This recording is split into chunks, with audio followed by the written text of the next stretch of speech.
best defense with the Southeast leader in Here, let's pause 10 seconds for station identification. This is the Bulldogs Sports Network.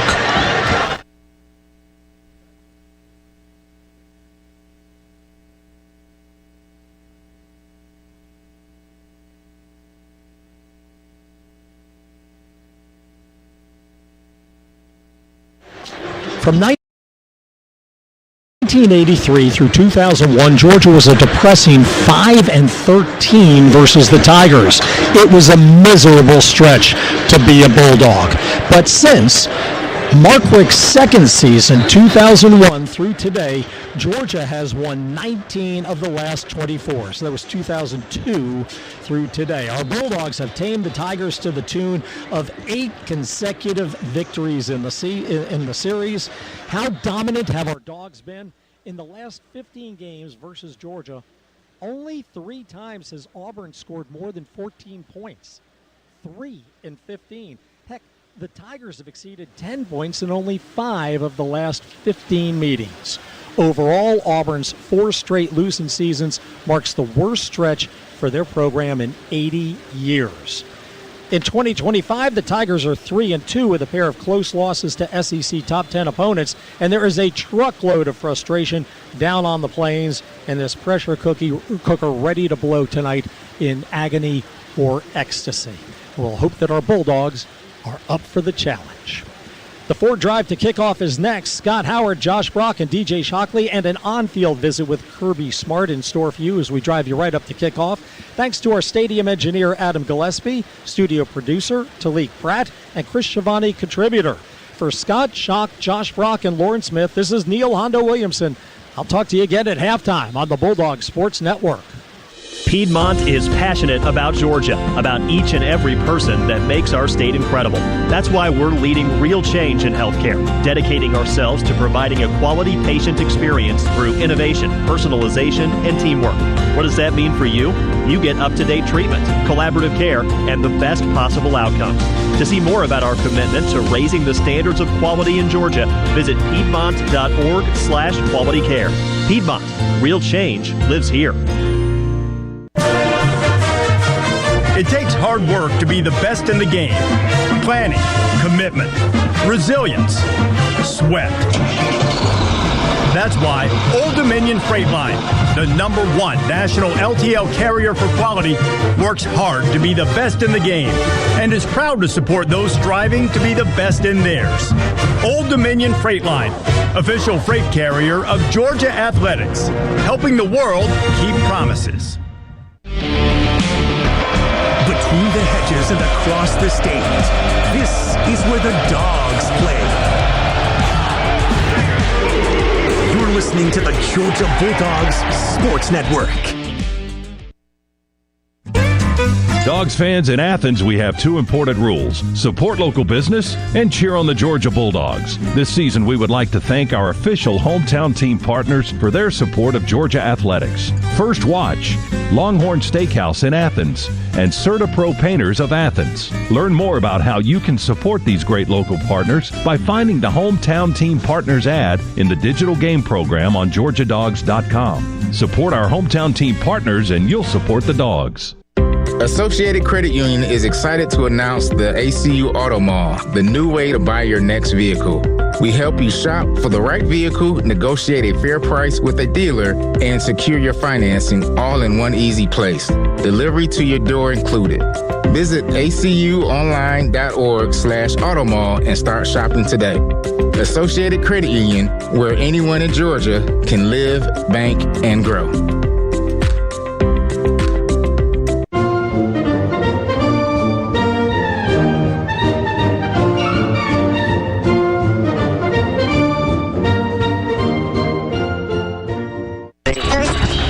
See if the Dogs have come up and are really ready to play. Oh, my goodness, clobbered at the 30-yard line. Boom! Here comes pressure. We're going to get him.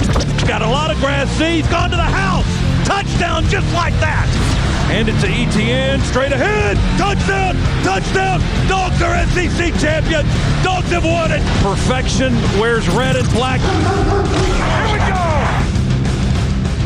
Winning streaks have been a thing for the Georgia Bulldogs under Coach Kirby Smart, and the Dogs will try to extend one tonight. Welcome to Auburn, Alabama, and Jordan-Hare Stadium, where better than 88,000 will witness another matchup in one of college football's longest rivalries. It's the 130th clash of Georgia and Auburn. Brother against brother, friend against friend, and foe against foe. Kirby's Dogs have won 8 straight games over their rival to the west and look to match the longest winning streak in the series with a victory tonight. Auburn's had tough times on the Plains in recent years. The Tigers have had 4 straight losing seasons. Coach Hugh Freeze wants to rectify that situation. His team is 3-2 this year, but 0-2 in the SEC. The Bulldogs' path to Atlanta meanders down Interstate 85 tonight. It's Georgia and Auburn under the lights. And coming up next, it's the Ford Drive to kickoff.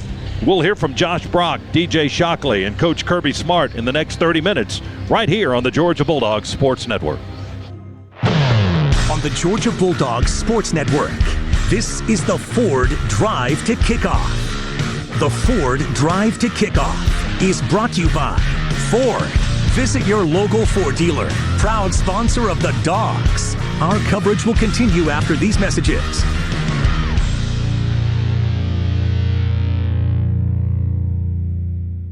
Okay, who's got a question? Coach, talk about the ground game. It's impressive. I don't know the total yardage, but we are certainly firing on all cylinders. Whether it's towing, hauling, or off-roading, Ford F-150 can tackle some of the most challenging terrain. Any more questions? Go to Ford.com or visit your local Ford dealer for great offers on a well-equipped Ford F-150, the official truck of the Georgia Bulldogs. This is Coach Kirby Smart. Go Dogs. It's Saturday in Athens. Touchdowns, tailgates, and trash piling up. That's why Georgia trusts Waste Eliminator. Hauling, roll-off dumpsters, recycling, and composting for every kind of job, big or small. From stadiums to businesses to your own backyard project. We show up same day with solutions that keep Georgia clean and game days running smoothly. Waste Eliminator. We make a difference. Proud partner of the Georgia Bulldogs. Learn more at wasteeliminator.com. This is Michael Morris from the Dogs, and you're listening to the Georgia Bulldogs Radio Network presented by Georgia Power. They're here for you in the Bulldog Nation with tools to help manage your energy and your budget. A well-executed game plan is always the key to a victory on the field, and it's the same when it comes to stopping people from dying in crashes caused by drunk drivers. When alcohol is part of the tailgate or any occasion, then the game plan always includes a ride with a sober driver. All drunk driving deaths are preventable, and choosing not to drink and drive saves lives, maybe even your own, and it'll avoid a costly DUI arrest. That's why the Governor's Office of Highway Safety reminds everyone to drive sober so they won't have to pull you over. Your Georgia Bulldogs know what it takes to pull off a victory. So should your natural gas provider. While other companies fumble natural gas service, Walton Gas offers great rates, unmatched customer service, and over 20 years of dedication to helping our customers win. With Walton Gas, your rate plan and customer experience is always focused on your satisfaction. So when the game is on the line, call or visit waltongas.com to learn more about Georgia's most trusted natural gas provider. Go Dogs! Welcome back to the Ford Drive to Kickoff. Once again, here's the voice of the Bulldogs, Scott Howard. Tackle hard work and make weekends more fun in a new Ford F-150, the official truck of the Georgia Bulldogs. For great offers, see your local Ford dealer today. The sun is setting, and you can feel the temperature change right along with it as the Dogs and the Auburn Tigers are both on the field. Continuing with their pregame warm-ups, it's time for Brock's Locks. So let's turn it over to Josh Brock and see what he wants to happen for the Dogs tonight. Man, Scott, I would love for us to score on defense. We've yet to do that in 2025. Let's get a scoop and score. Let's get a pick six, or shoot, let's even get a safety, put 2 points up on the board and make this like a baseball game if we can. And then, of course, you heard going into the locker room in between halves a couple of weeks ago when we were in Tennessee, PTA. If you know, you know. 200 yards worth of a dominant run game performance tonight. Let's get over that 200-yard mark tonight here in Auburn. Same as Tennessee, handle the noise, both literally and figuratively. Jordan-Hare is one of the toughest places to play in all of the country, so we need to make sure and manage that noise. the literal noise from the crowd, but the figurative noise being behind, having a bust. How do we respond to those things? And let's keep playing, live to play the next moment. Then clean operations all day. So important on the road. It's important no matter where, but it's even more important on the road. Let's have clean operations in all three phases of the game today. A portion of the Red Coat Band is in attendance in the far northwest corner of the end zone. That's where the bulk of Georgia's fan support will come from. I see a little red and black across the way there in the northeast section and up in the east stands in the upper deck there. But 88,000 plus, and it's mostly in orange tonight here in Auburn, Alabama. Reigning ACM Artist of the Decade, Jason Aldean, and five-time Entertainer of the Year, Luke Bryan, are teaming up, as you know, to play Dooley Field at Sanford Stadium April 25th, 2026. For tickets, head on over to GeorgiaDogs.com. It's the Live Between the Hedges concert series presented by Pruitt Health, and we'll see you there. And we'll see you here when we come back after this timeout as the Ford Drive to Kickoff continues, our countdown to Georgia and Auburn here on the Bulldogs Sports Network. There's nothing quite like Saturday between the hedges at Sanford Stadium. And as an official partner of the Georgia Bulldogs, the Hoffman Financial Group knows that in retirement, every day is Saturday. Whether your goal is to follow the Dogs to every game, home and away, or gather with your friends to watch at your own doghouse, the Hoffman Financial Group is here to help. We all have dreams of when we want to retire and all the fun things we want to do. But then, all the questions come up. Did I save enough? What if taxes go up? What if the market goes down? The Hoffman Financial Group can help answer those questions and more with a complimentary portfolio x-ray. Get your game plan for retirement started today. Call 770-758-6288. That's 770-758-6288. Or online at unleashyourmoney.com and set up your free portfolio x-ray. Investment advisory services offered through Brookstone Wealth Advisors, a registered investment advisor. Insurance and annuities offered through the Hoffman Financial Group, Inc. Georgia Insurance License 163546. I'm Michael Morris from UGA Football, and you're listening to the Georgia Bulldogs Radio Network presented by Georgia Power. We bring the energy every game, and Georgia Power brings it every day. In the SEC, it just means more. But what is it exactly?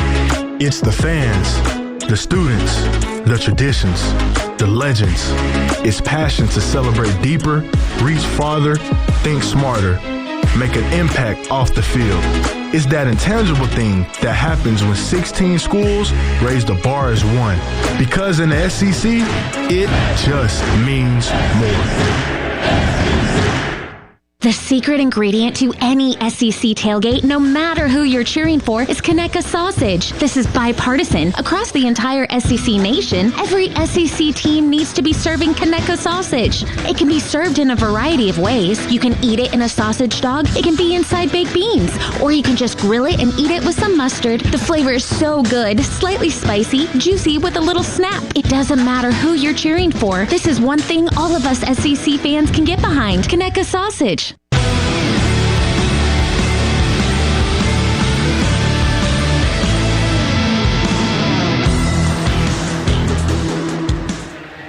Tackle hard work and make weekends more fun in a new Ford F-150, the official truck of the Georgia Bulldogs. For great offers, see your local Ford dealer today. This is the Ford Drive to Kickoff.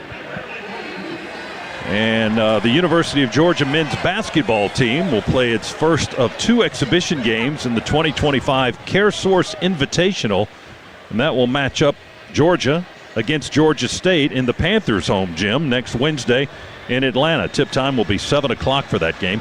You can secure your tickets by going online to Georgia men's basketball socials at UGA Basketball on Instagram and X, and Georgia men's basketball on Facebook. Two exhibition games, one against Georgia State next Wednesday in Atlanta, and then on the 26th of October at home against Troy, and that's a 2 o'clock game in Athens. So you can get your tickets for those basketball exhibition games on the Georgia socials. Well, the Dogs are wrapping up their pregame warm-ups as they head into the locker room, kind of a tight tunnel in the northeast section. And Shock's going to catch up with Coach Smart right now as we send it down to DJ. Go ahead, Shock. All right, thanks, Guy. Coach, first off, got a nice hostile environment here, exactly what you asked for. What's the one thing you want to see out of your team in the first quarter getting this game started? Yeah, composure. I want to see them play under control, fired up and passionate, but I want to see them play with a little composure and come out and really set the tone on the line of scrimmage. Defensively, obviously they got a quarterback that can move. They got receivers on the outside. What's some of the concerns you have as you head into this ballgame that's got to solidify? Yeah, biggest concern is explosives with their speed on the perimeter and tackling this quarterback. We got to get this guy on the ground. All right, Coach, have a good one. Thank you. Scott, back to you. Shock, appreciate it. Thanks to Coach Smart as the Dogs file into the locker room on the far right end of the stadium. Auburn still going through their pregame warm-ups. The crowd still coming in and finding the seats where they will be tonight for this 130th clash of Georgia and Auburn. The Dogs come into this one ranked 9th in the coaches poll, number 10 in the AP poll this week, with a record of 4-1, 2-1 now in the SEC. 53-5 at home, but the Dogs are on the road tonight under Kirby Smart, where they have won here on a somewhat consistent basis as well. The last loss in this series for the Dogs was back in 2017 in the regular season. Kirby is in his 10th year at Georgia, a record of 109-20. He's 68-17 in SEC games, a couple of national championships, as you know, and 3 SEC titles. And his record against rival Auburn is a glistening 9-1. Georgia in the series leads overall with 65 wins, 56 losses, and there have been 8 ties over the years in this matchup. The Dogs have won 8 in a row and 11 of the last 12 and 3 straight here at Auburn. The Dogs were 31-13 winners in Athens in last season's contest. And as we said, the Dogs' last loss in this series back in 2017 here at this stadium. Georgia's won 44 straight against unranked teams. Auburn is unranked tonight. The last loss for the Dogs to an unranked opponent, 2019. It's the longest active streak in the FBS. Auburn has a record of 3-2 coming into this one tonight, 0-2 in the SEC. They were 5-7 under Hugh Freeze last year, won 2 out of their 8 games in conference play. Hugh Freeze, the head coach in his 3rd season here at Auburn. At Auburn, his record is 14-16 and 5-13 in SEC games. He's spent 15 years as a head coach, 13 years with FBS schools. His record there is 97-58. He spent 4 years at Liberty, had an impressive 34-15 record there. 5 years at Ole Miss as the head coach for the Rebels, 39-24 his mark in Oxford. And he spent 1 year as the head coach at Arkansas State and went 10-2. He is 1-3 all time against the Bulldogs. He went 1-1 as the Ole Miss head coach and 0-2 in his time at Auburn. Tigers have lost 8 straight to the Dogs. A loss today would match their longest losing streak in series history, as you heard a little bit earlier, at 9 in a row, which happened in this series back in the 1920s and the early 1930s. So it's Georgia and Auburn on the way. The field has been cleared. The Auburn band ready to take their time on the field and shine in the pregame. We're about 22 minutes from kickoff. Georgia and Auburn, and we'll continue with more of the Ford Drive to Kickoff right after this on the Georgia Bulldogs Sports Network. Hi, this is Lee Futch, Assistant Athletic Director for the Georgia Way. As the Bank of Doing, Wells Fargo is proud to be an official sponsor of the Georgia Bulldogs. Wells Fargo is supporting our student athletes on and off the field. With interactive financial health curriculum and empowerment resources, Wells Fargo has a game plan for the full student athlete experience from their first semester on campus through graduation. Learn more about what Wells Fargo is doing to put people and communities first by visiting wellsfargo.com/impact. It's college football season, so you need all the energy you can get. Luckily, Georgia Power knows a thing or two about saving energy. We understand that energy costs are an important part of your budget. That's why we're dedicated to providing tools and assistance that can help make a difference, so you can save your energy for the game. Visit georgiapower.com/myenergy to learn more. This is the Georgia Bulldogs Sports Network. You know what day it is? It's game day.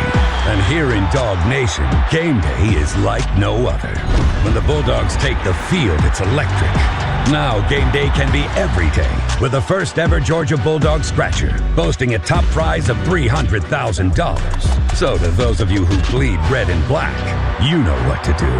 It's time to let the big dog scratch. Win up to $300,000. Play the Georgia Jackpot Scratcher from the Georgia Lottery. Play responsibly. If you're a contractor, you're like a coach. Your success depends on the team you put on the field. I'm Kevin Swanson, business manager with the International Brotherhood of Electrical Workers, Local 613. With over 5,500 skilled electricians right here in Atlanta, we provide the training, the reliability, and the experience to help you finish your jobs on time and under budget. If you're ready to grow your business with a team you can trust, let's talk. Visit IBEW613.org today. This is the Ford Drive to Kickoff. Now back to Scott Howard and Josh Brock.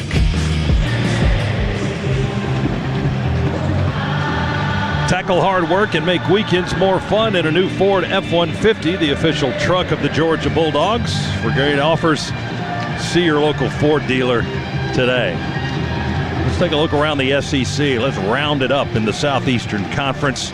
We've got a handful of finals and some games in progress, some games winding down. Let's get you up to date. And we'll start at the front end of the schedule today, where Alabama improved to 5-1.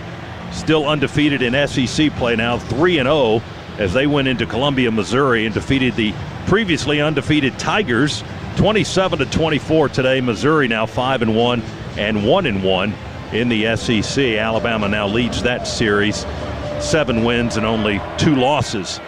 Ole Miss had a bit of a time with Washington State today. The Cougars paying visit to Oxford, Mississippi. They came in with a record of 3-2. They leave with a record of 3-3. Ole Miss a winner, as the Rebels improve to 6-0 on the year, and they'll be in Athens next week, and they'll bring their perfect SEC record with them, 3-0 in conference play. And they'll be facing the Dogs next Saturday in Athens in an afternoon contest. 24-21 was the final there, as Ole Miss hangs on for the win. Texas defeats Oklahoma today in the Red River shootout, or the Red River rivalry, as they call it now. Texas with a 23-6 win, convincing victory over Oklahoma. The Sooners' first loss of the year. They're now 5-1. And even up in the conference at 1-1. Texas wins its first conference game this season. They're now 1-1 as well in conference play. And the Longhorns improved to 4-2 in their overall record. They now lead that series with Oklahoma with 65 wins, 51 losses, and there have been 5 ties. Arkansas is at Tennessee. That game in progress, although getting late in the fourth quarter.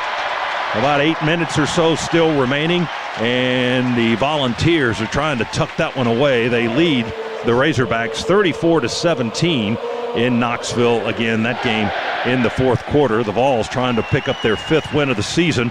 They are 1-1 in the SEC. Arkansas came into that after a coaching change. Of course, they're 2-3 and 0-1 in SEC play. It looks like they're going to leave and head home 0-2 in the conference. Getting underway now. They're early in the first quarter, and Florida has an early lead on Texas A&M. Actually, they're tied now. Texas A&M has just scored and kicked the point, so they are tied at 7.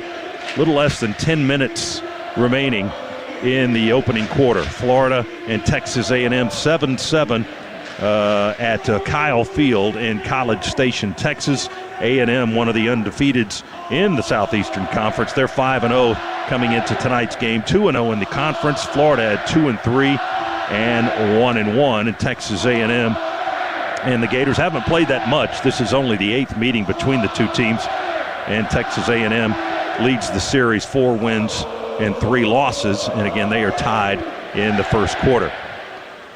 The only other game other than ours here tonight will start after Georgia and Auburn, just by a little bit. South Carolina is in Baton Rouge to take on LSU tonight. The Gamecocks with a record of 3-2. They're 1-2 in the conference. LSU at 4-1, trying to defend the home field, and they are 1-1 in the SEC.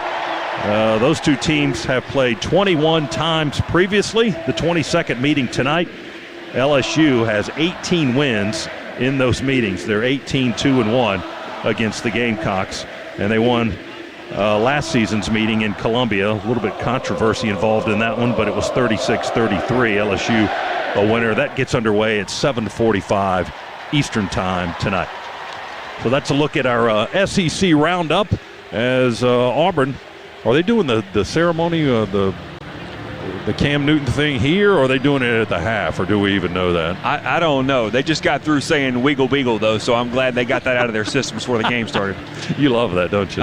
Yeah. All right, wiggle. We're going to wiggle into a break. How about that? We'll take a timeout. This is the Ford Drive to kick off.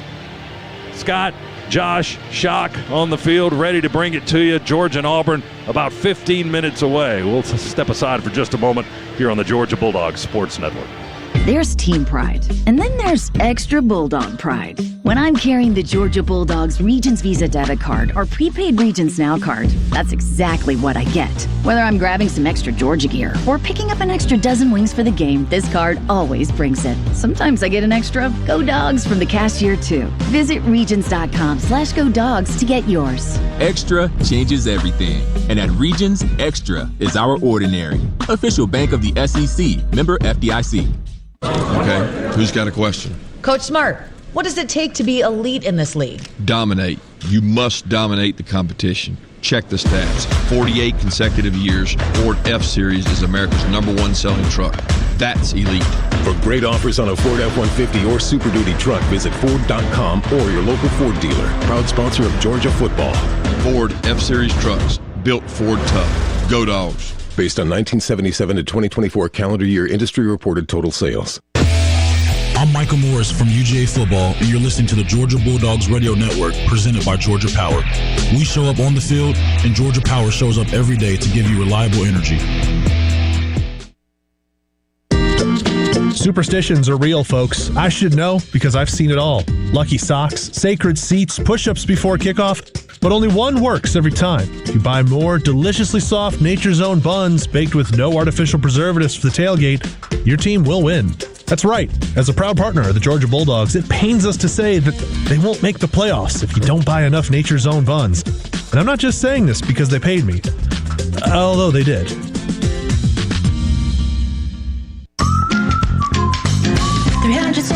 Days a year, just call us up, we'll be right there.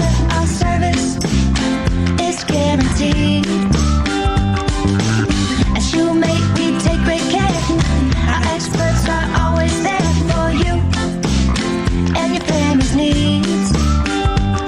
When your family just can't wait, you can always count on Shoemake.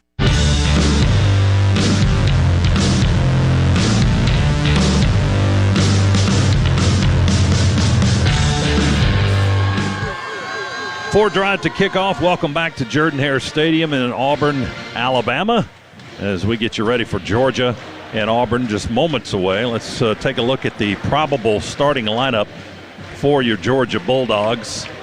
Our two linemen, Ernest Green and Monroe Freeling, were both declared game time decisions by Georgia on the availability report at the 90-minute mark before kick tonight. And after watching them, Josh, in the pregame warm-ups, if either one of them play, it would be Monroe. I don't think Ernest was ready to go from the way he was going through drills. He was mostly standing outside while the rest of the guys were doing the work. So I don't think he's quite ready, but Monroe might be ready when we'll find out. Yeah, Ernest was there in person, not a participant in those pregame warm-ups, but Monroe gingerly went through warm-ups, so he's going to give it a go, I would imagine. The rest of the lineup looks like this. Drew Bobo will be at center, a junior from Athens, Georgia, although he lived here for a while and attended high school here in Auburn, Alabama, while his dad was an assistant coach here. Juan Gaston, we expect to see Juan tonight. Some position on the offensive line. We'll see where they line him up. 6'7", 360-pound freshman from Atlanta. Also Dontrell Glover, 6'3", 320-pound freshman from Fairburn, Georgia. Micah Morris at one of the guard spots, a senior, 6'4", 330, He is from Kingsland, Georgia. And Monroe Freeland, we told you about him. He may or may not play. We shall see. He's a junior from Charleston, South Carolina, 6'7", and 315 pounds. Colby Young is one wide receiver, transfer from Miami a couple of seasons ago. He is from Binghamton, New York. Dylan Bell is a senior, 6'1" and 210 from Houston, Texas. And we'll see, hopefully, a lot of Dylan Bell tonight. The tight ends, Oscar Delp, a 6'5" senior from Cumming, Georgia, and Lawson Lucky, a 6'4" junior, 240-pounder from Norcross, Georgia. In the backfield, Chauncey Bowens is a redshirt freshman. He's the Dogs' leading rusher this season, and Bowens has played well. 5'11", 225, redshirt freshman from Port St. Lucie, Florida. Also Nate Frazier, a sophomore, 5'10", 205 from Compton, California. And the quarterback for the Bulldogs is the junior from Tiger, Georgia, Gunnar Stockton, 6'1" and 215 pounds. Gunner's numbers 91 of 131 throwing the football. That's a 69% completion percentage. He's thrown one interception. He has 6 touchdown passes, and he's thrown for over 1,000 yards already this season. He's also rushed for 194 yards and scored 5 rushing touchdowns, which leads the team. That's how the offense will stack up tonight. We're getting ready for Georgia and Auburn. Let's step aside now for these words on the Georgia Bulldogs Sports Network. In the SEC, it just means more. But what is it exactly? It's the fans, the students, the traditions, the legends. It's passion to celebrate deeper, reach farther, think smarter, make an impact off the field. It's that intangible thing that happens when 16 schools raise the bar as one. Because in the SEC, it just means more. Don't let your insurance company fumble your coverage. Georgia Farm Bureau Insurance never drops the ball. We're an award-winning company offering a variety of insurance coverage options for your home, auto, and more. And with experienced agents in every Georgia community, we always bring our A game. Don't drop the ball. Visit gfbinsurance.com or call 877-404-1050 to talk with one of our Georgia-based agents today. CJ Allen from UJ Football, and you listen to Georgia Bulldog Radio Network, presented by Georgia Power. We bring the energy every game, and Georgia Power brings it every day. Game days start with Community Coffee, proud coffee partner of the Georgia Bulldogs. Community's story began over 105 years ago from a simple belief that great coffee has the power to bring people together. After 5 generations, their family's still roasting smooth, rich coffee that builds community one cup at a time. Community Coffee, community in every cup since 1919. Discover more at communitycoffee.com. In the front row. Coach, what sets this team apart? The ability to keep improving, innovating, evolving. That's what champions do, just like Ford. Whether it's the gas-powered F-150 iDrive, the Power Boost Hybrid, or an all-electric F-150 Lightning, that's a championship team. Next question. Visit your local Ford dealer or Ford.com for great offers on Ford F-150, the official truck of the Georgia Bulldogs. Ford F-150, built Ford tough. Go Dogs.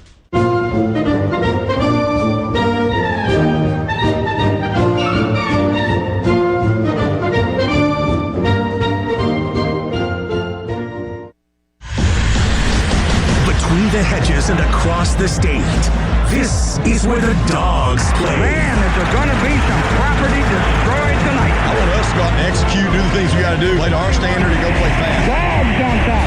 15-0, the Dogs have done it and won a second consecutive national title. Today, the Deep South's oldest rivalry continues. Snap, we pick up the blitz, and Bobo throws that thing in the end zone, and... Yes! Touchdown! Touchdown in the goal line! Carson throws. There's Bowers, open at the 26, breaks away at the 20, to the 10, angled to the pylon. Touchdown! Georgia. Gunner wants to throw. Deep ball wide open, caught at the 10, and a waltz into the end zone down the sideline. Auburn. Got a really good football team. Got a lot of respect for Hugh. Gone against him for a lot of years. The Deep South's oldest rivalry. You got to cut it loose, and you got to be able to do that by what you've done to earn it. This team's practiced well. We got to a good job going out and cutting it loose and earning. This is Georgia football on the Georgia Bulldogs Sports Network. Welcome to play-by-play coverage of Georgia football. Bulldogs football is brought to you by Zaxby's, Who's Got the Sauce? Morgan & Morgan, America's largest injury law firm. Pruitt Health, family makes us stronger. Hoffman Financial Group, helping build your financial dynasty. Modelo Especial, the official import beer of your Georgia Bulldogs. For 21 and up only. Please drink responsibly. By Barbasol, America's #1 shaving cream. Close Shave America, Close Shave Barbasol. Sponsored by Aetna Medicare. And by Southeast Mortgage, the official home loan lender of the Georgia Bulldogs. Now, to the Piedmont Healthcare broadcast booth, alongside former Bulldog Josh Brock. Here's the voice of the Bulldogs, Scott Howard. Less than 5 minutes from kick, Georgia and Auburn. The white lights are out. The orange lights are on here at the stadium as they get ready for Auburn's entrance. Georgia's captains coming out of the locker room down on the far end of the field. Let's run through the defense quickly for Georgia. The probable starters for tonight, Kristen Miller, one of the captains tonight, will be on that defensive line for the Dogs. The 6'4", 310-pound junior from Ellenwood, Georgia, along with Jordan Hall, a 6'4", 320-pound junior from Jacksonville, Florida. On the edge is Gabe Harris, a junior from Thomasville, Georgia, 6'4" and 260. The linebackers, Quintavious Johnson, outside backer, a sophomore, 6'4", 255 from Atlanta. And the interior guys are C.J. Allen, a junior from Barnesville, Georgia. He's the Dogs' leading tackler, 6'1" and 230. He's a junior from Tallahassee, Florida, 6'1" and 235 pounds. As you can hear, the Bulldogs make their entrance here at the Jordan-Hare Stadium.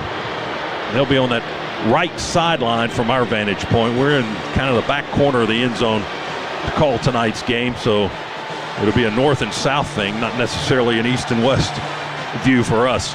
Cornerback tonight, Ellis Robinson, a redshirt freshman, 6 feet 180 from New Haven, Connecticut. Dalen Everett, a senior, 6'1", 190 from Norfolk, Virginia. The star is Jonel Aguero, a junior, 5'11", 205 from Lynn, Massachusetts. And the safeties, KJ Bolden, a sophomore from Beaufort, Georgia, 6 feet 195 pounds. Kyron Jones, a sophomore, redshirt sophomore.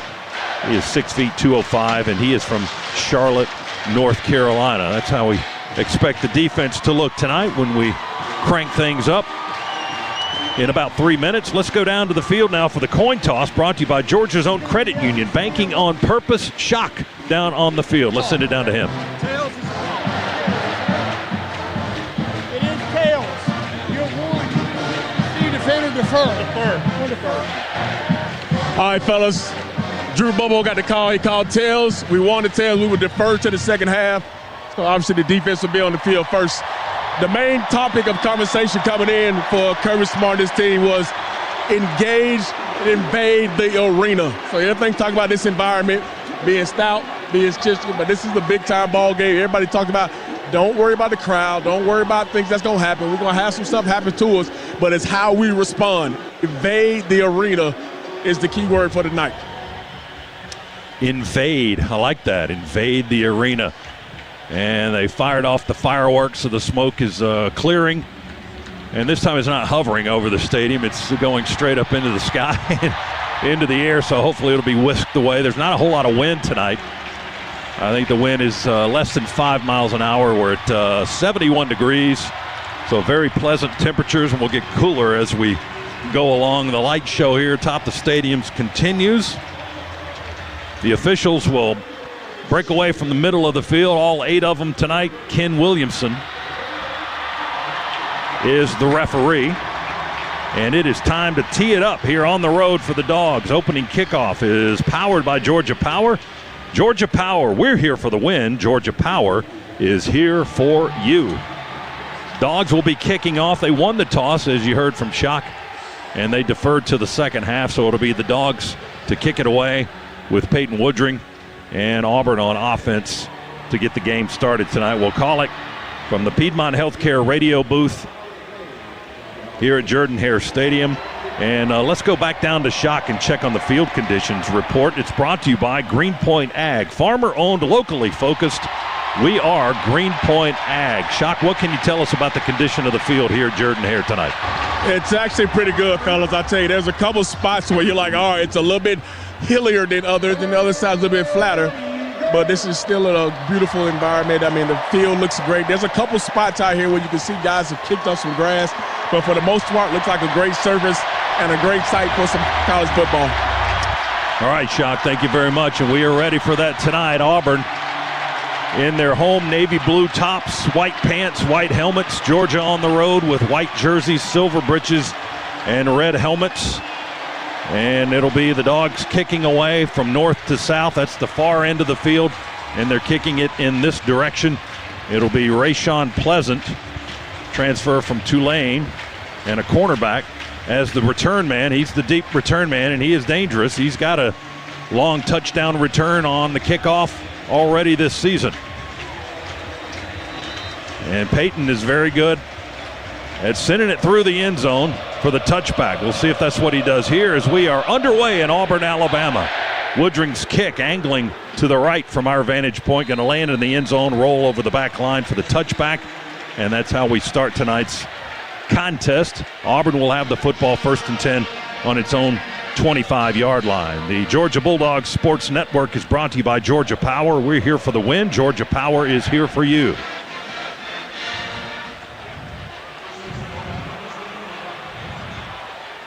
Jackson Arnold, the quarterback for the Auburn Tigers, the transfer from Oklahoma, 6'1", 219, from Denton, Texas. He's in the shotgun with Cobb to his left. They hand it off on a jet sweep, however, to Eric Singleton, the Georgia Tech transfer, the receiver from the right to left, and we bump him out of bounds on the near sideline after he runs that ball all the way up to the 40-yard line, bumped into the boundary by Kyron Jones in the secondary. So a quick 15-yard burst for the Auburn Tigers and a first down here in the first 15 seconds. Auburn going to be very intentional in getting the ball in Singleton's hands. It'll be imperative for our Bulldog defense to find him every snap. Same formation as last time. Play fake to Cobb, throw it out to Singleton to the left, and a screen with a blocker in front of him, and Singleton makes the catch, and he is tackled right in front of the Auburn bench by Raylan Wilson, the linebacker, at the 44-yard line. So a pickup of 4 there. Great job by Kyron Jones creating a pileup, which slowed the Auburn receiver down for us to be able to pursue and make that tackle. 2nd down and 6 for the Tigers. They're on their own 44, moving away from us from the broadcast booth. Snap it back to Arnold, hand it to Cobb. We grab his leg, he pulls away in the backfield and hops across the line of scrimmage on the logo. He stopped there, positive yardage after he pulled away from our would-be tackler in the backfield. That was C.J. Allen he got away from, and we stop him right around the 48-yard line, a gain of 4. It's going to be 3rd and 2 for the Tigers on their own 48-yard line. Kristen Miller with good penetration also in that Auburn backfield early.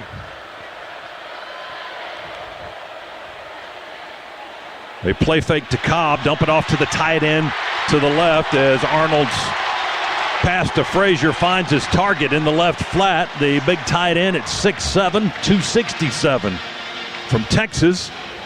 And then he almost ran through a guy, but that was Kyron Jones that went low to make the tackle on him at the Georgia 45-yard line. That's a gain of 7 more into Georgia territory they go. And it's 1st and 10 Auburn on the Dogs 45.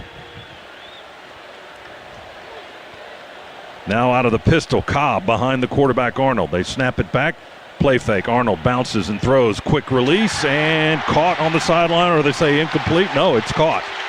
Coleman right on the sideline. Little toe tapping down there. Cam Coleman, the sophomore from Phoenix City, Alabama, made the grab with Dalen Everett in coverage at the Georgia 35. A gain of 10. Auburn wants to go with a little tempo. And they're going to review the play, the previous play, to see if it actually was a catch. So the play is under review, brought to you by Pruitt Health, where family makes us stronger, proud partner of the Georgia Bulldogs. An official review is underway. Let's see if we can take a look at the replay and formulate our opinion. I think it looks like he was juggling the ball as he was falling out of bounds. He did have his feet secure inbounds, but didn't secure the catch. At least that's what it looks like to me here, Scott, on our monitor. It definitely looks like he got feet and toes there, but when he went to the ground, the nose of the football looks like it hit the turf, and he wasn't controlling it, so he didn't complete the catch, it looks like. That should be an incomplete pass. And that's the opinion of this booth, correct? Yeah. Everybody raised their hand. No homers. Says, yeah. No homers here believe that that's an incomplete pass. That's a legitimate call there. But Auburn did try to get up to the line quickly and get that ball snapped before the review could get buzzed down. So Ken Williamson doing his due diligence. He's the referee, and he's communicating with the replay officials and the folks up the road in Birmingham at the SEC office. Take advantage of exceptional lease and finance offers on the versatile BMW X3 sports activity vehicle. For more details, you can see your local BMW center, or we'll give you another option. Visit BMWATL.com today, proud sponsor of Georgia Athletics. Tigers moving down the field quickly. Boy, and quickly is the word. So we talked to the Napa tailgate. How is Auburn going to get Jackson Arnold opportunities to deliver the football? So far in his drops, as soon as they've been real rhythmic, as soon as he gets to the top of his drop, that ball is coming out. Just like on that that second down, no catch from our perspective to Cam Coleman on the left sideline. So apparently they got word that he may or may not have been holding on to the ball a little too long. Yeah. Is that what you're saying? Just a bit. Just a bit. They watch film too and try to game plan on how to make their guys succeed. Rats. You wish they didn't. All right, Ken Williamson going to make the announcement. After further review, the pass has been ruled incomplete.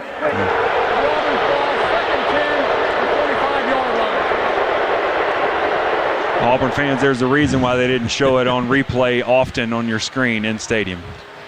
So I don't know if you could hear over the booing from the fan base, but I think he said ball at the 45 of Georgia now, and it'll be second down and 10.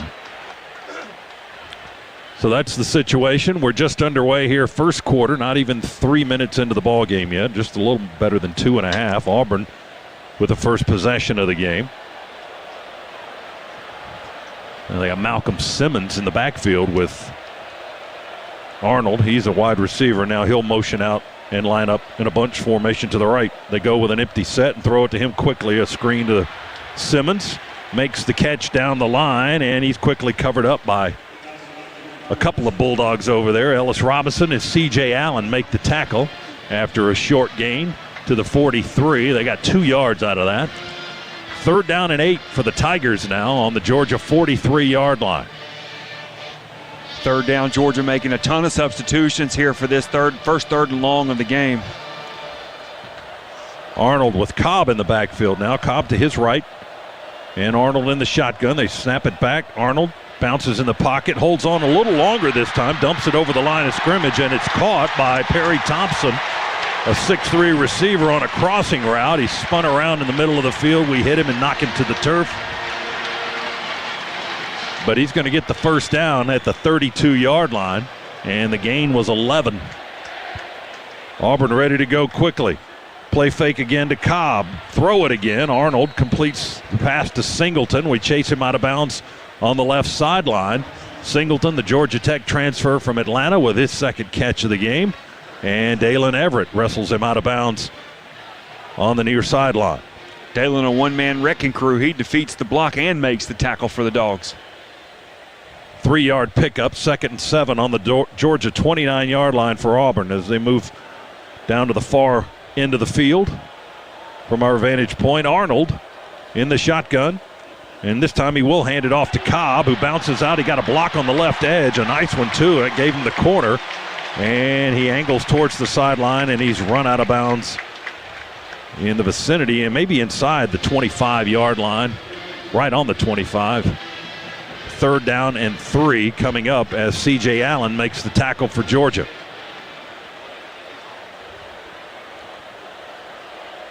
Auburn with third down and short here on the Georgia 29 Looks like the 23-yard line. Cobb to the right and a little back of Arnold. He gets the handoff, hesitates, sees the hole open, and drives straight down the hash and gets the first down inside the 20-yard line. So they move into the red zone. Kristen Miller and Gabe Harris made the stop for the Georgia defense, but Auburn moving consistently here on their opening drive. A 7-yard run that time for Cobb. And it's 1st and 10 Auburn on the Georgia 18.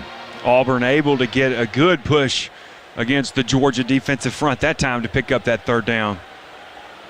Xavier McLeod and Jordan Hall in the interior of that defensive line for the Dogs. 3 men with their hand on the grass. And now the whistle blows, and Auburn wants a timeout. Timeout. Auburn. So Auburn has moved steadily from its 25 down into the red zone at the 18 of Georgia. And we've got a time with 9:51 to go. First quarter, we're scoreless here in Auburn, as our first half is presented by attorney Ken Nugent. If you've been injured in a wreck, there's only one call to make. One call, that's all. CallKen.com is the website. Scoreless game here in the first quarter at Auburn, Alabama. Georgia and Auburn. More after this on the Georgia Bulldogs Sports Network. After you work out, you can feel worn out. Reach for Core Power to recover right. A delicious protein shake with 26 grams of high-quality protein to build muscle. Champion your recovery with Core Power. Proud partner of Georgia football. Learn more at corepower.com. Okay, who's got a question? Coach, talk about the ground game. It's impressive. I don't know the total yardage, but we are certainly firing on all cylinders. Whether it's towing, hauling, or off-roading, Ford F-150 can tackle some of the most challenging terrain. Any more questions?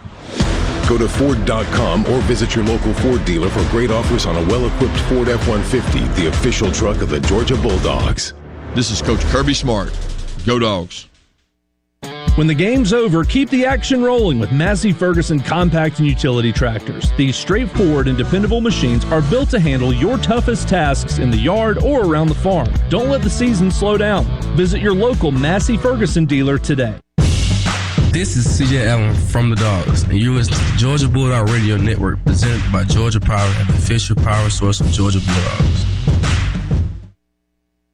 What's up, Dog Nation? When it comes to financing your home, it's time to team up with the name you can trust. Southeast Mortgage is the official home loan lender of the Georgia Bulldogs, serving the great state of Georgia for over 3 decades. Their local team of experts will guide you through the process with a winning strategy, just like the Dogs do on the gridiron. Visit our website at southeastmortgage.com/UGA to get started. Remember, Southeast Mortgage is the champion of home loans. Go Dogs! NMLS number 103956. Georgia Residential Mortgage Licensee number 6578.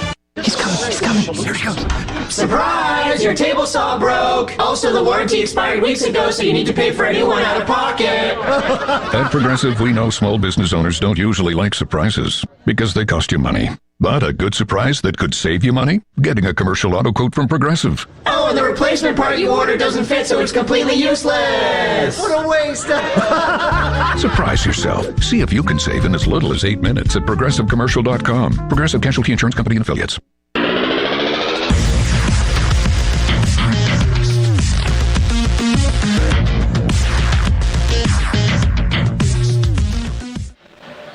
Back with you inside the Piedmont Healthcare Radio booth here at Jordan-Hare Stadium. A reminder to visit your local Toyota dealers for great offers on trucks during Truck Month. Truck like you truck in a 2025 Toyota Tacoma and Tundra. Toyota, let's go places. Let's pause 10 seconds. Station ID, Bulldog Sports Network.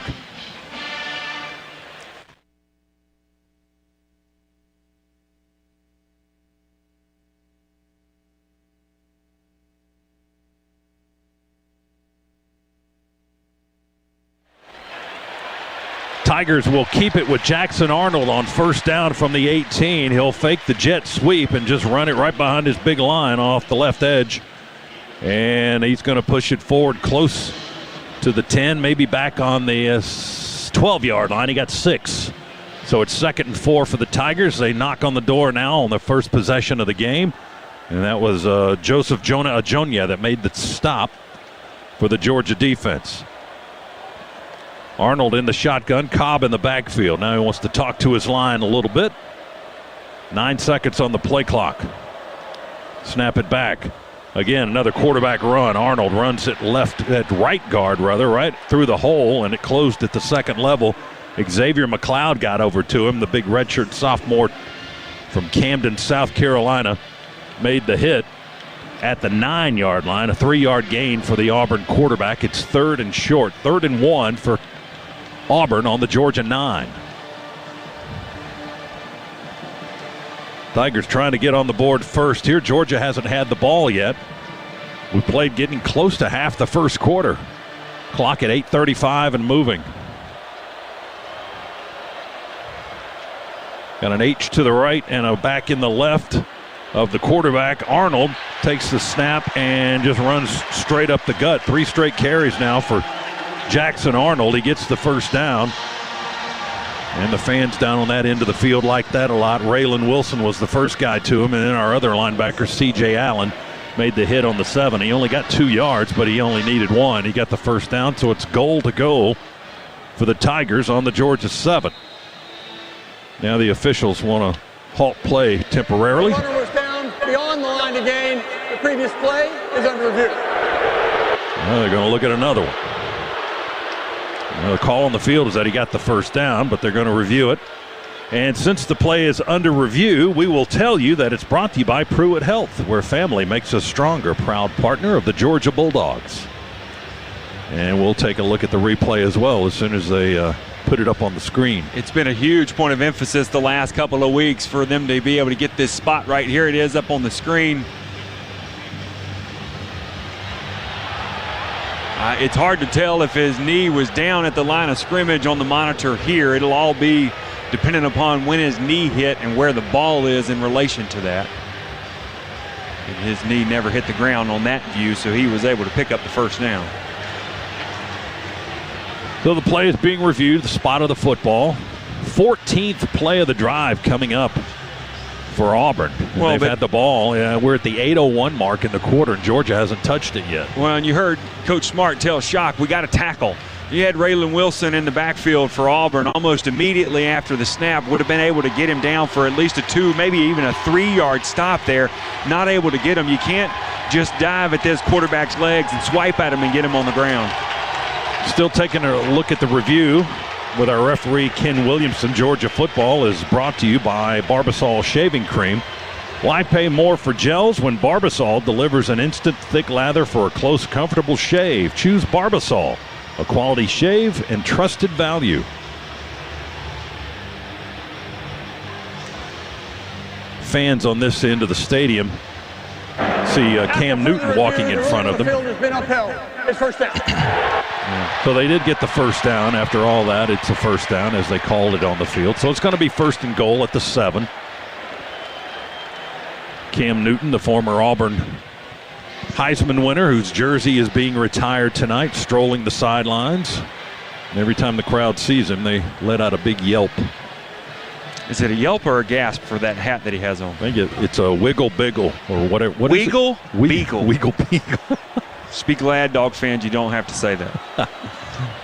All right, Auburn down on the far end of the field. Goal to go on the Georgia 7. They snap it to Arnold. He's going to fake and throw into the end zone, and incomplete, broken up. Dalen Everett under the goalpost back there, tried to go to Cam Coleman. There's a flag down as well. That is not pass interference. That is perfect pass defense from Dalen Everett. Pass is incomplete, but the officials are going to discuss the flaggage.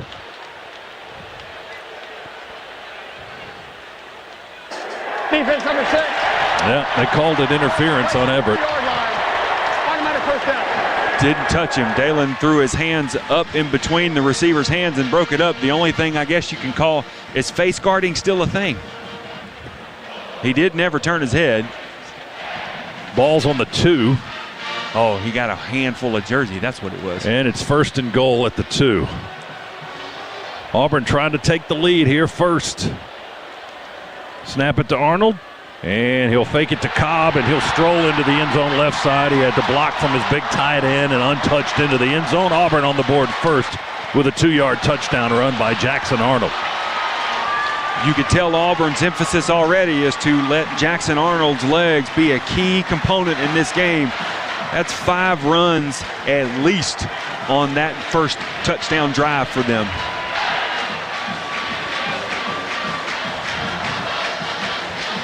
Point after try on the way by Alex McPherson, junior from Fort Payne, Alabama. Will try to make it 7-0 Auburn. Boy, that was a time-consuming long drive. The kick is up, and it is good. And it's the Tigers 7, and the Dogs will get the ball here momentarily. 14-play drive, 75 yards, took 7 minutes and 21 seconds off the clock. That was a time eater by Auburn. So they lead at 7-0. We'll take a break now. They'll kick off to the Dogs when we come back. Our first half presented tonight by attorney Ken Nugent. Injured in a wreck, there's only one call, that's all. CallKen.com is the website. Back after this, Bulldog Sports Network. It's college football season, so you need all the energy you can get. Luckily, Georgia Power knows a thing or two about saving energy. We understand that energy costs are an important part of your budget. That's why we're dedicated to providing tools and assistance that can help make a difference, so you can save your energy for the game. Visit georgiapower.com/myenergy to learn more.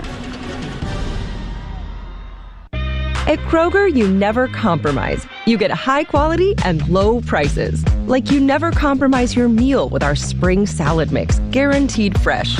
And you never compromise your budget with low prices in every aisle. And you never compromise your appetite with our golden brown bread that's baked fresh in store. And you never compromise your wallet with our low prices. Kroger shoppers never compromise. Kroger, fresh for everyone. This is Sia Allen from the Dogs, and you're listening to the Georgia Bulldogs Radio Network, presented by Georgia Power. They're here for you and the Bulldog Nation with tools to help manage your energy and your budget. A smooth, close Barbasol shave in the morning lifts your confidence. That rich, creamy lather will catapult you to greatness. Nothing can stop you today. Well, except that traffic jam. Barbasol, it's a can of can-do. If you can plan barbecues and weddings, you can plan to protect yourself from a natural disaster. Sign up for local alerts, prepare an emergency kit, and make a family communications plan. Get started at ready.gov/plan. Brought to you by FEMA and the Ad Council. The right partner makes all the difference. For more than 185 years, we've forged personal relationships with our customers and communities, funding economic development and rallying around the causes that are important to our neighbors. With the technology, products, and expertise you expect from a big bank, and the local decision-making and commitment to community from your neighborhood bank, United Bankshares is your trusted financial partner for life. Proud to support the Arch Award and the Dogs. Bankwithunited.com. United Bankshares. Member FDIC.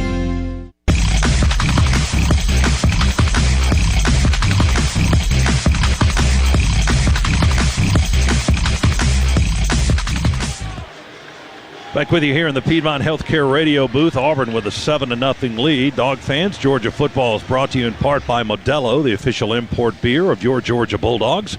Grab a refreshing Modelo Especial brewed for full-time Bulldogs fans for 21 and up only. Please drink responsibly. So the Tigers come into this game last in the SEC in third down percentage on offense. Just 34% for their conversion rate so far this season, but they were perfect 4 for 4 on that long drive that took 14 plays and covered 75 yards in 7 minutes and 21 seconds. Dogs get to touch the ball for the first time. Connor Gibbs, a transfer from Southern Miss, will kick it away to the far end of the field. Right-footed kicker. He jams his foot into this one, sends it high and end over end. It's returnable for Branch. Zachariah straight up the hash mark. They go low on him around the 23, and he dives forward close to the 25 as he returned that one from about the 3-yard line. And so the Dogs will have it. 1st and 10 for the first time in the game on the 25-yard line. Same as a touchback. Georgia's been in this situation several times this year already. Of course, we've talked about it or lamented over the fact that Georgia's had to play from behind a lot early on. Let's see if the Dogs can get an answer here on their first offensive drive. Gunnar Stockton in the backfield with Nate Frazier. Branch is in motion to our right. And they will hand it off straight ahead. Just a dive play straight into the line of scrimmage. Offensive lineman Gaston and Glover on the right side. And then it's Bo Hughley and Morris on the left side. So no Monroe Freeling, no Ernest Green tonight. And the gain was 3 for Frazier. On first down, it's 2nd and 7 for the Dogs from their 28. Branch jogs in motion across the formation to our right. Gunnar wants to throw. He'll hit Branch, who juggled it a little bit. Pass was on his back shoulder as he's doing a quick slant, but he caught it. And he's down in the vicinity of the 35 or 36 yard line, right on the 35. And he'll pick up 7 yards and a first down, a Scana Energy first down, tackled by Lee, the corner. Great catch from Branch right there, picking up his quarterback, getting a huge first down conversion for the Dogs. 1st and 10 on the 35 for Georgia. Auburn with a 7-0 lead here in the first. Play fake and a bootleg spin and a dump pass to Frazier in the near flat. He was open. He caught it as Stockton took a hit on the delivery of that pass, but Frazier pushes the ball up to the 46 yard line. And that's a gain of 11 and another Scana Energy first down for Georgia. Love the rollout design there. Kieron Crawford, number 24, the defensive end for Auburn, leading the team in sacks, putting him in dilemma early. Chauncey Bowen's in the backfield for the first time now. Drew Bobo up over the football, ready to snap it back to Gunnar. And he does in the shotgun. Stockton, oh my goodness, sacked hard. Back at the 35 yard line or so by Robert Woodyard, the middle linebacker from Mobile, Alabama. Man, he came flying in like a missile and really laid the wood to Gunnar. Ball's back on the 39. Lost 7. My goodness. Nasty hit. 2nd down, 17 for Georgia now behind the sticks. Bowens in the backfield. Humphreys in motion across the formation. We run a screen with Branch on this near sideline, and Auburn eats it up. Branch caught the ball but had nowhere to go. Xavier Atkins, the linebacker, on the tackle for Auburn. And he didn't even get back to the 40 yard line. Auburn ready for the first bubble screen of the night by the Georgia offense. Defended very well. Previous play, running back can't lose sight of the Mike linebacker. Mike linebacker saw the running back go out in for a pass route, and then of course here comes the Green Dog blitz. That's who laid the wood to Gunnar on the previous play. Branch got a half yard, so they call it 3rd and 16 now on the 40. And it's getting loud at Jordan Hare. Snap back to Gunnar. Here comes blitz pressure by Hawk on the right side, and Gunnar spins away from it, throws it incomplete on the Georgia sideline. Cash Jones, there's a flag back towards the middle of the field. It's in the vicinity of what might be a defensive holding, although Hugh Freeze is declining something.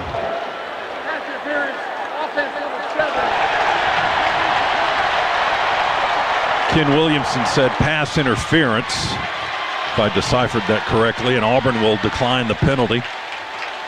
And that'll force Georgia into a punting situation here on 4th and 16 from their own 40.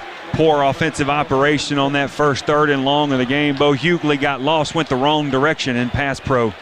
That gave the free rusher at Gunnar Stockton. Here's Brett Thorson to punt it away. Not real high, but a pretty good deep kick. And it's going to be returned by Simmons. He catches it at the 10, angles immediately to his left, and quickly across the 20 towards the Auburn sideline and hit around the 25 yard line. They may bring it back a yard or so. He ran into a crowd of folks there. 50 yard punt, 13 yard return. Not great hang time by Brett Thorson's standards, but he's out of bounds at the 23 yard line. That's where Auburn will have the football for the 2nd time in the game. They cashed in on their first drive. They lead at 7-0. We've got a break here in the first quarter, 4:13 to go, and the Tigers in front. Our first half tonight is presented by attorney Ken Nugent. If you've been injured in a wreck, there's only one call, that's all. CallKen.com. 7-0. Auburn leads Georgia on the Bulldogs Sports Network. If you're a contractor, you're like a coach. Your success depends on the team you put on the field. I'm Kevin Swanson, Business Manager with the International Brotherhood of Electrical Workers, Local 613. With over 5,500 skilled electricians right here in Atlanta, we provide the training, the reliability, and the experience to help you finish your jobs on time and under budget. If you're ready to grow your business with a team you can trust, let's talk. Visit IBEW613.org today.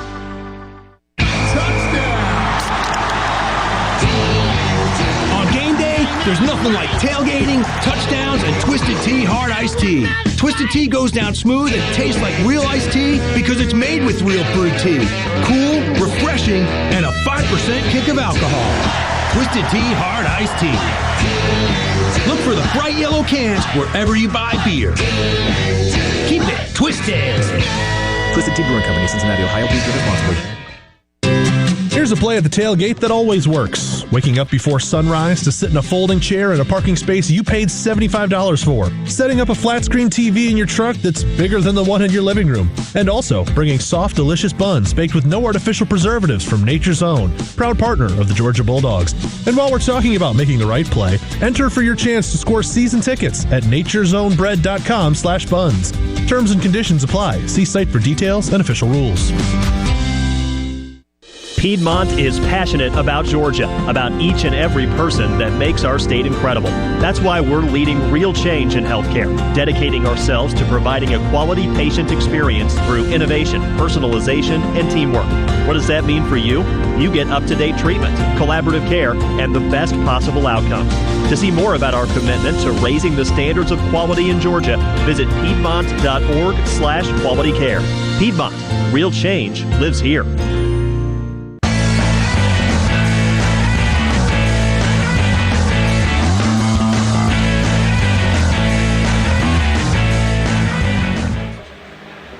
Along with Josh Brock, Scott Howard back with you inside the Piedmont Healthcare radio booth. DJ Shockley on the Georgia sidelines. Auburn with a 7-0 lead with 4:13 to go first quarter.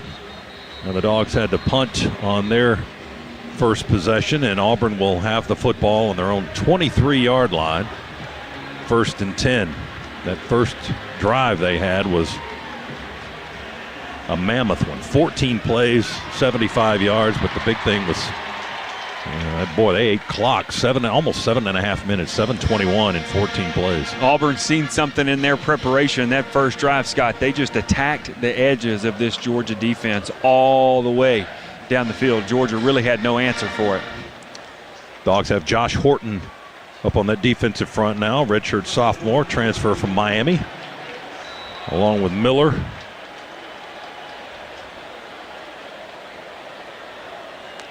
Arnold in the shotgun, going to hand it to Cobb. Oh, my goodness, he's got a huge gaping hole at right guard and right tackle and just shoots right through it into the Georgia secondary. And we stop him at the 35-yard line after a quick 10-yard run. They didn't get a full 10, however. Second down in inches. That was a gigantic hole.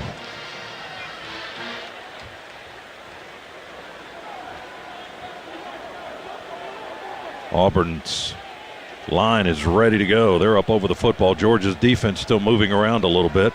Arnold in the shotgun. Cobb offset to his right, a little bit on his right hip. Play fake and a throw. Far sideline and incomplete.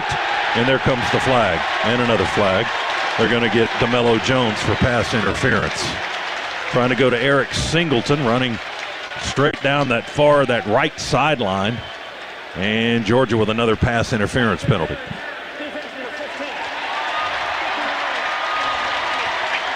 That's our second defensive pass interference penalty. We had one on offense, but Auburn declined it.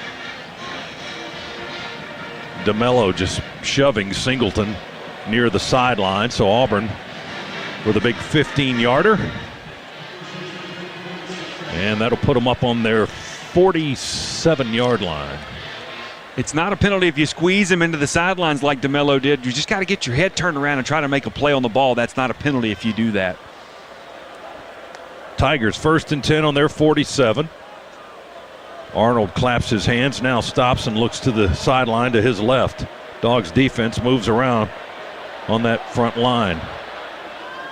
Arnold, play fake, pulls it down, throws it off the hands of the tight end on a quick cross from left to right. Frazier couldn't handle the hot potato, and the ball went high in the air, but Georgia couldn't catch it on the deflection, and it's incomplete. Chris Cole, good. Landed about 10 yards farther downfield in the secondary.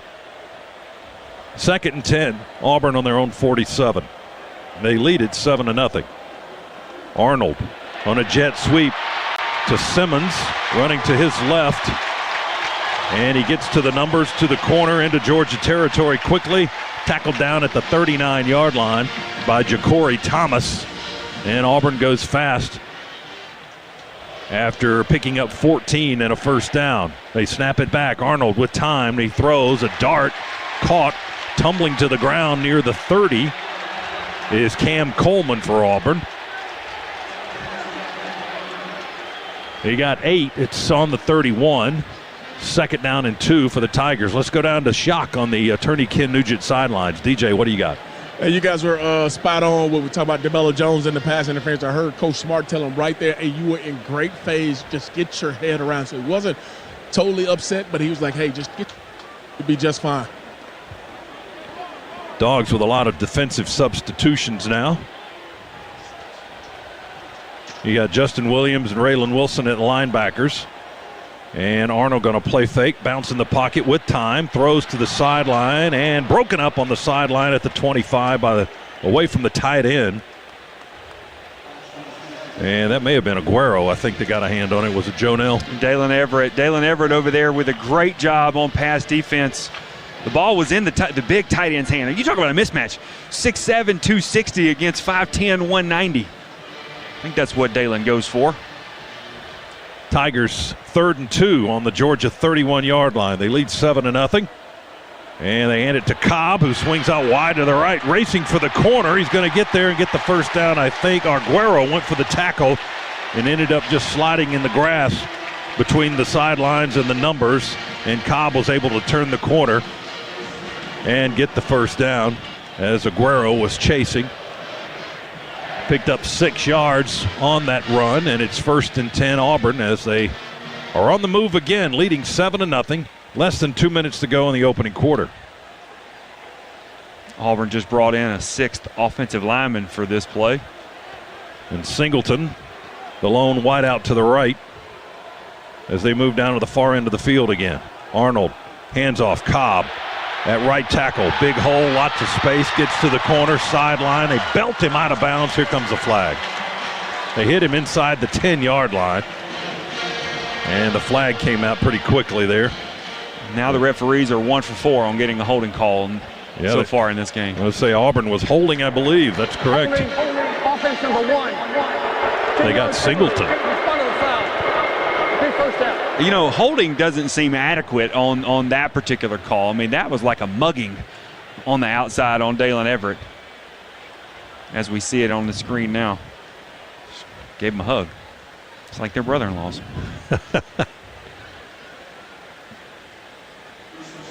So that backs up the Tigers 10 yards.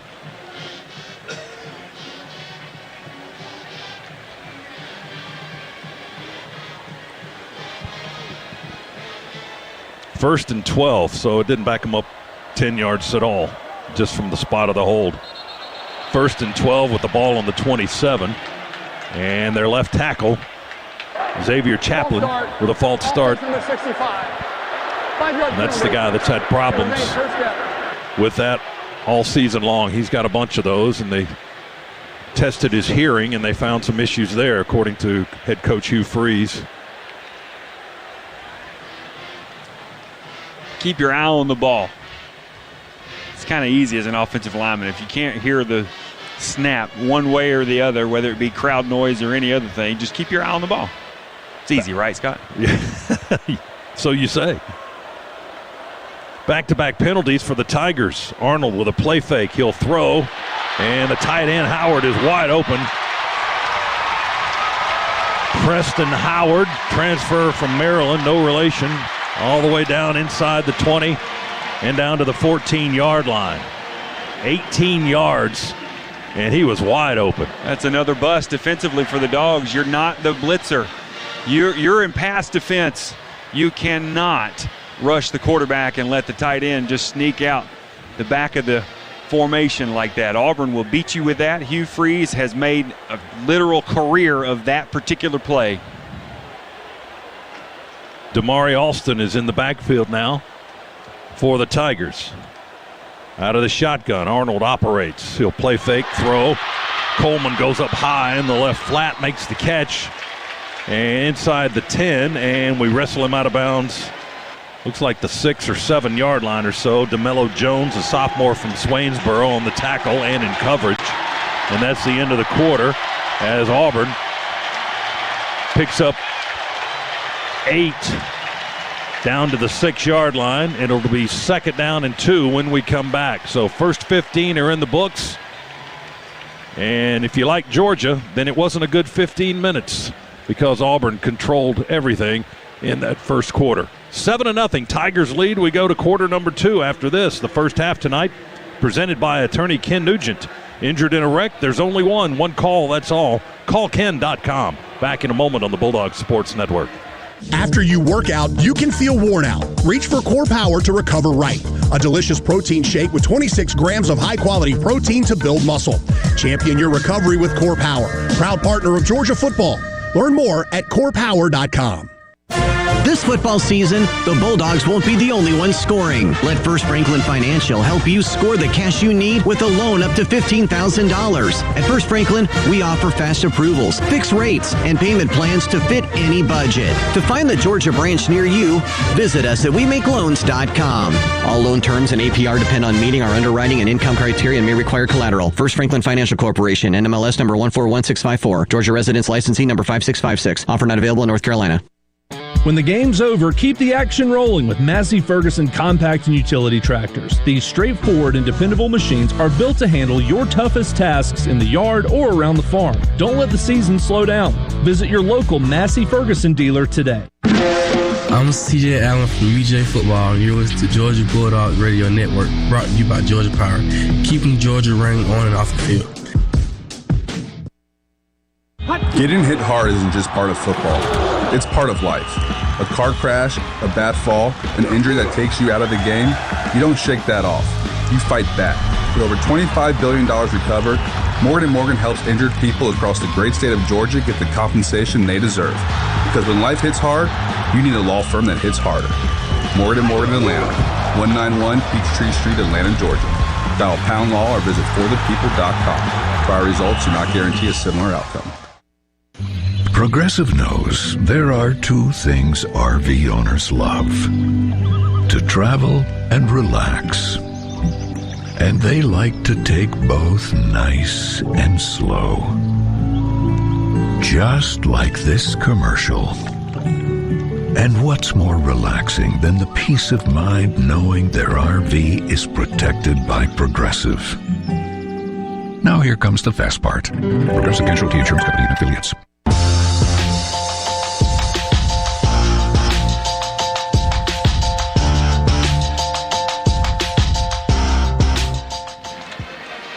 Back inside the Piedmont Healthcare radio booth here at Jordan-Hare Stadium. 7-0, Auburn leads. Let's recap the first quarter, presented by Ag South, Ag Georgia, and Southwest Georgia Farm Credit. Loans for land and farms. It was all Auburn. 141 yards of offense, 14 for the Dogs. Auburn rushed for 80. Georgia held to -4 on the ground in the first quarter. Here's a big number, too. We just haven't had the ball. 3 minutes and 26 seconds, Georgia's time of possession in the first quarter. Auburn had it 11 minutes and 34 seconds, and they are perfect on third down. 5 for 5, and they're knocking on the door again. They've got it 2nd and 2 on the Georgia 6 as they switch ends of the field. Now they're working down here in our backyard right in front of us. Jackson Arnold in the shotgun. Alston in the backfield.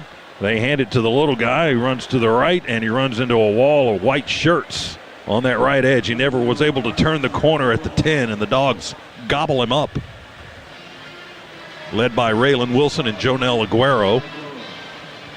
He actually lost yardage on the play. He lost 4 back to the 10, so it's 3rd and 6.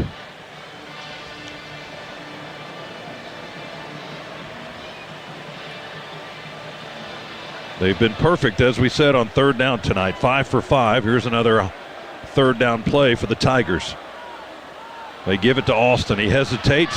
He tries to outrun Allen, who holds him up a little bit, and then the cavalry arrives. DeMello Jones and Jonel Aguero with a good hard lick on Austin.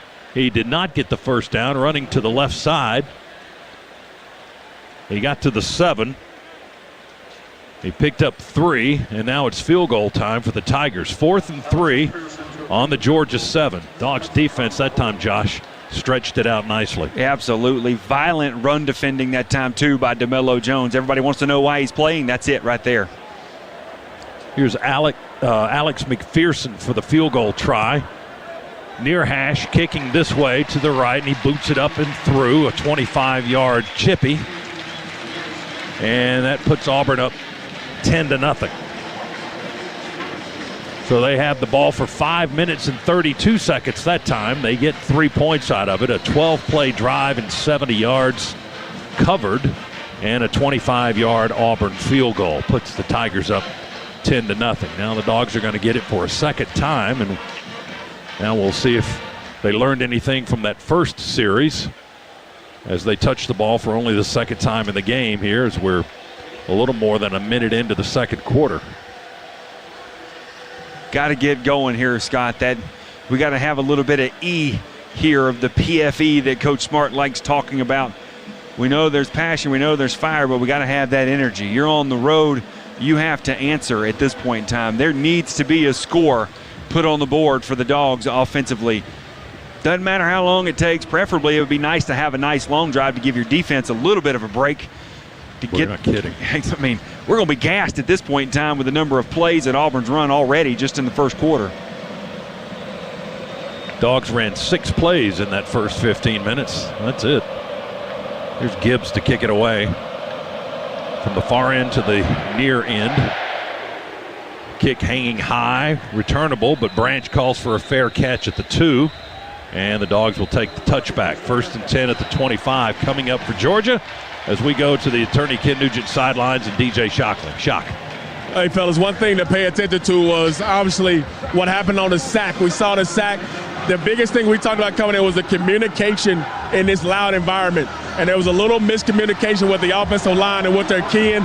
So the communication has got to be at an all-time premium because they're keying on certain things with our offensive line.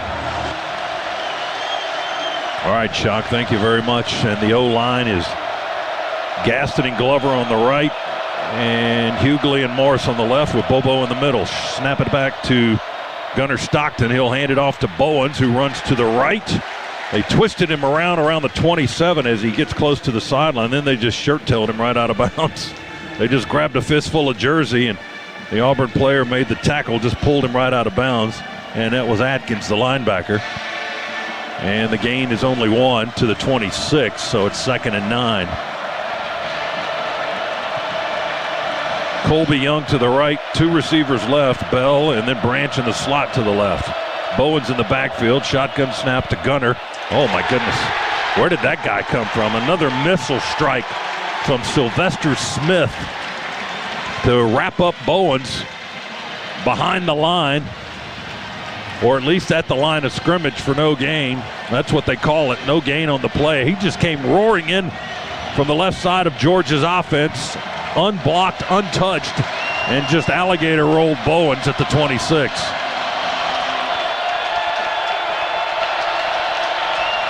Cass Jones in the backfield on 3rd down. 3rd and 9 on our 26. Dogs trying to move here. Stockton wants to throw, pressure, and he'll unleash that pass downfield to Dylan Bell, and it's off his hand as he slides down to the turf. Incomplete at the Georgia 40. Kayan Lee, the cornerback, junior from Ellenwood, Georgia, was in coverage there. The pass was a little bit low and a little bit behind Dylan Bell, who tried to slide and make a catch there low off the turf. It was low and behind because that's the only place that could have been caught there on the throw from Gunnar Stockton. Dogs will go 3 and out and have to punt it away on 4th and 9. It's not going well so far. Here's Thorson with a high. This one has a lot of hang time. Long kick by Thorson. Fair catch called by Malcolm Simmons way down on the other end of the field.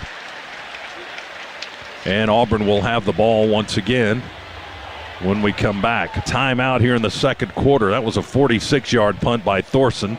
A lot of hang time, no return. And the Tigers will have it on their own 26-yard line when we continue. They lead Georgia 10-0 here early in the second quarter. Our first half tonight is presented by attorney Ken Nugent. Injured? You know who to call. There's only one. One call. Callken.com is the website. Now this on the Georgia Bulldogs Sports Network. Hi, I'm Gunnar Stockton, quarterback of the Georgia Bulldogs. And I'm Ken Nugent, proud sponsor of the Georgia Bulldogs and Georgia's favorite personal injury attorney. This season, Ken and I are teaming up to make our touchdowns count even more. That's right. For every touchdown the Dogs score this year, I'm donating $200 to the Boys and Girls Club here in Athens. It's about giving back to the kids in our community, and that's something we can all cheer for. And remember, big hits don't only happen between the hedges. May I? One call, that's all. Hey, that was pretty good. One call, that's all. Kick off your game with Georgia Peanuts. Power-packed with protein, essential nutrients, and great taste, Georgia Peanuts are the MVP for affordability, sustainability, and nutrition. To score life's touchdowns while cheering on the Dogs, look for Georgia Peanuts in Sanford Stadium concessions or visit gapeanuts.com to order online. This message is brought to you by the family farmers of the Georgia Peanut Commission. Peanuts! Get your peanuts! I'm CJ Allen, and you're listening to the Georgia Bulldogs Radio Network, presented by Georgia Power. Here for Georgia, here for you, and here for every play. You can't always predict what's next, but you can be ready for it in a BMW SUV. The performance-driven X1 comes built for every journey, while the X3's sporty design and innovative technology keep your drive connected. The X5 blends performance with a commanding presence, or make it even bigger with 3 rows of luxurious seating in the X7. For every road, there's an X built to drive it. BMW, the ultimate driving machine. Take advantage of exceptional lease offers today. Game days start with Community Coffee, proud coffee partner of the Georgia Bulldogs. Community's story began over 105 years ago from a simple belief that great coffee has the power to bring people together.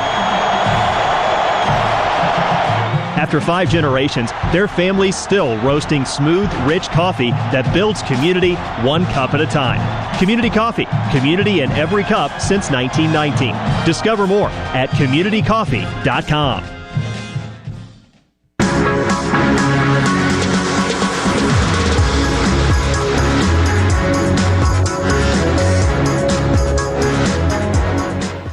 Back inside the Piedmont Healthcare radio booth, time for a Modelo scoreboard update. Texas A&M 21, Florida 14 in the second.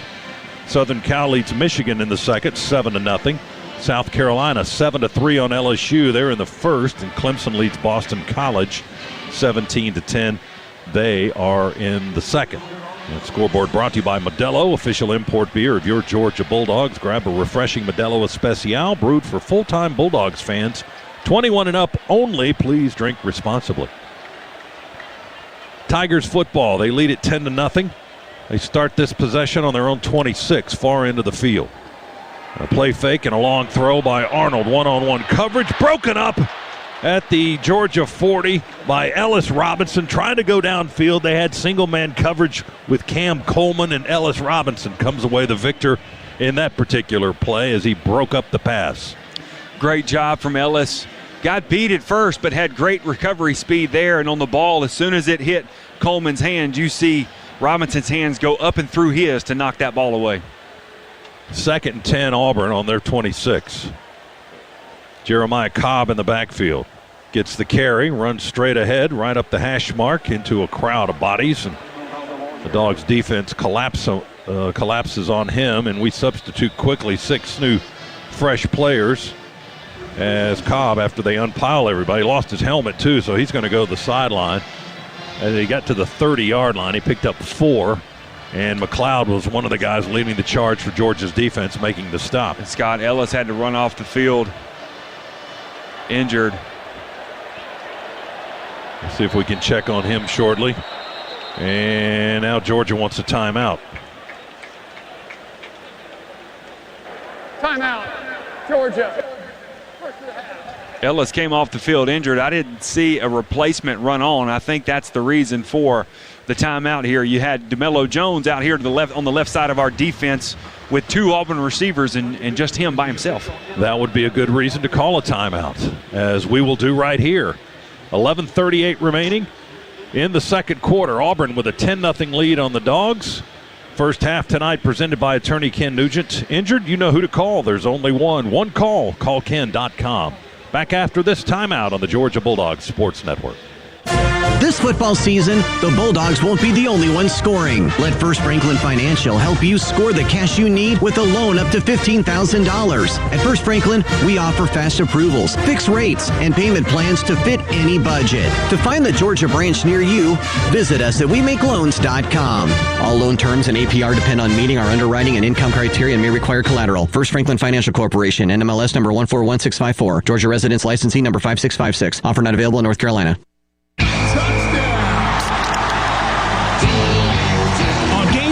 There's nothing like tailgating, touchdowns, and Twisted Tea Hard Iced Tea. Twisted Tea goes down smooth and tastes like real iced tea because it's made with real brewed tea. Cool, refreshing, and a 5% kick of alcohol. Twisted Tea Hard Iced Tea. Look for the bright yellow cans wherever you buy beer. Keep it twisted. Twisted Tea Brewing Company, Cincinnati, Ohio. Please drink responsibly. Don't go anywhere. The Dogs are coming right back. You're listening to the Georgia Bulldogs Sports Network. You know what day it is? It's game day. And here in Dog Nation, game day is like no other. When the Bulldogs take the field, it's electric. Now game day can be every day with the first ever Georgia Bulldog Scratcher, boasting a top prize of $300,000. So to those of you who bleed red and black, you know what to do. It's time to let the big dog scratch. Win up to $300,000. Play the Georgia Jackpot Scratcher from the Georgia Lottery. Play responsibly. I'm John Addison, a Georgia graduate, lifetime Bulldog fan, and chairman of distribution for Primerica, the largest independent financial services marketing company in North America. Primerica makes the maximum impact on the communities we serve through our concepts and products and by giving back through the Primerica Foundation. As a Georgia-based company, Primerica is proud to continue our long-standing tradition of sponsoring Georgia athletics. Go Dogs!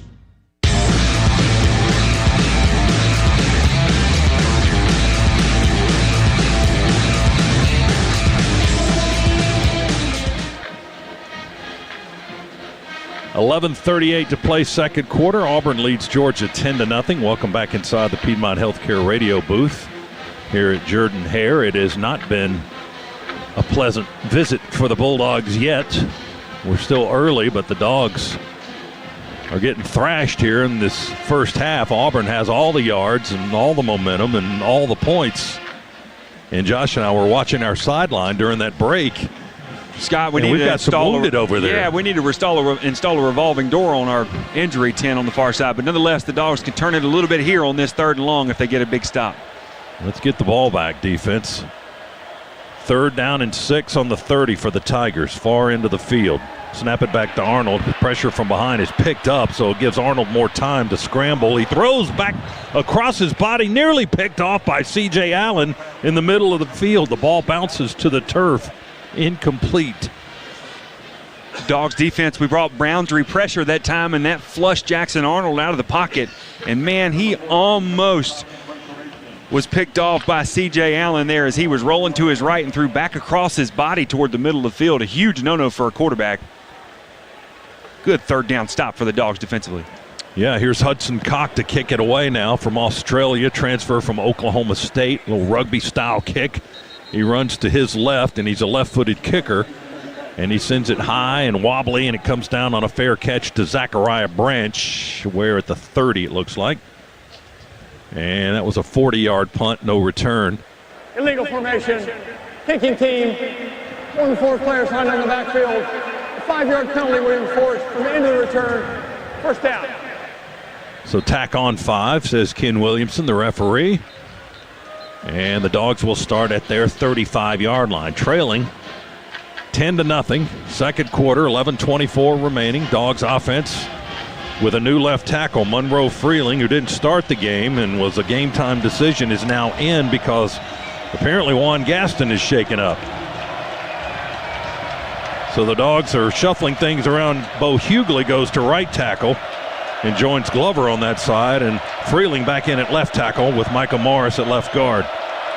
And now we put the tight end Delp on that side as well. Snap it back to Gunner, hand it off to Nate Frazier. He drives it on the right side of the line of scrimmage. And Auburn grabs him near the line, and Nate keeps driving across the 35 up to the 39-yard line. 4-yard pickup for Nate Frazier. And he was like pushing a blocking sled that time. He had an Auburn defender on him just about the entire 4 yards.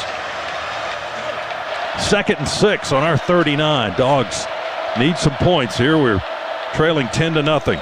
Stockton rolls to the right quickly, wants to run. It's cut off by the Auburn defense, so he switches gears and cuts inside between the numbers and the hash, but will go down in the arms of Elijah Melendez, the Will linebacker, at the 42-yard line. He got 3. He needs 3 more to continue the series. It's 3rd and 3 for the Dogs on our 42. Ball's on the right hash as we move away from our end of the stadium now. Cash Jones in the backfield on 3rd down. Branch in motion to the right. Snap to Gunner. Wants to throw. Oh, he avoids a sack. He ducked under it. Now he's running for his life on the right side and down at the 40. Hit by 5 Auburn defenders. Lost 2 yards. How he got away from the first guy, I have no idea. He just went low, and the Auburn lineman went over the top of him, couldn't get the sack. It looked like Gunner had the first one. His first option looked to be Oscar Delp, but he didn't pull the trigger. And he kept it and ran to the right. Now it's 4th and 5. Had him open, Scott. Would have been first down for the Dogs. 4th and 5 on the 40. Here's Brett Thorson again to kick it away. Trying to angle it to the right. A high hanging punt. Will bounce well over everybody's head as Simmons deked the punt coverage team and let that ball bounce right around the 5 or 6 down on the far right corner of the field, and it rolls into the end zone. A rare touchback on the punt, and Auburn will have the ball at their own 20-yard line. Scott, we talked about in the pregame show, got to have clean operations, and so far the offense has been anything but clean to start this game. Well, we have 2 first downs, 2 yards rushing, only 20 total yards. Yes, Chris says we only have 2 Scana Energy first downs. So you have to take that opportunity where you can to mention our good friends at Scana Energy. Tigers on their own 20. Far into the field. Coming this way. They lead it 10-0 here in the second quarter. Jackson Arnold in the shotgun. And whistles blow to kill the play. Hang on. Play game. Offense. 5-yard penalty. First down. And that's really bad operation for Auburn. They're giving us 5 yards there. It's not good, Scott, if you have to delay a game on your first play of the drive. That is a bit problematic. And you could see the reaction. If we look to the monitor of their head coach, his face is quite red after that. When we have him behind the chains now, let's keep him there because we get an opportunity to potentially flip the field offensively with the field position. 1st and 15. Snap it back to Arnold. Play fake and a quick throw left to Singleton. He caught it on the far sideline at the 20. Spins to the sideline. Tackled by Dalen Everett at the 22. They got 7 of it back, however. That's too much on first down. It's 2nd and 8. Good open field tackle from Dalen. That could have been a lot more. Singleton makes a lot of guys miss in the open field, as we well know as Dog fans. Clock ticks under 9 minutes here in the quarter. 10-0 Auburn in front. They run Alston in motion to the left. Play fake on the sweep that way, and they come back and throw it to the other tight end, Preston Howard, the junior from Maryland, and he's hit low by the linebacker. C.J. Allen got the tackle at the 24-yard line. 2-yard pickup. So here's a 3rd and 6. Well, the Dogs come up with a stop here. Auburn from their 24 on third down. Quick throw. There's the tight end. He gets the first down right up the hash marks. And they hit him. That's Ryan G., a freshman from Milton, Georgia, who made the catch. And then got a little bit more than he needed up to the 37-yard line. 13-yard gain for G. A good read from Jackson Arnold there. He sees two blitzers from Georgia's defensive front seven and hits his hot route on the seam right up the middle of the field in G. Allen with the tackle along with Bolden. That's only the second catch of the season for the third tight end, G. 1st and 10 on the 37 for the Tigers. Out of the pistol. Snap it back and a play fake. Arnold. Quick throw to the sideline. Coming back to it is Coleman. And then he curls around our defender Everett and gets more yards up to the 50. And Justin Williams, a linebacker, had to make the tackle. Arnold is not missing much. And they're not really stretching the field at this point. There's a player down back behind the Auburn offense. One of the Auburn players is being tended to now. So we got a stoppage of play for an injury. And TV will take that opportunity to send the clock guy out there for a timeout. So we'll take it with them. Timeout with 7:34 to go. It's one of their linemen. It's Jeremiah Wright, their right guard, the player who is injured. Auburn 10, Georgia nothing with a timeout. Our first half tonight presented by attorney Ken Nugent. Injured, you know who to call. There's only one call. Callken.com is the website. Back in a moment on the Georgia Bulldogs Sports Network. The red zone.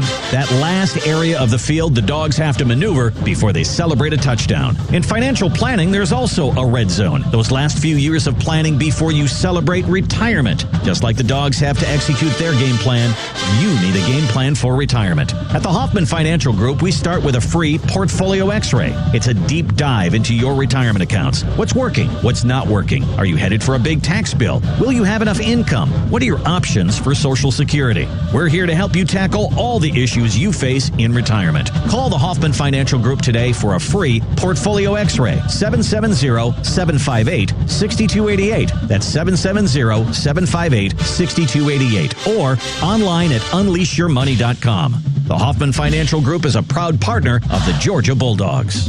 Investment advisory services offered through Brookstone Wealth Advisors, a registered investment advisor. Insurance and annuities offered through the Hoffman Financial Group, Inc. Georgia Insurance License 163546. Piedmont is passionate about Georgia, about each and every person that makes our state incredible. That's why we're leading real change in healthcare, dedicating ourselves to providing a quality patient experience through innovation, personalization, and teamwork. What does that mean for you? You get up-to-date treatment, collaborative care, and the best possible outcomes. To see more about our commitment to raising the standards of quality in Georgia, visit piedmont.org/quality care. Piedmont, real change lives here.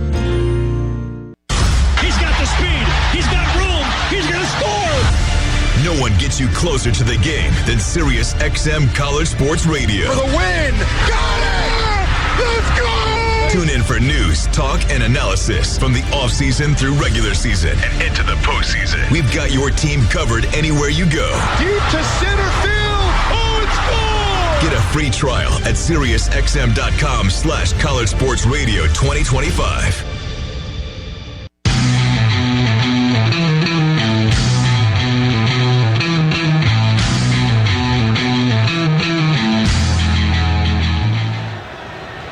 Back with you inside the Piedmont Healthcare radio booth. Auburn 1st and 10 on the Tigers' 49-yard line. Georgia's defense been on the field a lot here in the first half. Auburn's run 32 offensive plays. Georgia's only run 12.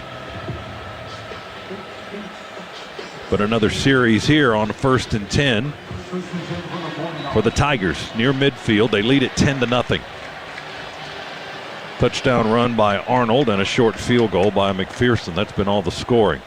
They fake a jet sweep and run with Arnold. He runs right through the blocking on his right side and heads this way into Georgia territory and upended at the 41. Raylan Wilson with the tackle. Old school power O with the quarterback, had jet sweep motion, which got Georgia's eyes chasing it and missed the gigantic hole that Jackson Arnold had to run through there. Ball spotted at the 42 was a 9-yard run by the Auburn quarterback. 2nd and 1. Dogs with Horton. And is that Griffin? Yeah, Griffin's one of our other linemen up front. And they hand it off to Alston. He runs it straight ahead. He's the smaller of their two backs, Cobb and Alston. But he gets plenty to just move the pile right in there behind his big lineman. He only needed a yard. They got that easily and picked up the first down running straight ahead. Elijah Griffin, the freshman defensive lineman for Georgia, makes the tackle at the 37. Got 5 on just a surge up the middle. 1st and 10 on the Dogs' 37. Auburn moving in this direction with a 10-point lead. Georgia showing blitz on the left side here with Raylan Wilson. See if they follow through with it post-snap. Chris Jones, one of the linebackers on this left edge. They hand it off to Alston, and he's hit near the line of scrimmage at the 35. It looks like he'll get 2. Just running it straight up down the field between the hash marks. Justin Williams, a linebacker, and Elijah Griffin, the defensive lineman, on the hit for Georgia. 2-yard gain, 2nd and 8 Auburn on the Dogs' 35. They're taking their time. Play clock under 20, and Auburn's offense just kind of standing around waiting for their cue from the quarterback, Jackson Arnold. 5.5 minutes, now less than that, remaining in the first half. Snap back, play fake, quick throw, out to the left. It's caught out in the left flat around the 32-yard line. Perry Thompson makes the catch, dances a little bit, picks up positive yards. Tackled by Gabe Harris and DeMello Jones out on the perimeter. And he didn't quite get the first down. He got a good chunk of it, but it's 3rd and a yard to go. Ball's on the 28. He picked up 7. Long throw from Jackson Arnold out to the perimeter, singling out Georgia's 101 defender. Good job open field tackling. Tigers 6 of 8 on 3rd down. This is 3rd and short, 3rd and 1. And they'll hand it off to Alston. He's looking for room on the right side of the line of scrimmage, and there's not a whole lot there. The Dogs piled it up nicely, but he may have enough of a surge to get the first down. Let's see when they unpile everybody. Yep, he did. He only needed 1. Kristen Miller, one of the guys in there jamming up the works, along with Justin Williams, a linebacker. But he got the yard that he needed to the 27. That's all he got, but he got a first down. Some of the best penetration across the board all night from Georgia's defensive front, but Auburn still able to push the pile across for a first down. Tigers with another slow, methodical drive. They've had 2, and this is their 3rd. They've had points on the first 2. They'll hand it to Austin. And Austin up the hash mark is going to be hit from both sides near the 25-yard line. Williams with another stop, and Quintavious Johnson, the linebacker, with a piece of that tackle at the 26. They're getting 1 yard at a time. That's what that run was, 1 yard. 2nd down and 9 on the Dogs' 26. Less than 3.5 to play in the quarter, and Auburn leads it 10-0. Dogs need a defensive stop, a big play here to slow this Auburn offensive train. They run Singleton in motion to the right. Play fake Arnold. He's looking downfield. Here comes pressure. He avoids the rush. Arnold puts it in his left arm and heads to the sideline. He gets outside the numbers and beats the Georgia defense out of bounds, and there's a flag down. Going to have holding on Auburn's offensive front. Holding, offense number 72. 10-yard penalty from the previous spot. Repeat, 2nd down. That was on Isavian Miller, who's in for Wright at right guard. Wright was injured a little bit earlier. Miller, a senior lineman from Memphis, called for holding. Kristen Miller got a good wind sprint in that time, chasing Arnold to the sideline. And that'll back up the holding penalty. Will back up Auburn to their 36-yard line. 2nd down and 19. Miller had to hold there because the Mack truck C.J. Allen came through and just absolutely annihilated him in the hole. Miller just grabbed a hold of him as he fell down.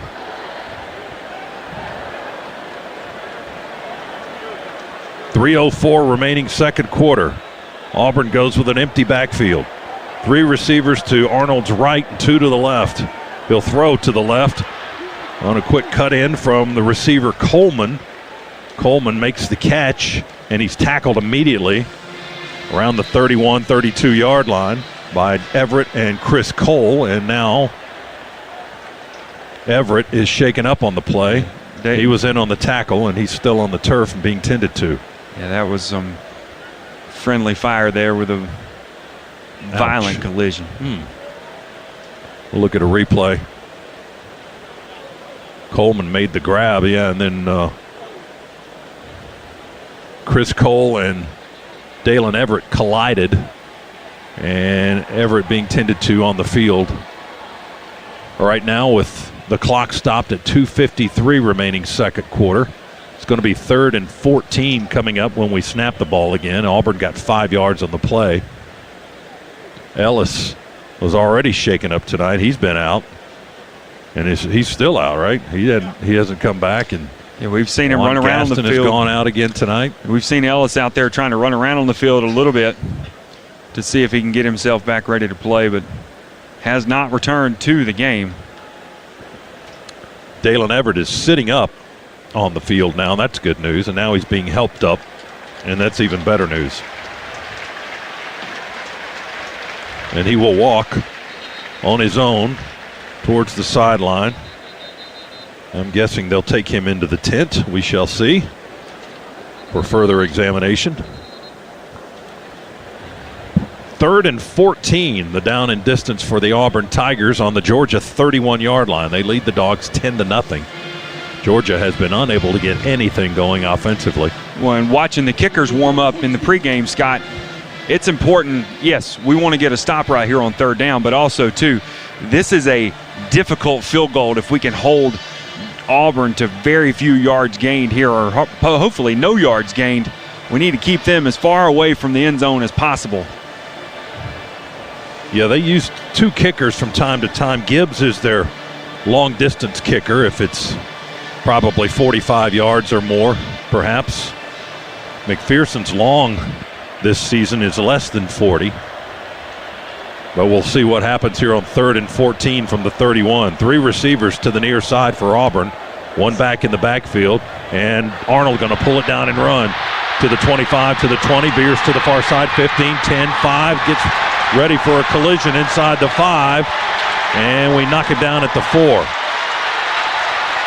He found a lot of green space off the left side of the line of scrimmage, and he more than picked up the first down. Now they're knocking on the door again inside the Georgia 5 down to the 4-yard line.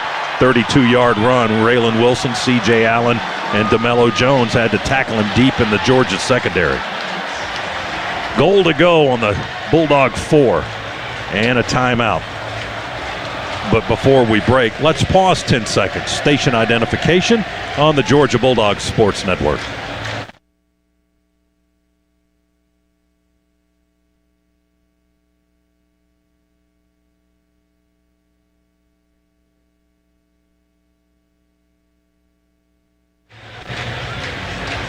Two-minute timeout here in the second quarter. Auburn with a 10-0 lead. Our first half is presented by attorney Ken Nugent. Injured? You know who to call. There's only one call. CallKen.com. Back in 2 minutes and change right after this timeout on the Bulldogs Sports Network. Bulldog fans know victories are built one play at a time. Waste Eliminator builds a cleaner future the same way. From recycling construction debris to composting food waste, our team is committed to keeping Georgia greener for generations to come. Waste Eliminator. We make a difference. Proud partner of the Georgia Bulldogs. Learn more at wasteeliminator.com. It's college football season, so you need all the energy you can get.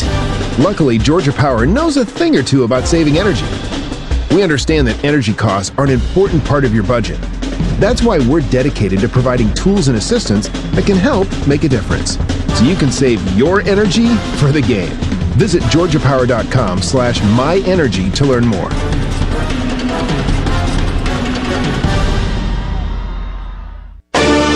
Dogs are heard right here.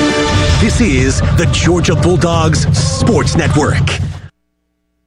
Your Barbasol shave is a time for self-reflection. Look in that mirror and ask yourself, can I make a real difference in this world? Of course you can. Just not today. The big game is on. Barbasol. It's a can of can-do. Snakes, zombies, public speaking. The list of fears is endless. But the real danger is in your hand when you're behind the wheel. Distracted driving is what's really scary and even deadly. Eyes forward. Don't drive distracted. Brought to you by NHTSA and the Ad Council. He's got the speed. He's got room. He's going to score. No one gets you closer to the game than Sirius XM College Sports Radio. For the win. Got it! Let's go!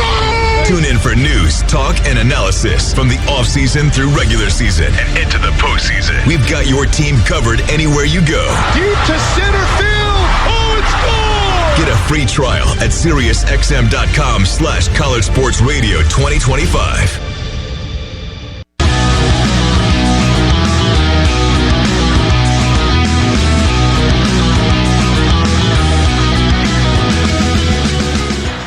This quarter recap presented by Ag South, Ag Georgia, Southwest Georgia Farm Credit, loans for land and farms. Second quarter, not much better than the first for Georgia. Auburn has 94 yards in the second quarter. Georgia has 6. The Tigers with 3 points thus far. Georgia has yet to score tonight.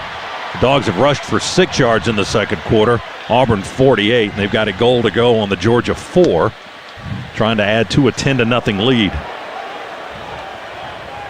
3 receivers right now. They bring a tight end in motion to the left and hand it off to Alston, running straight into the pack, right down the hash mark, and the Dogs jam it up around the 3 or so. We'll see where his forward progress was, as Xavier McLeod got his big body in a gap and jammed it up. They put the ball down inside the 3. Second and goal from that spot. And Georgia uses another timeout here after the 2-minute timeout. 1:54 on the clock here in the second quarter. This goes without saying, of course, you know, that Auburn, I would say that they've got 2 more downs, or they have the rest of the downs here. I don't think they're going to try to kick a field goal because they're going to get the ball to start the second half. Or sorry, no, we get the ball to start the second half. But this is an opportunity for Auburn to try to put this game away in the first half. They know Georgia is a strong second half team. I would bet they use every down they have to be able to get this ball into the end zone and not try to kick a field goal.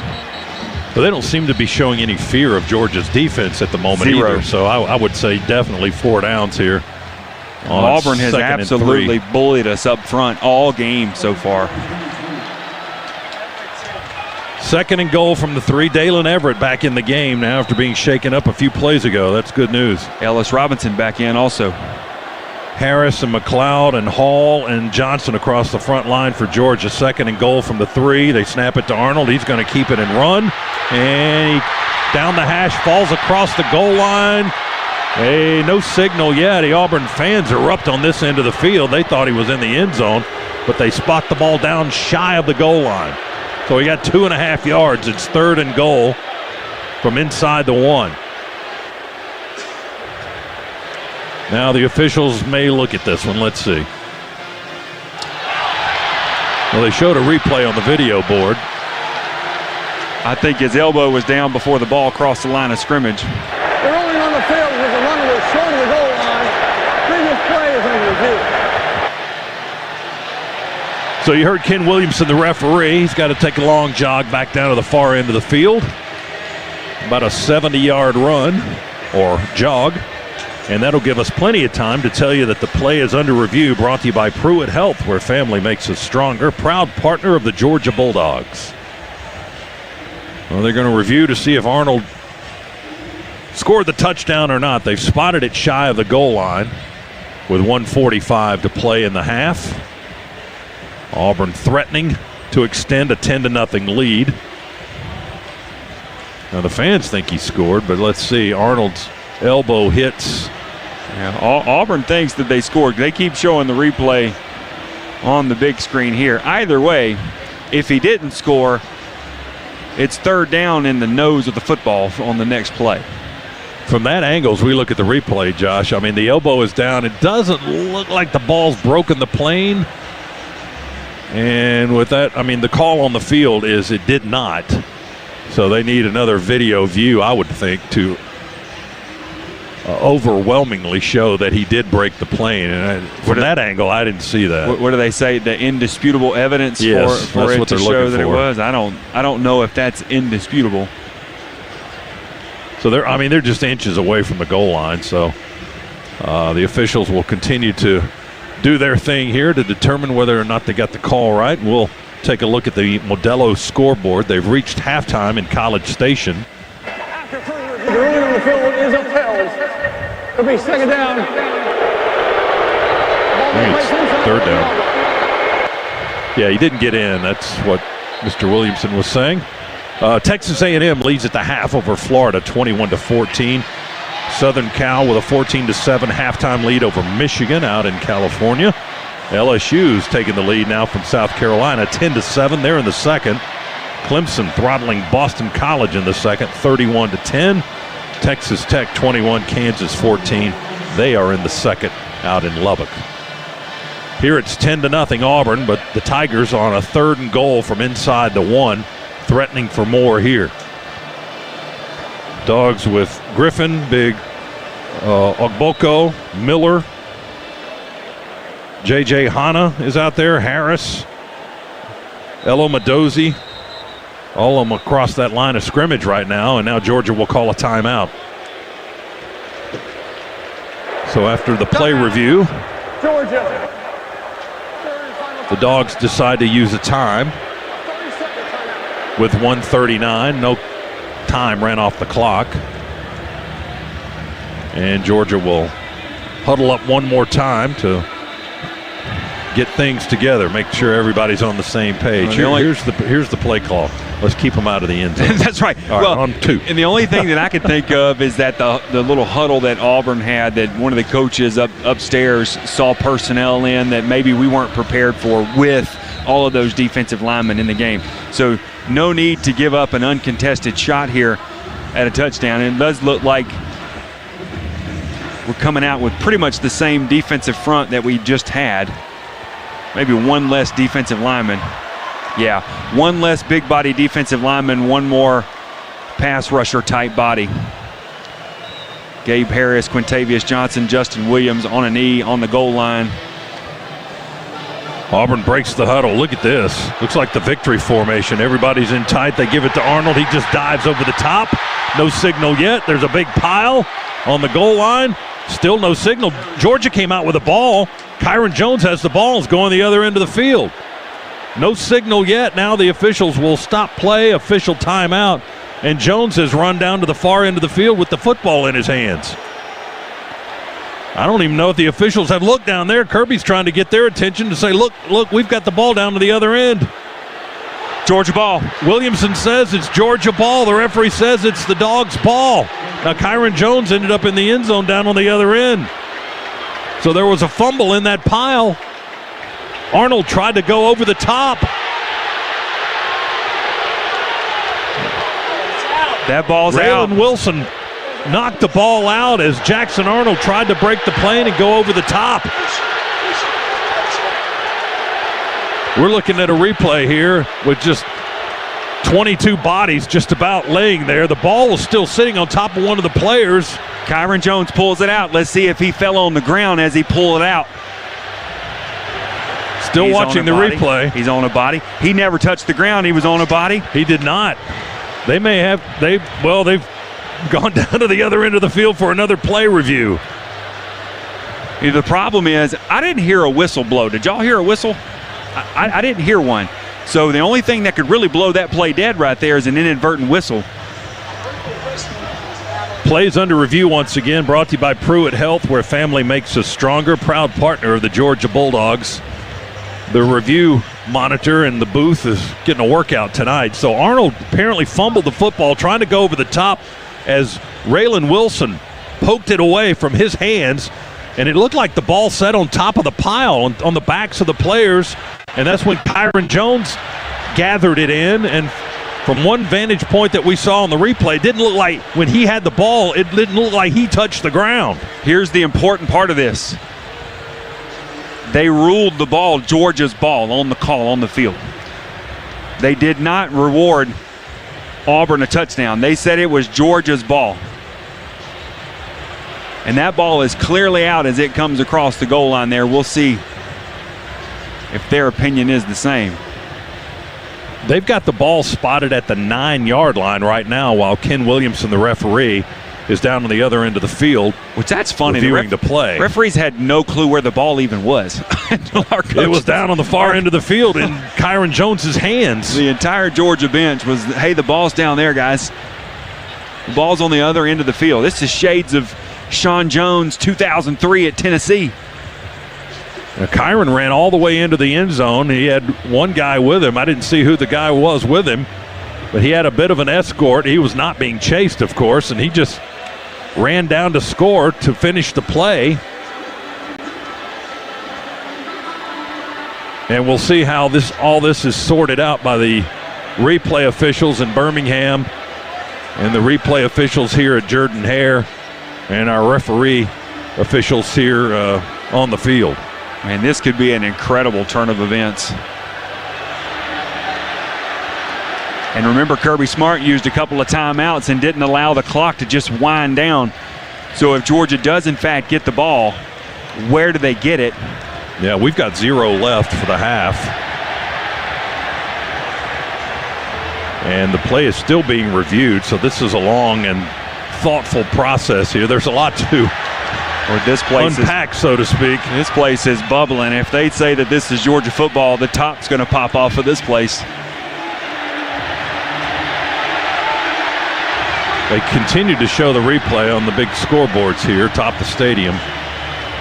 And the crowds, the ones sitting under us here in this south end zone, they're excited every time they show the replay.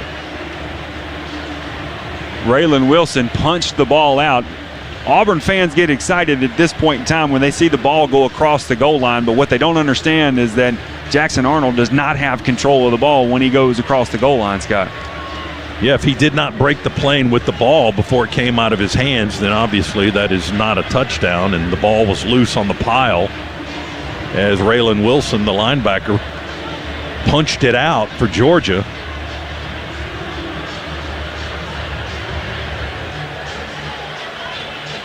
He may have been. We're looking at an enhanced replay now from our booth.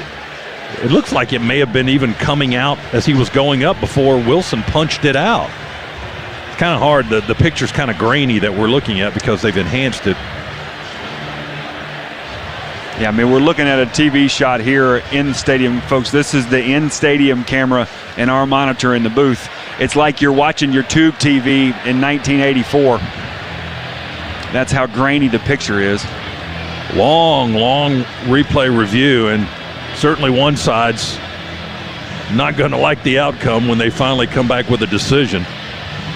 Because Auburn thinks they scored, Georgia thinks they have the ball. They actually did score on the other end, that Kyron Jones ended up with the ball and ran down to the far end of the field into the end zone.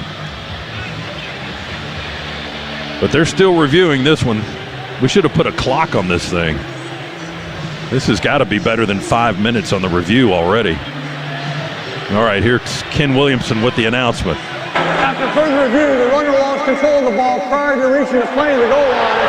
Ball was fumbled, covered by the defense, and then throws the ball at the 1 yard line. Well, they didn't get the touchdown, but neither did Georgia. I think he said, if I could hear, I couldn't hear him clearly, but did he say 1 yard line? Is that where they're putting it? 1 yard line, minus 1 yard line.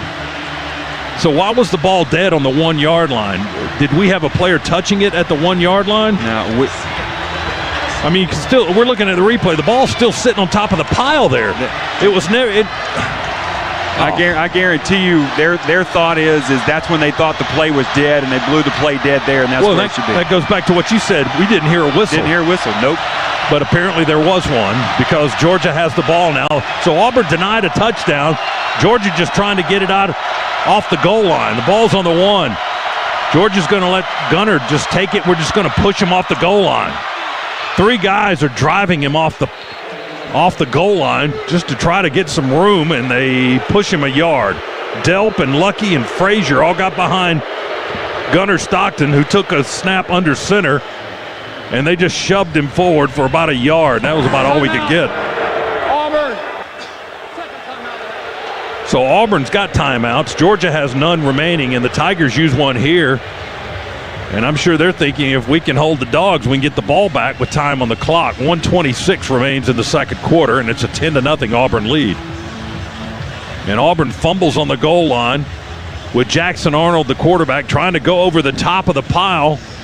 He only needed inches, and he lost the ball going up over the top of the pile, and apparently the officials blew the whistle after the ball came out. It never touched the ground, and Georgia never had a player touch the ground with the ball in their hands. Kyron Jones got the ball off the pile and turned around and under instruction ran the distance of the field and was in the end zone on the far end of the field, but Georgia was not granted a touchdown. So here we go. Now it's second. He may have gotten a yard, although the scoreboard says it's still 2nd and 10. The ball's on the 1. It's a little outside of the 1, maybe by a few inches.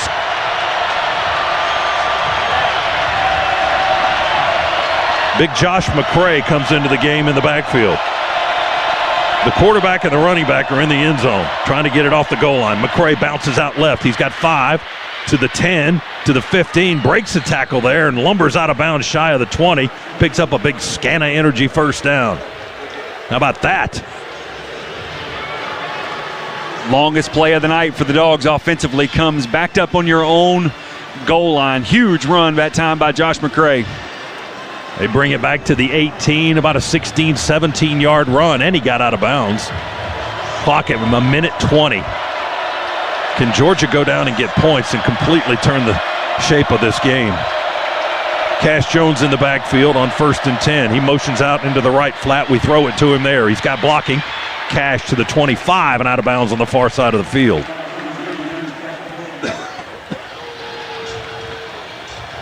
Seven yards on the pass play to Cash Jones and out of bounds to stop the clock with 1:14. 2nd and 3 for the Dogs on our 25. So we've come off the 1 after Auburn fumbled it on the goal line. You got a good shot here, good opportunity. 2nd down and manageable distance here. I wouldn't be surprised to see Georgia trying to take a shot. Colby Young out to the right side of the Georgia offense. Looks like he has one-on-one coverage. Juan Gaston is back in at right tackle, too, for Georgia. Out of the shotgun, Gunner works. Quick throw over the middle and a twisting catch. Lawson Lucky, middle of the field between the hash marks. Falls to the turf around the 32. Lucky with his first grab tonight from Norcross, Georgia. The Dogs go quickly. They get the first down up at the 32, a gain of 7. 1st and 10. Gunner leaks out of the pocket to the right and hold on. Officials are blowing the play dead.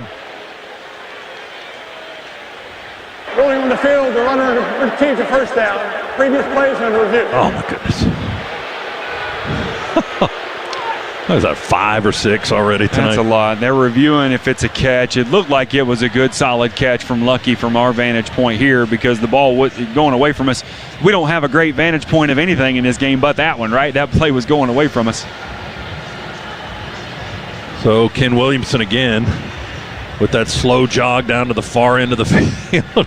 He's like, can y'all move the monitor on this end of the field? They're going to look in for the spot of the ball on that last play. 61 seconds showing on the clock here in the second quarter. That suddenly will not end. 1st and 10. And the ball on the 32-yard line at the moment. We shall see. Let's go down to Shock on the sidelines, brought to you by attorney Ken Nugent. DJ. Fellas, as you probably realize, the sideline's a little bit different now after that big-time play. A little bit of a pick-me-up, a little rejuvenation from both sides after that big-time play. Defense came right over talking to the offense saying, let's get something going. So hopefully this is something that can rejuvenate this team as we go forward. Shock, are you picking up on the sidelines anything about why that play was blown dead in the pile? Did the officials actually blow the whistle and blow the play dead after it came out? Yeah, from my vantage point from down here, I didn't hear a whistle. So I thought it was still live, and they kept it going. So it's interesting that it came out that way, but I didn't hear a whistle call either. Same with us. All right, thanks, Shock. The field is upheld. A first down, Georgia, the 32-yard line. Please put 1 minute, 10 seconds on the game clock. Yeah. Your first indicator that was a catch is that there was no replay review in this stadium. You knew, so that was a good catch all the way from the very beginning. No need for a review there. So 1:10 on the clock now. 1st and 10. Dogs on their 32-yard line. It's 10-0 Auburn in the final minute and seconds of the second quarter. Cash Jones in the backfield with Stockton. He's to Gunner's left. Bobo snaps it back in the shotgun. Gunner pressured from behind. He runs away from it. And he'll pull up and throw it to Colby Young, who catches it right on the Georgia sideline and quickly gets out of bounds at the 43 or so. Great job escaping pressure that time from Gunner Stockton, able to find Colby Young in a scramble drill on the sideline. Boy, I tell you what, as bad as Georgia's 2 minutes looked earlier on this season, we have utilized the sideline with no timeouts. Did you see the hit after he let that ball go? Yeah. Well, it took one right to the chops, and there was no flag. 11-yard gain for Georgia. 1st and 10 on our 43, moving away from us down to the far end of the field. Stockton in the pocket. Are they going to check that play now for targeting, maybe? The previous play.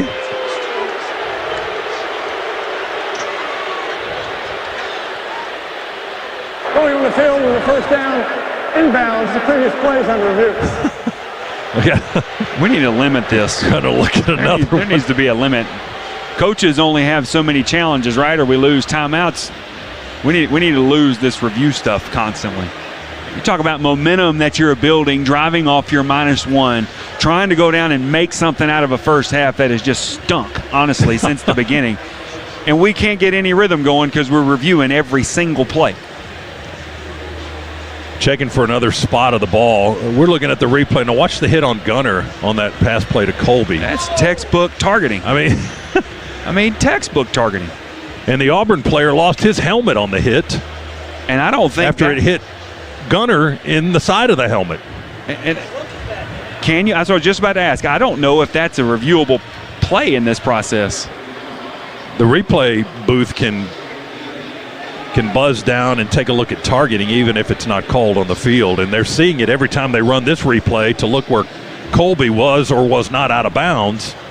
You keep seeing that same play, but still no indication.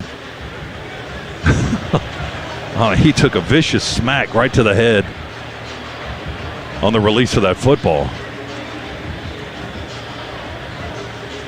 So another play is under review with 1:03 to go in the second quarter. 10-0, in case you've forgotten. Auburn in front. Scored a touchdown in the first quarter, a field goal here in the second. And Georgia came up with a huge defensive play on the goal line. Auburn fumbles. Raylan Wilson poked the ball free, and now they're trying to drive. Number 4, the defense hit a protected player above the shoulders with his helmet. Therefore, targeting has been created as a foul. Number 4 is disqualified from the game. 15 yards will be added to the end of the run. It'll be first down. All right, you get all that? They did call targeting on the play. Kayan Lee, the cornerback. So he's disqualified. And 15 yards added to where the ball was spotted for Georgia. So now the Dogs are in Auburn territory with 63 seconds remaining in the second quarter. I mean, just what a turn of events here for Georgia. And Auburn fans can get upset all they want to when they show in the offseason the training videos for the umpires. That hit to Gunner Stockton is an example of textbook targeting. Georgia is staying super composed here as they work their way down the field at the end of the first half. Dogs are on the Auburn 42, 1st and 10. Cash Jones in the backfield. Humphreys in motion to the right. Stockton looks left, throws down the middle. He had Lucky and he short hopped him and threw it behind him. He had Lawson Lucky around the 25-yard line. The ball landed behind him as Lucky tried to slam on the brakes, slide to a catch, but he couldn't adjust to it. The throw was behind him and incomplete. Love attack the middle of the field there. Got to be on target. If that's on target, that's touchdown, Dogs. Live to play another day, though. Flush that one. The next throw that Gunner makes is going to be the most important one. 2nd and 10. Clock at a minute to go in the half. Georgia with the ball on the Tiger 42-yard line. Auburn with a 10-0 lead, but the Dogs can change their fortunes here in the last 60 seconds.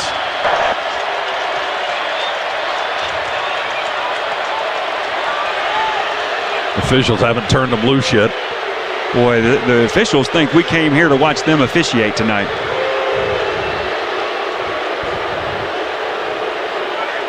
You must have had a broken down marker. I see a referee running down the sidelines carrying what looks like a new down marker. You know, those digital ones, Scott, they're a little finicky.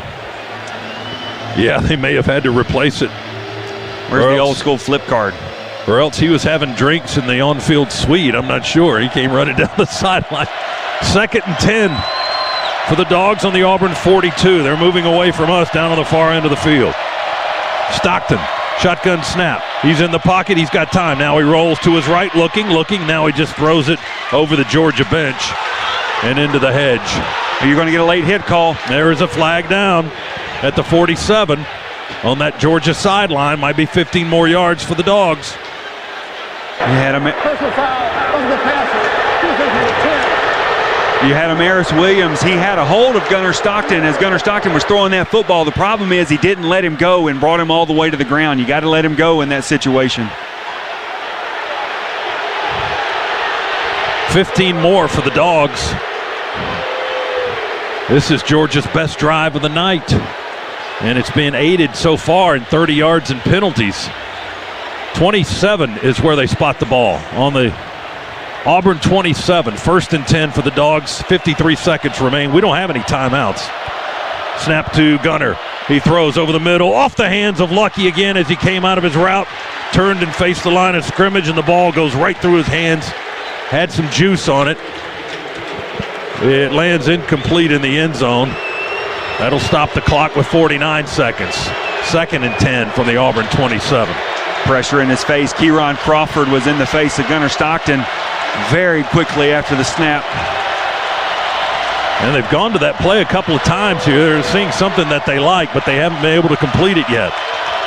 2nd and 10, Georgia on the Auburn 27, trying to get on the board. Quick throw, Gunnar in the right side to Branch, flagged down as he makes the catch around knee high and then gets out of bounds. And it might be an offside on Auburn. Does he want it? Does he want it? You want it?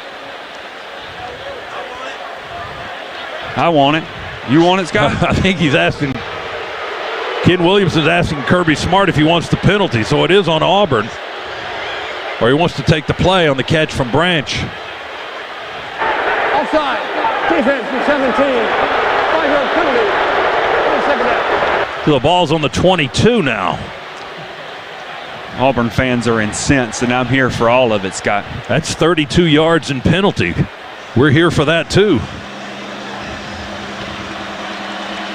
2nd and 5 for the Dogs on the Auburn 22.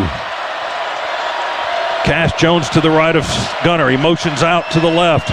We throw it the opposite way to Colby Young. He's got a screen and got blocking. He's fighting through the defense down to the 5-yard line, and they usher him out of bounds in a huddle. We had Monroe Freeling down there blocking, and the surge just kept going down to the 5-yard line. 17 yards if it's at the 5, and the Dogs move right into the Massey Ferguson red zone. It's on the 6, but it's goal to go. 16 yards on that.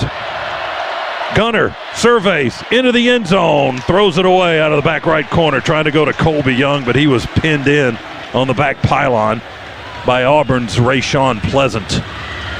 Smart decision from Gunnar there. That's your first read with no timeouts.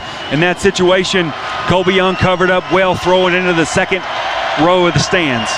27 seconds remain. Clock stopped after the incomplete pass. 2nd and goal, Georgia from the 6. They've come off their 1 after Auburn turned it over on the goal line. Lucky to the right. Humphreys, Young, and Branch to the left. Jones in the backfield. Branch in motion. Gunnar rolls to the right, looking, pressure, throws it away again. Had to get rid of it. They were going to eat him alive as Gunnar ran towards the far sideline. And that was, I think, Crawford that would know. It was Atkins that was bearing down on him. And he had to get rid of it again. Now it's 3rd and goal from the 6. I feel like it was a missed opportunity to run the ball on first down there. You had enough time on the clock, even though you didn't have timeouts. You could have taken the opportunity to run the football to see if you could get it in the end zone. When you chose to throw it, you pretty much sealed the fate for the rest of this drive here. Now, to me, got to get this ball in the end zone. 21 seconds remain in the quarter. 3rd and 6. 3rd and goal from the 6. Dogs with Colby Young to the right and 3 receivers to the left. The left side is the wide side, and now a flag. You shouldn't be allowed to run back and forth 3 times. Auburn had a defender run to the sideline back and forth 3 times while they were holding on to the football because Georgia substituted. And we don't have any timeouts, and they know that, so we had to take a delay penalty because they weren't ready. Yeah, that's kind of abuse of the rule, isn't it? Absolutely. So that backs us up to the 11. 5-yard penalty on the Dogs. Gunner takes the snap. Pressure, throws it towards the end zone. No, it never got there. It was deflected at the line. Incomplete pass. Auburn hit it at the line of scrimmage. And that may have been Bobby Jamison Travis, a junior college transfer that got a piece of that one. It was. At least smart the way play. he was reacting. Absolutely. Smart play by him. Scott could not get any pass rush, so he just stops and gets his hands up. All right, we're going to try for 3 with Peyton Woodring. About a 29-yard field goal from the right hash, kicking away from us, kicking to the left. Snap, hold, kick on the way, and it's good. Dogs get 3, get on the board for the first time. 13 seconds remain, and with that good kick, the good hands at Allstate will contribute to the Georgia Bulldogs Athletic Scholarship Funds for student athletes across all sports. Thank you to Allstate. Well, how's that for coming off the deck? On the 1-yard line, Auburn was going in to go up by 3 scores. They fumble on the 1, and the Dogs take it from the 1 all the way down to the other end of the field. They have to settle for 3, but they take 3, and they'll get the ball coming out to start the second half. So it might be the most improbable 2-for-1 that you might ever see, depending on what we do with the ball in the third quarter. Absolutely. 12 plays, 88-yard drive, 1 minute and 19 seconds with no timeouts. That was as good as they came. Of course, Auburn gave us a whole lot on that drive, and we were not able to fully capitalize on it, but to be able to get points going into halftime and the opportunity, as you just said, Scott, to come out in the second half and tie this ball game, considering how we've just been crushed in this first half, 238 yards to 78, to be able to come out and tie it to start in the third quarter, tremendous spot for the Dogs there. Great resiliency, way to come off the mat. Peyton Woodring to kick it away. And he puts a little adrenaline into this one, my goodness. And he jams it inside the end zone on the tight on the left side of the end zone. Got it inside the pylon. It's going to be a touchback, but wait a minute, there's a flag down. You got your typical cheap shot there late in the half. You had a Georgia kickoff cover guy going downfield get blindsided by an Auburn player 25 yards away from where the football landed in the end zone. Auburn getting their money's worth on penalties tonight here in the second quarter. Dead ball foul, personal foul, illegal blindside block, kicking team 25, half the distance to goal, first down. How's that happen when our guy gets trucked? A blindside block on the kicking team. Receiving team. Yeah, okay, there you go. Yes. Yeah.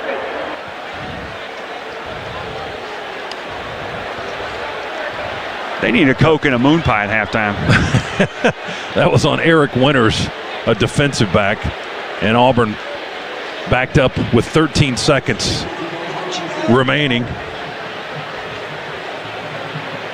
Man, their penalties they 8 penalties now for 70 yards. And the bulk of them here in the last 2 minutes. Game time, anyway. The last 2 minutes have taken about a half hour or so to play. So Auburn's just going to take a knee down on the far end of the field and let the clock run out. and that's going to be the end of the half. Auburn will lead going into the locker room at the half, 10-3.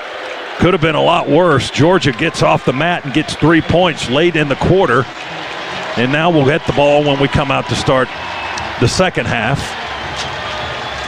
We'll try to get some comments. Let's go down to Shock. He's got the coach. DJ, down to you. Coach, they got over 100 yards rushing, averaging 6 yards a carry. How do you slow them down in the run game? Quarterback run is really hurting us bad. He's a physical runner up inside, doing the exact plays we worked on, but we ain't been able to stop them. They're doing a great job on third down, too. We ain't got off the field. Killer in the game is the third and long. We give up there, and poor tackle. Talk about the momentum from that last drive, being able to get the stop, then offense coming down. How big is that as you head to the halftime and get the ball back? Yeah, it's huge. We get double possession there. Offense chance to win the middle eight's what we want, so we got to do something with it in the second half. I appreciate it. Scott? Shock, thank you very much. Kirby sounds positive as they go into the locker room, and why not? You got points, you have the momentum at the end of the half, and you get the ball to start the third quarter. A halftime interview brought to you by Zaxby's. Who's got the sauce? Right now, the Dogs have the sauce. We're at the half at Jordan-Hare Stadium. Auburn 10, Georgia 3. Hondo standing by for the halftime report here from Auburn, Alabama, and that's next on the Georgia Bulldogs Sports Network. At Kroger, you never compromise. You get high quality and low prices. Like you never compromise your meal with our spring salad mix, guaranteed fresh. And you never compromise your budget with low prices in every aisle. And you never compromise your appetite with our golden brown bread that's baked fresh in store. And you never compromise your wallet with our low prices.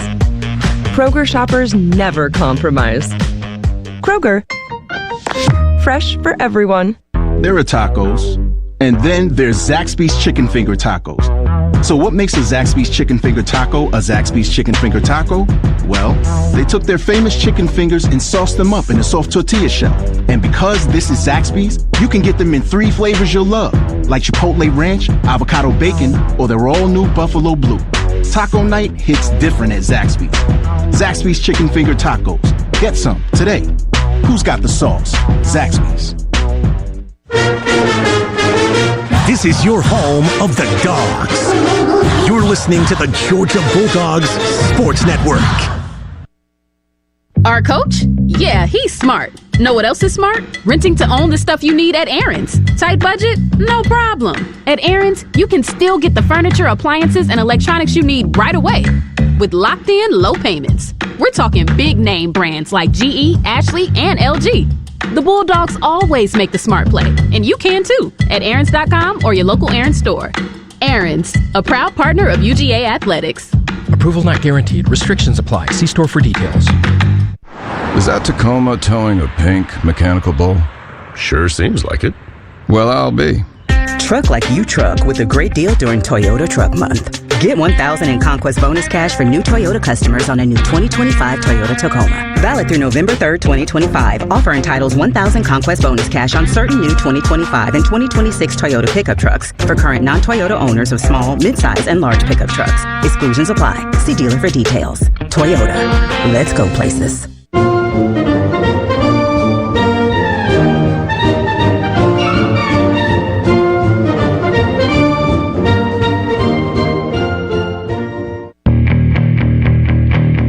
On the Georgia Bulldogs Sports Network. Welcome to the Halftime Report. Here's your host, Neil Hondo Williamson. I've seen a lot of crazy things in following this game. This is my 49th year with Georgia football, 50th year with Georgia football, 33 on the broadcast. I don't know if I've ever seen the last 2 minutes like that. Auburn leading 10-3. The Dogs backed up on their own half-yard line, punch it out on 3rd and goal, actually returned the fumble for a touchdown. The referees said that they had blown the whistle. Still, the Dogs able to march most of the way down the field, about 89 yards down the field, 88 yards, and salvage a field goal out of that drive here at the end of the first half. Georgia will get the ball first in the second half. It's 10-3.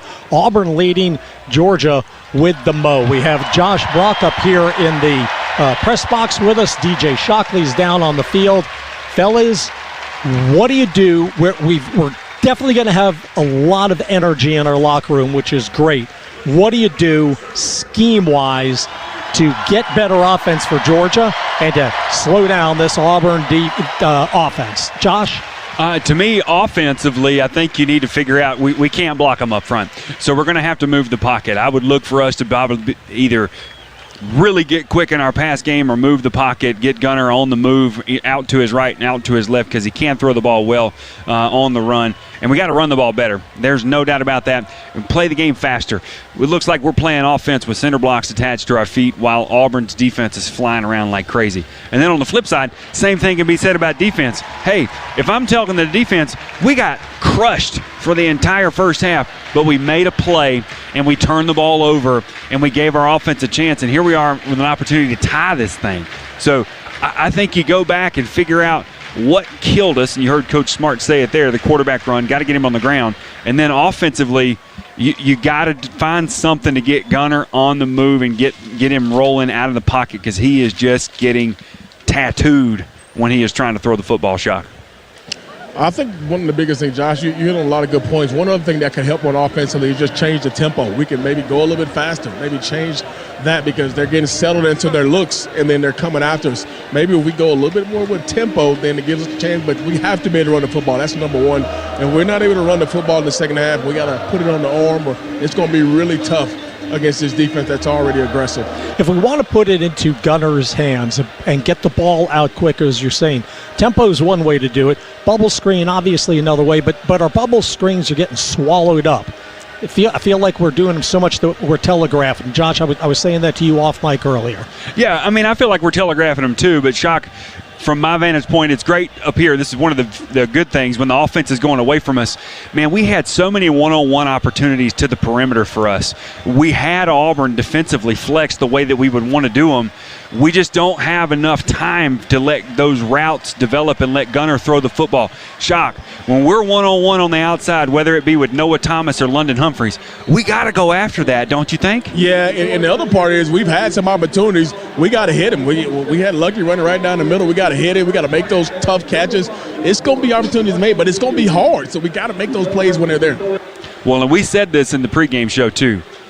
You know, Gunner's ability to be able to put the ball, throw it to the right read, but throw it accurately to the right read is going to be a huge thing. We've seen a couple of our guys make big catches. Lawson Lucky made a big catch with the ball behind him. Zach Branch made a big catch with the ball behind him. And then we see, as Shock just pointed out, we missed Lucky down the middle of the field there.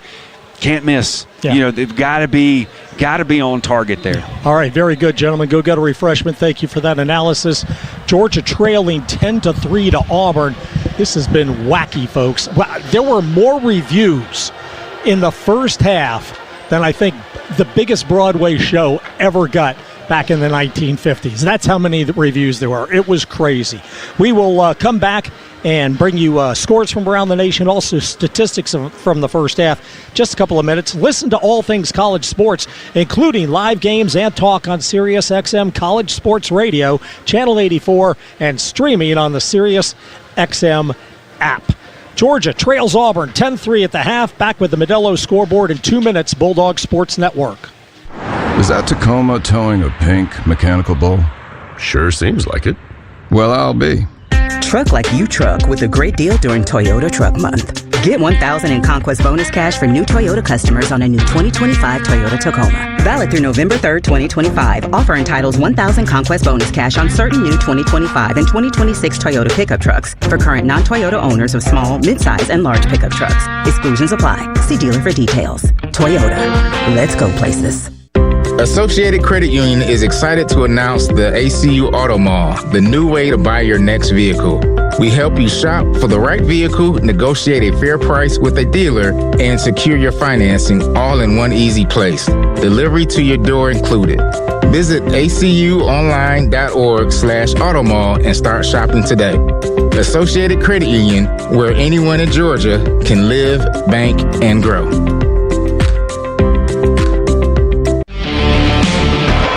Between the hedges and across the state, this is where the dogs play. You're listening to the Georgia Bulldogs Sports Network.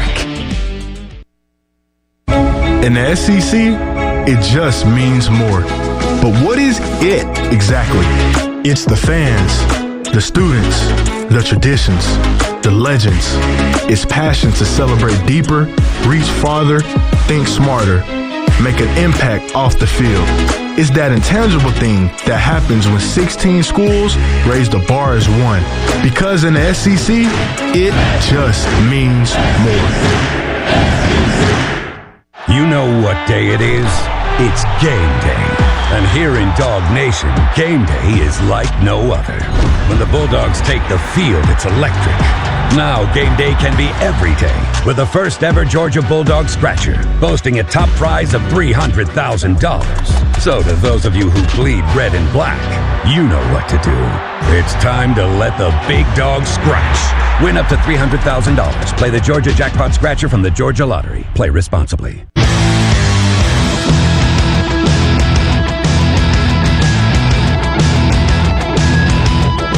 Back to Jordan Hare Stadium where Auburn leads Georgia 10-3. The Dogs will take the second half kickoff. Time now for the Modelo Scoreboard Update, brought to you by Modelo, the official import beer of your Georgia Bulldogs. Grab a refreshing Modelo Especial brewed for full-time Bulldog fans. For 21 and up only, please drink responsibly. Games in progress. 5th-ranked Texas A&M at home against Florida. Late third quarter, and the Aggies leading the Gators 24-17. Fourth quarter, Iowa is playing in Madison and bludgeoning the Badgers. It's 30-0. Hawkeyes leading that one, and Iowa is threatening to score again. 9th-ranked Texas Tech is at home in Lubbock, and the Red Raiders are leading in the third quarter 21-17 over Kansas. Southern Cal at home against 15th-ranked Michigan. Trojans up 21-7 there in the third. Also in the third, Purdue leading on the road at Minnesota 17-13. Clemson on the road pounding Boston College. It's 34-10 there in the third. That Purdue-Minnesota score, by the way, is at the half. Also at the half in Baton Rouge, 11th-ranked LSU clinging to a 10-7 lead over South Carolina. Brigham Young ranked 18th. Not Brigham Yanked. Brigham Young ranked 18th is at Arizona, and the Cougars are leading that 14-7. They're in a delay in the first half. Games from earlier today of interest. We had a number of upsets in the top 25. 7th-ranked Indiana went into Oregon and knocked off number 3, Oregon 30-20. Texas in the Cotton Bowl beat number 6 Oklahoma 23-6. Longhorns win that one. Colorado knocked off number 22 Iowa State 24-17. Northwestern won at Penn State 22-21. Ole Miss and Bama both squeaked out 3-point wins. Alabama at 14th-ranked Missouri. Ole Miss at home against Washington State. There's your Modelo Scoreboard. We'll check first half stats, then second half action with Scott, Josh, and DJ Shockley. Your Dogs trailing 10-3, but we will get the ball first on the Bulldog Sports Network. Around here, we take pride in showing up for our families, our neighbors, our dogs, and our health. Just like the loyalty we have for our dogs, we deserve a Medicare plan that is loyal to us. A plan that is there for us day in and day out, no matter what happens. That's why we should have Clover Health on our team. Clover's Medicare PPO plans offer the freedom and flexibility of a PPO with the benefits and savings we want. It's more than just a Medicare Advantage. It's the confidence to do more, cheer more, enjoy more. Clover Health, the coverage we've been missing. Visit cloverhealth.com to learn more. Clover Health is proud to support Bulldog football. Clover Health is a preferred provider organization, PPO, and a health maintenance organization, HMO, with a Medicare contract. Enrollment in Clover Health depends on contract renewal. Paid actor portrayal. This is Drew Bobo from the Dogs, and you're listening to the Georgia Bulldogs Radio Network presented by Georgia Power. They're here for you and the Bulldog Nation with tools to help you manage your energy and your budget.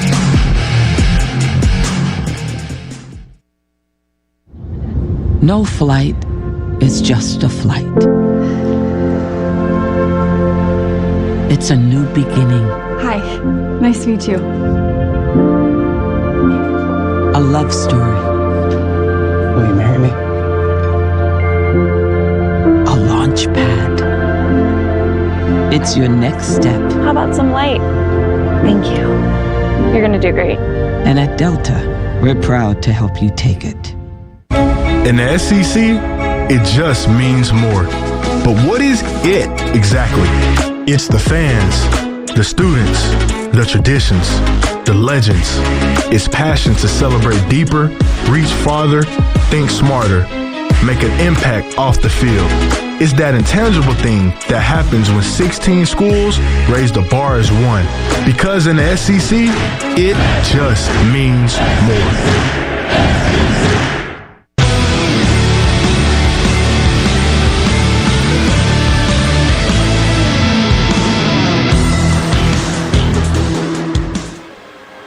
Your old buddy Hondo on the radio back at Auburn. Georgia trailing 10-3 Let's check some statistics for you. We spotlight the first half's best in-game stats, brought to you by Old Dominion Freight Line. Old Dominion Freight Line works hard to be the best in the game and is proud to be the official freight partner of Georgia Athletics. It has been a game dominated by Auburn so far. The Tigers with 237 yards of total offense. Georgia with only 78. Tigers have outrushed the Dogs 130-19. Couple of key statistics that have helped keep Georgia in this. One is the Auburn fumble. The only turnover of the game came on Georgia's 1-yard line with about a minute 50 to play in the first half, and Georgia able to march down the field and pick up. It's only 3 points. That's a 10-point swing right there. The other one is Auburn's penalties. 9 penalties for 83 yards. The Tigers have held the ball for almost 22 minutes. Georgia for 8:05. Tigers have converted 8 of 11 third down tries. Georgia is 0 for 4. Georgia's leading rusher, Josh McCray, 1 carry for 17 yards. Our second leading rusher, Nate Frazier, 2 totes of the mail for 7. Gunnar Stockton is 7 of 14 for 59 yards passing. He has been sacked 2 times. Meanwhile, Georgia has not reached Jackson Arnold for a sack yet. This is a guy who's sacked 14 times in the past 2 weeks against Oklahoma and Texas A&M. 0 sacks today. Jackson Arnold, 14 of 19 passes for passing for 107 yards. He's also carried the ball 8 times for 51 yards, and the Tigers' lone touchdown. 10-3 is where we stand. Tigers on top. Georgia will receive the second half kickoff, and we do have a lot of momentum. The last 2 minutes was as crazy as you're going to see as far as reviews, and the play at the goal line that Georgia was able to manage, but got some momentum coming out of the locker room, we hope, as well as the ball. Scott, Josh, and Shock will have the second half action for you following these words. This is the Bulldogs Sports Network. At Kroger, you never compromise. You get high quality and low prices. Like you never compromise your meal with our spring salad mix, guaranteed fresh. And you never compromise your budget with low prices in every aisle. And you never compromise your appetite with our golden brown bread that's baked fresh in store. And you never compromise your wallet with our low prices. Kroger shoppers never compromise. Kroger, fresh for everyone. College football season is Modelo season, and the Modelo Recruiter is scouting for full-time Bulldog fans who live and breathe football all season long. You know what that makes you? A full-time fan. Welcome to the roster, Recruit. You deserve an ice-cold Modelo, the official import beer of your Georgia Bulldogs. Because Bulldog season wouldn't be the same without you. Modelo Especial Beer, Chicago, Illinois. For 21 and up only, please drink responsibly. Piedmont is passionate about Georgia, about each and every person that makes our state incredible. That's why we're leading real change in healthcare, dedicating ourselves to providing a quality patient experience through innovation, personalization, and teamwork. What does that mean for you? You get up-to-date treatment, collaborative care, and the best possible outcomes. To see more about our commitment to raising the standards of quality in Georgia, visit piedmont.org/quality care. Piedmont, real change lives here. This season, honor the win and the West in Tecovas. Whether you're in the stands or out celebrating after a big win, Tecovas Western boots are handcrafted for all-day comfort with colors and styles that look right at home. You can show your pride from head to toe. This football season, show up in boots. Find your perfect pair at Tecovas.com or at one of their retail stores in Atlanta or Alpharetta. Tecovas, forever West. This copyrighted broadcast is an exclusive presentation of Learfield and JMI Sports under the broadcast rights granted by the University of Georgia. Reuse of this presentation is prohibited without the expressed written consent of the University of Georgia, Learfield, and JMI Sports. Announcers are provided by Learfield and JMI Sports and approved by the University of Georgia. Scott Howard, Josh Brock back with you inside the Piedmont Healthcare radio booth as we get ready for quarter number 3. And the third member of our on-air crew, DJ Shockley on the sidelines. Let's go down to Shock. He was in the locker room at the half. DJ. Well, if you guys thought it was going to be a spirited halftime conversation, it absolutely was. It was one of those where Coach Smart kind of turned red. He emphasized in this ball game that the first half probably was the worst that they probably have ever played and couldn't play any worse. But he said to have the resilience to be able to come back was huge. But he also said, if we can win this ball game, it has to happen on the line of scrimmage. He really went after the running backs, went after the offensive line, said, if we're going to win this ball game, it's going to be on you guys' shoulder to be able to move people and be the more physical team. Defensively, a lot of stuff about the quarterback run, way to stop it. But both said we have to be the more physical team in this ball game and be able to finish these guys off. They're getting penalties. They're playing outside of who they are. We have to finish on them for the entire second half. We get the ball here is a crucial drive, but he said line of scrimmage is what's going to win this ball game in the second half, and he wants the ball out on Auburn. All right, Shock, good stuff. Thank you. Shock's reports all throughout the game brought to you by attorney Ken Nugent as the Tigers will kick it away to Georgia from this near end down to the far end of the field. If you're, conforming normally on the side of the field, it would be from right to left. This is Connor Gibbs to kick it away. Branch to return it, but he will let it sail into the end zone. Take the touchback. Dogs ball on the 25 to start quarter number 3 in a 10-3 contest. Auburn in front as we pause 10 seconds. Station identification on the Bulldogs Sports Network.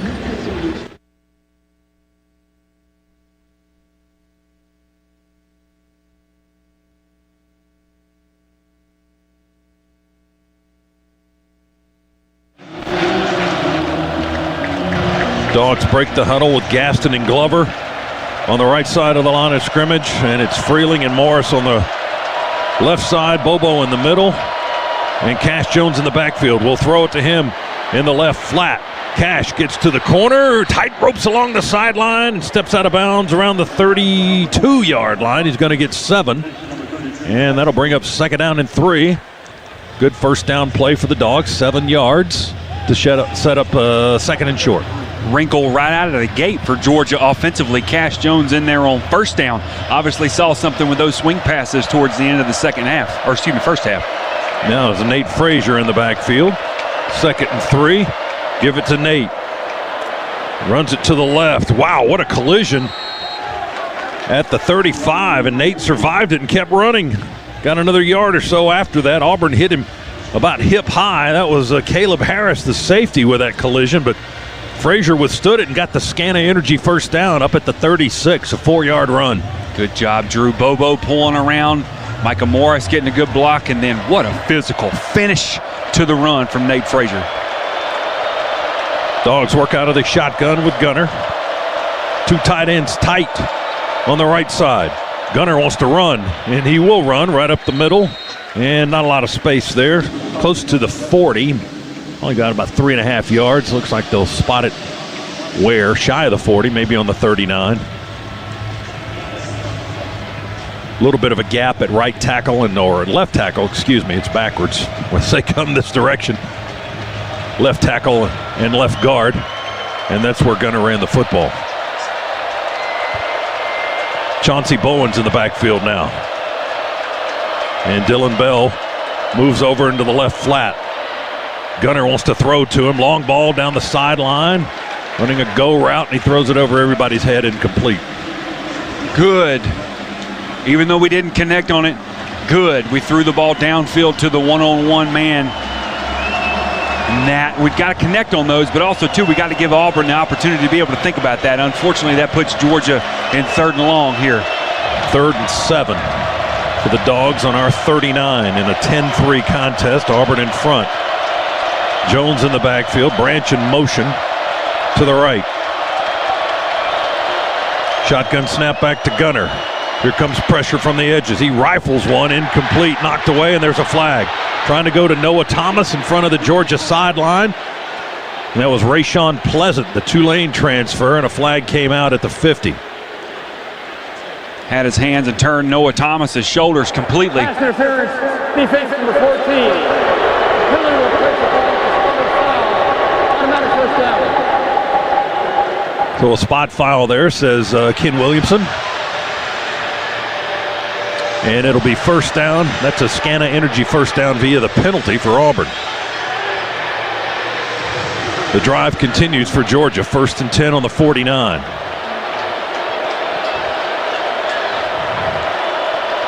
Peanut in the backfield. Dwight Phillips, play fake and a throw out into the right flat, and that play just blown up immediately to Branch. We had Delp and Humphreys out there trying to block on a screen out in the near flat, but that just did not work, and Branch is gobbled up immediately back at the 48-yard line. He lost a yard, and that was Kinsley Lador-Faustin who made the tackle. The way Auburn has defensed that bubble screen all night long makes you think that they worked on it multiple periods in practice every single day this week. They've been ready for it every time. We're on our 48. We lost a yard. It's 2nd and 11. Dwight Phillips in the backfield. He will block. Gunner will throw. Coming this way and incomplete at the Auburn 25-yard line. Trying to go to the big tight end, Elias Williams, at 6'7". That's a big target. He was reaching up high and trying to spin on the sideline and catch that ball, and that was too much. It was incomplete. He was covered by the safety, Caleb Harris. Who was giving up a lot of size. I was about to say, 6'1". I love that matchup that was schemed up there by Bobo and that play call. We'll come back to that. You'll see that again at some point in time in this second half. Another third down play, 3rd and 11. We're 0 for 4 on third downs tonight. Gunner will throw it to Branch. Little tunnel screen, and Auburn reads it well and holds us to just a handful of yards. He's tackled at the Auburn 45-yard line. Just inside the right hash. And the Dogs want to leave the offense out there. It's 4th and 5 on the Auburn 46. Snap it back. We're going for it. And they're going for a long ball on the sideline. Oh, off the hands of Colby Young. He left his feet, tried to get it, and it just glanced off his hands. Incomplete on 4th down. Hey, he had the play there, and then Colby even made a move on the ball and beat the defender, but just couldn't reel it in. Mistimed his jump just a little bit, Scott. There was a well-thrown pass. Good jump, good effort from Colby Young. Just jumped a hair too soon. Ball went off of his fingertips. Dogs unable to convert on 4th down. And the ball goes over on downs to Auburn at the 46 of the Tigers.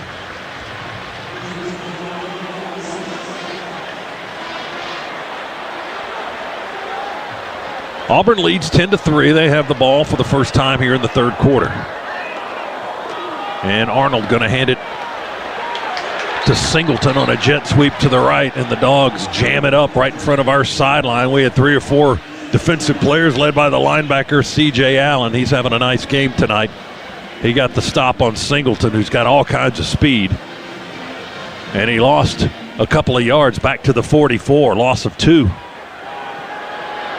Now Arnold's going to run, and he takes a lick running straight up the hash at the 45. Man, he got knocked backwards. Allen got his money's worth. CJ with the tackle, and check a flag over on the Georgia sideline. Holding, defense number 6. 2-yard penalty, and run. On that first down. They're called holding on Everett on the right sideline. And that wipes out the good play by C.J. Allen. Although Arnold's still feeling that hit, and he's looking at his left hand and flexing his hand after he got walloped. This will be one of the first times, Jeremy. I don't dislike that defensive holding there. Dalen was going to the ground. That was going to be sure 6 points for Auburn.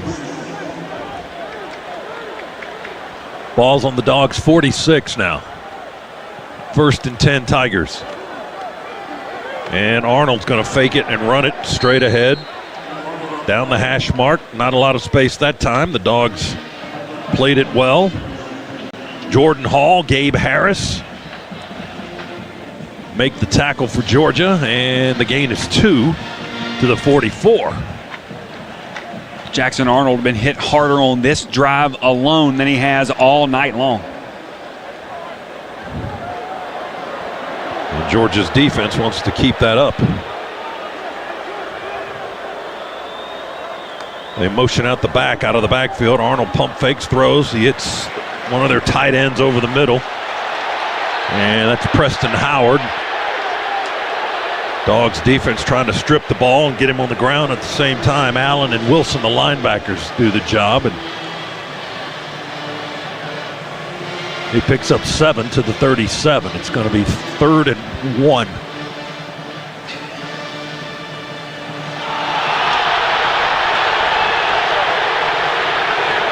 Crowd reacting to something on the video board again. Did they think he got the first down, or is it something else? They think it was targeting. Oh, I see what you're saying. Okay, now see the replay. And I don't disagree with him completely. Well, and now Auburn's going to call a time so that the officials Timeout. Auburn, first for the half. Have a little more time to think about it.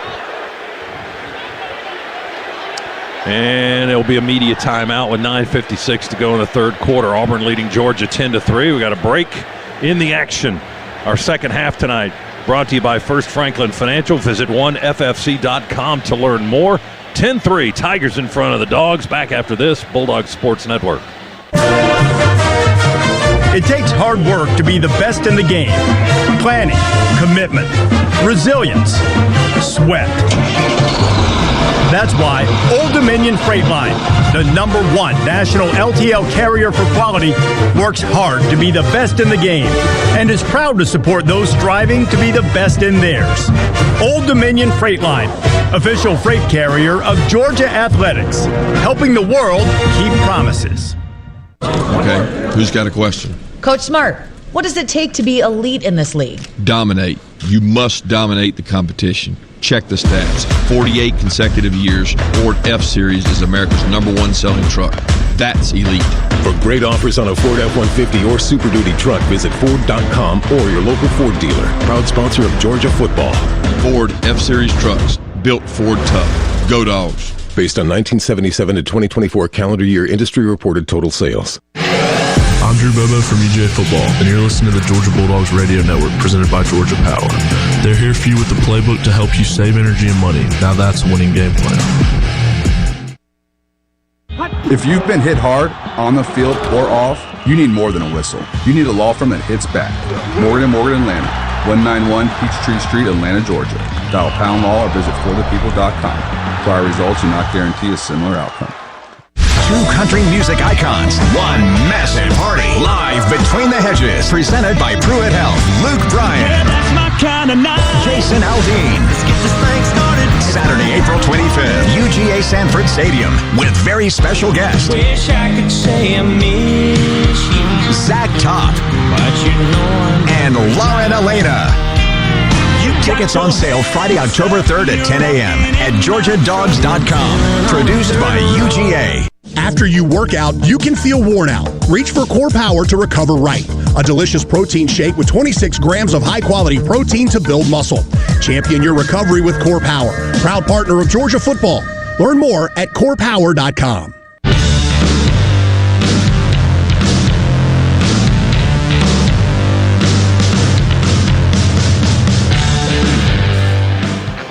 Along with Josh Brock, Scott Howard back with you in the Piedmont Healthcare radio booth. Governor's Office of Highway Safety reminds you the penalty for getting a DUI can cost up to $10,000. That's why the Governor's Office of Highway Safety says drive sober so you won't get pulled over.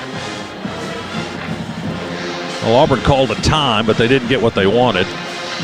And what they wanted was a review on a possible targeting that may or may not have been reviewed in the booth, but there was no targeting called either from the booth or on the field.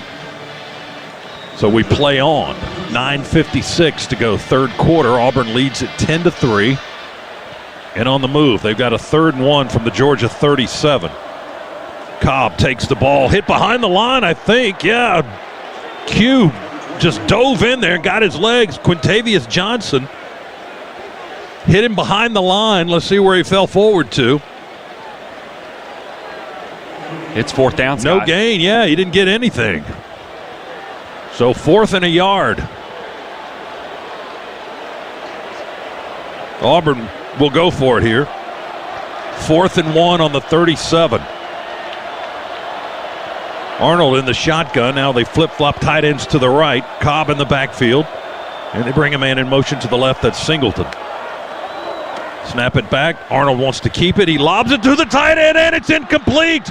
He threw it high. Big Preston Howard had his hands on it, but was twisting and stumbling, and then dropped the football, and it's incomplete. The ball goes over on downs to Georgia. Great defensive stand for the Dogs there. Really was that was a great play call by Hugh Freeze and Auburn offensively. Just thrown a little bit too far, just out of the reach of the big tight end there. But again, huge stop for Georgia defensively. After you weren't able to convert your own 4th down offensively, you stopped Auburn and Georgia with good field position to start this drive. Let's go down and tie it, boys. Both teams turn it over on downs to end their first possessions of the half. Dogs ball, 1st and 10 on our 37. We trail 10-3. Frazier in the backfield with Gunner. 2 tight ends to the near side. Gunner wants to throw. He's got Big Colby. Breaks away from the defender across the 50 into Auburn territory and tackled down around the 42-yard line of the Tigers. 21 yards. Atkins, the linebacker, and Champ Anthony, the safety, had to catch Colby Young.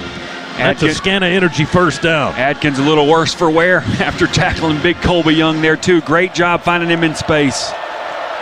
Dogs in plus territory at the 42. They hand it off and run straight up the middle. There's not much there for Nate Frazier. Running between the tackles, he runs into Malik Blockton, one of their defensive linemen, at the 41-yard line. And they say no gain on the play. So 2nd down and 10.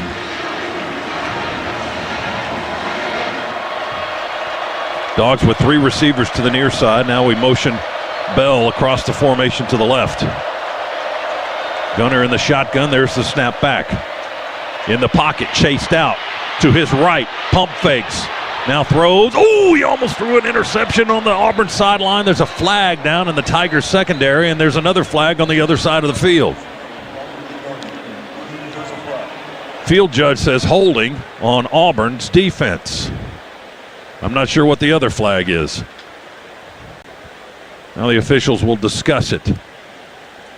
Gunner, I'm not sure why he was throwing that football, man. There was a blue shirt right in front of him, and he almost threw it right in his belly. The 2 fouls on the play, both on the defense. Holding, number 17 is declined. Holding, number 13 is accepted. 10-yard penalty, automatic 1st down. So they had the cornerback straighter. And who was the other one on that the Atkins was holding to, the linebacker? They declined his, and they liked the other one better, so they took the one on the defensive back. Dogs 1st and 10 on the Tigers' 32-yard line. Who thought this could have been possible, about an hour ago in the 2nd quarter, when it's 10-0 and Auburn's on the 1-inch line and apparently going in to go up 17-0. That's not the case now. 10-3, Auburn leads. And Georgia trying to threaten. Gunner with a play fake and a throw to Lucky down the far sideline, and it's incomplete. Right around the 10-yard line. Bryce Diaz, one of the linebackers, was covering Lucky. Man, we're desperately trying to get Lawson Lucky the ball, and we just can't get him the ball tonight. We are. Gunner got locked on him and didn't see Noah Thomas on the post, wide open on the E in the end zone. Got locked in on Lucky on the boundary. Not a bad throw, not a bad thought either. But boy, Noah Thomas sure was running by himself down the middle of the field. 2nd and 10 for the Dogs on the Tiger 32, coming this way. Chauncey Bowens in the backfield, play fake Gunner. In the pocket, he moves around, comes down straight down the middle. It's caught. Noah inside the 5 at the 3, and they knock him to the turf. Noah Thomas with the reception. His first of the night. Champ Anthony with the tackle. There's Noah Thomas.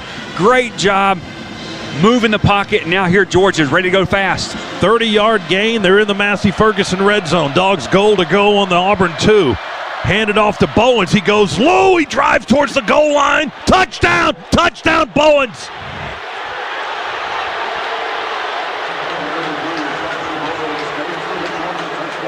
That is some leg drive right there, my friends. Bowens went low, contorted his body, stretched the ball out across the goal line, broke the plane apparently. And the side judge came running in from the far sideline with his arms raised. And the Auburn student section, or fans underneath us, can't believe it here in the end zone. Dogs a point away from tying the game at 10. Extra point try by Peyton Woodring. That Georgia touchdown brought to you by Conecuh Sausage, the official smoked sausage of the Georgia Bulldogs. Gunner to hold, Woodring to kick. Snap, hold, kick, up, and good. We're tied at 10, 7:23 to go. Third quarter. The Dogs have come off the deck and have tied it, but a long way to go. Timeout here in Auburn, Alabama. Our second half tonight brought to you by First Franklin Financial. Come see the friendly Franklin folks at one of their convenient Georgia locations. Georgia 10, Auburn 10. That's our new score here in Alabama. We're back in a moment on the Georgia Bulldogs Sports Network. College football season is Modelo season, and the Modelo Recruiter is scouting for full-time Bulldog fans who live and breathe football all season long. You know what that makes you? A full-time fan. Welcome to the roster, Recruit. You deserve an ice-cold Modelo, the official import beer of your Georgia Bulldogs. Because Bulldog season wouldn't be the same without you. Modelo Especial Beer, Chicago, Illinois. For 21 and up only, please drink responsibly. Your Georgia Bulldogs know what it takes to build a winning team. When you combine dedication, talent, and a drive to win, nothing can beat you.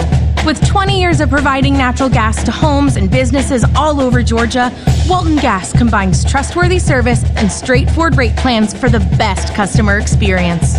With Walton Gas, every customer wins. Visit WaltonGas.com to see how Georgia's most trusted natural gas provider can serve you. Go Dogs! Big games and big bills have one thing in common. They don't happen alone. We're the United Association of Plumbers, Pipe Fitters, and HVACR Technicians Local 72, and we're training the next generation of mechanical pros in Athens, Atlanta, and across the state of Georgia. The pipeline to your future starts here. Visit ua72.org. Hey Dog Nation, I'm excited to let you in on a little secret. When it comes to home financing, Southeast Mortgage is the real deal. We have a winning game plan to tackle your home loan needs. Southeast Mortgage understands what it means to support Georgia, and we'll make your home buying experience a winning drive. Get in the game and choose Southeast Mortgage. Visit our website at southeastmortgage.com/UGA to get started. Let's score a touchdown for your future. Go Dogs! NMLS number 103956. Georgia Residential Mortgage Licensee number 6578.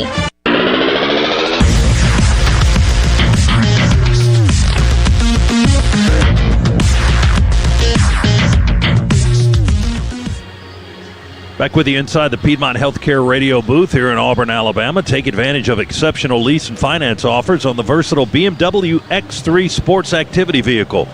For more details, see your local BMW Center or visit BMWATL.com today. Proud sponsor of Georgia Athletics. Well, the Dogs go 63 yards in 5 plays after the exchange on downs. Took 1:47 for Chauncey Bowens to break the plane of the goal line and score on a 2-yard run for his 4th rushing touchdown of the season. One of the big plays was the 4th catch of the year by Noah Thomas, a 30-yard gain that got the ball down to the 2-yard line to set up the score. 7:23 remains in quarter number 3, and we're tied at 10. Rayshawn Pleasant is back deep for Auburn as Woodring prepares to kick it away. He'll boom this one high, spinning end over end. Might be returnable. Let's see. Nope. Pleasant just lets it land on the goal line and go dead. And the Tigers will have the ball on their own 25-yard line. Dogs have come off the mat. They were down 10-0. and staring 17-0, possibly right directly in their eyes. And that's when Auburn turned it over on the goal line, and the Dogs end up getting a late 3 in the first half, and now have added a touchdown for the first time tonight. Second half adjustments have been the hallmark of this Georgia defense, only allowing 24 points total this season in the second half. Tigers from the 25 out of the pistol, hand it to Cobb. He cuts one time left after he took the handoff, and probably wishes he had kept running right, because he ran right back into the teeth of Kristen Miller, middle of the Georgia defense. And he got 2 to the 27. Second down and 8.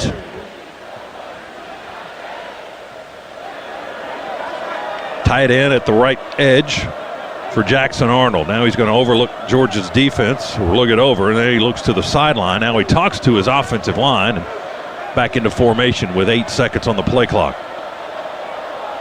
Now they send the tight end in motion, Frazier, to the left. The snap is low and away to the left, but he fields it, catches it cleanly, and then fires, and the pass is complete to Cam Coleman at the 30.5-yard line. Chris Cole, the linebacker, had him wrapped up right there on the spot. He got 4. It's 3rd and 4. And the Dogs have to use a timeout, and now a flag comes in from the near sideline. Georgia, hard to the flag. The first of the half. Dogs burned their first timeout, and now Kirby Smart talking with one of the officials on that far side of the field. I can hear Coach Smart yelling for the white hat up here. It's going to be a media timeout while they discuss whatever it is they want to discuss. 10-10 is our score, 6:21 to go, third quarter. And our second half tonight is brought to you by First Franklin Financial, serving our neighbors since 1941. Georgia 10, Auburn 10. Back after this, Bulldogs Sports Network. 2 country music icons, one massive party. Live Between the Hedges, presented by Pruitt Health. Jason Aldean. Luke Bryan. Saturday, April 25th, UGA Sanford Stadium, with very special guests. Wish I could say I miss you. Zach Top. And Lauren Elena.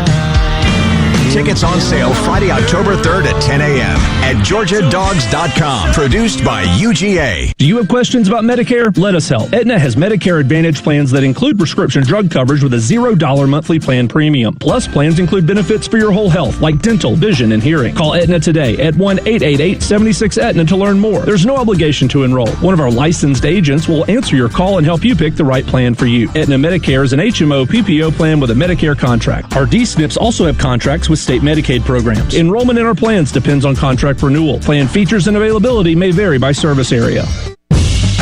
I'm Drew Bobo, and you're listening to the Georgia Bulldogs Radio Network, presented by Georgia Power. Here for Georgia, here for you, and here for every play. Kick off your game with Georgia Peanuts. Power-packed with protein, essential nutrients, and great taste, Georgia Peanuts are the MVP for affordability, sustainability, and nutrition. To score life touchdowns while cheering on the Dogs, look for Georgia Peanuts in Sanford Stadium concessions or visit GAPeanuts.com to order online. This message is brought to you by the family farmers of the Georgia Peanut Commission. Peanuts! Get your peanuts! You can't always predict what's next, but you can be ready for it in a BMW SUV. The performance-driven X1 comes built for every journey, while the X3's sporty design and innovative technology keep your drive connected. The X5 blends performance with a commanding presence, or make it even bigger with 3 rows of luxurious seating in the X7. For every road, there's an X built to drive it. BMW, the ultimate driving machine. Take advantage of exceptional lease offers today.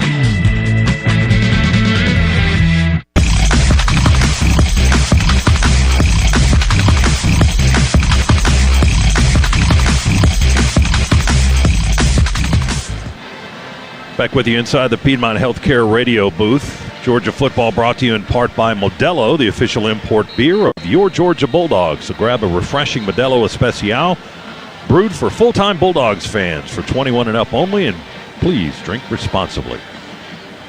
10-10 is our score. So Josh, Kirby called a time. Why did we call a time there in that situation? We substituted because it's third down. We were bringing in our third down package, and it was a little slower than usual because he thought that Auburn subbed. And, of course, if the offense has substitutions, then the umpire stands over top of the ball and essentially kills the play until the defense gets an opportunity to make an equal substitution. Auburn didn't sub, though. Kirby thought that they did. They didn't. So that brings us back to now at the 31-yard line. Tigers on their own 31. It's 3rd and 4. And they flip-flop 2 tight ends to the left side of the line of scrimmage. Cobb in the backfield with Arnold. They run a man in motion. We rush up the middle and sack. C.J. Allen with a sack. Arnold never had a chance to blink. They'll spot him where? At the 20, between the 22 and the 23. Wow. Loss of 8, maybe 9. 4th down. And here comes the punt unit. And Hudson Cock to kick it away. Wow. The left footer booms one. He's got backspin on it. It's hanging up high. Branch has called for a fair catch. He moves under it and makes it at the Georgia 40. What a tremendous play on that blitz by C.J. Allen, the linebacker. Just came clean, and Jackson Arnold went down. 37 yards on the punt by Auburn. Here's how he came clean, Scott. You had a TE stunt with a linebacker blitz right up in A-gap, so the tackle comes first, and he takes the eyes of the center with him. Gabe Harris Jr. is the the outside defensive edge rusher. He's the E coming around. T went first. E came around. The left side of the offensive line's eyes went to him. Here comes C.J. Allen with nobody looking at him, able to sack the quarterback. Huge play. We were certainly looking at him, and what a play it was. Frazier in the backfield. Play fake. Gunner wants to throw it, and Delp makes a juggling catch for the Dogs, falling to the turf at the Auburn 45-yard line. A gain of 15. Atkins the tackle. They're going to put it back on the, just outside. They put it back on the 46, so give him 14 yards on the play. That's a Scana Energy first down.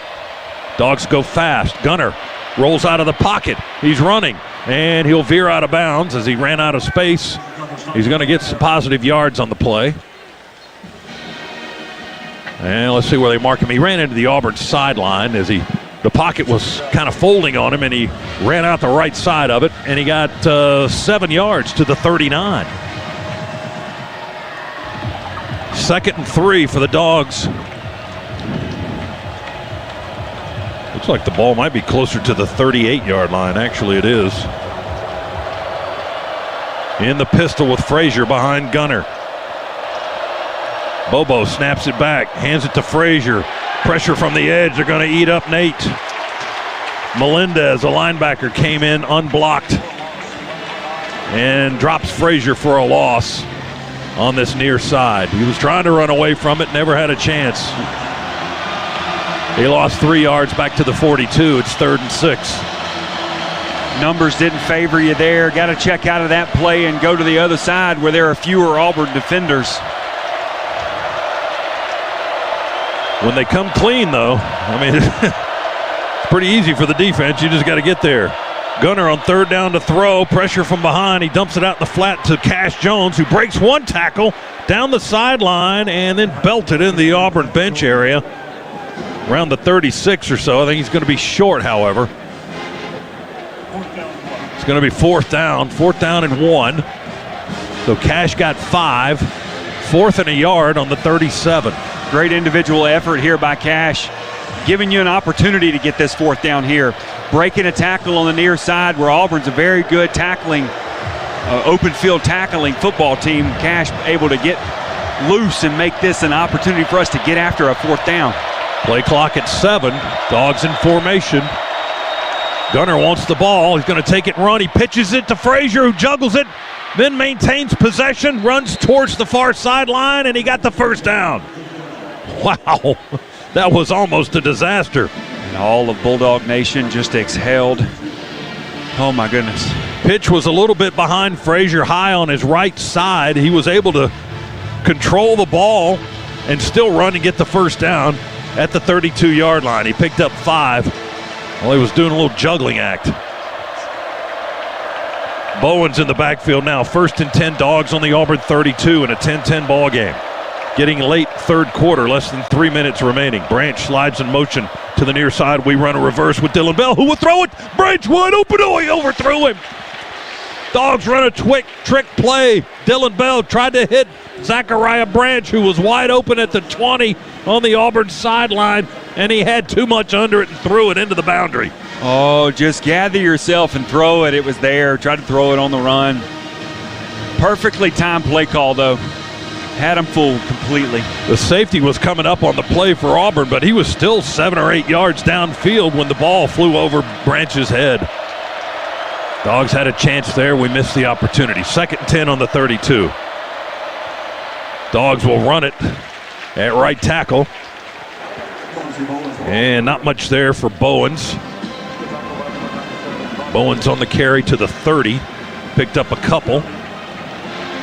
3rd and 8. Clock moving, 2.5, now 2:29. Third quarter, we're tied at 10. Georgia was down 10-0 before a late first half surge. Auburn fumbles on the goal line. Dogs take it down 80-something yards and then kick a field goal and get points. And we've tied it up here in the second half. Branch in motion to the near side. Gunner throws it back on the other side to Delp, and he is clobbered. Oh, my goodness. Monroe Freeling was trying to block over there, but Auburn just ran right through it as they set up a backside screen to Delp, and he took a shot low by Atkins, the linebacker, and they dropped Delp on the 35-yard line, and it's 4th down and 13. We lost a lot of yards on that play. Smoke is the play call. You had all motion going to the right side of the formation of Georgia's offense, and you sneak the tight end out the backside. Can't miss that one block. You get that one block, that play might go for a score. We're going to try a 53-yard field goal. Right hash kicking this way. Woodring's kick on its way, and it is good! 53-yarders to give the Dogs the lead.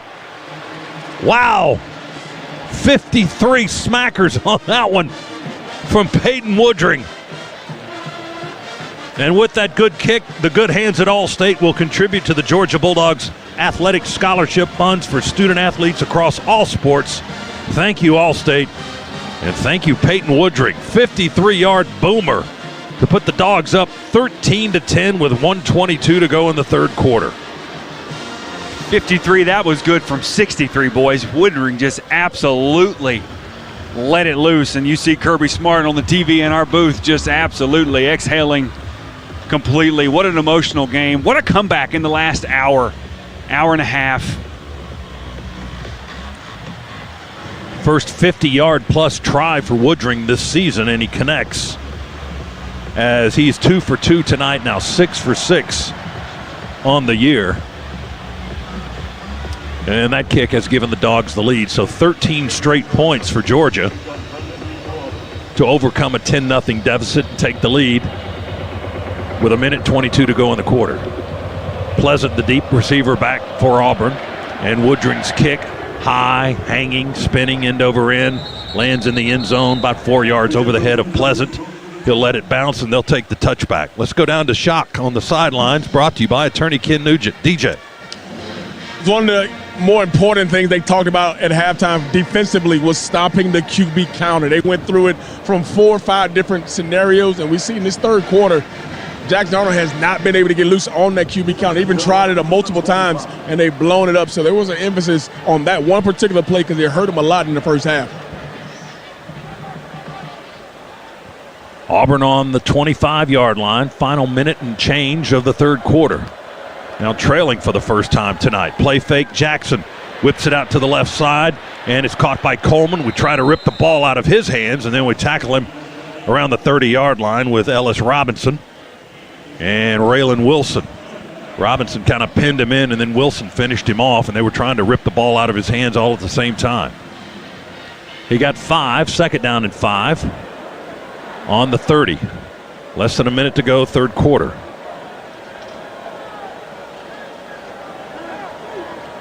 Georgia's defense got a chance to sub. We took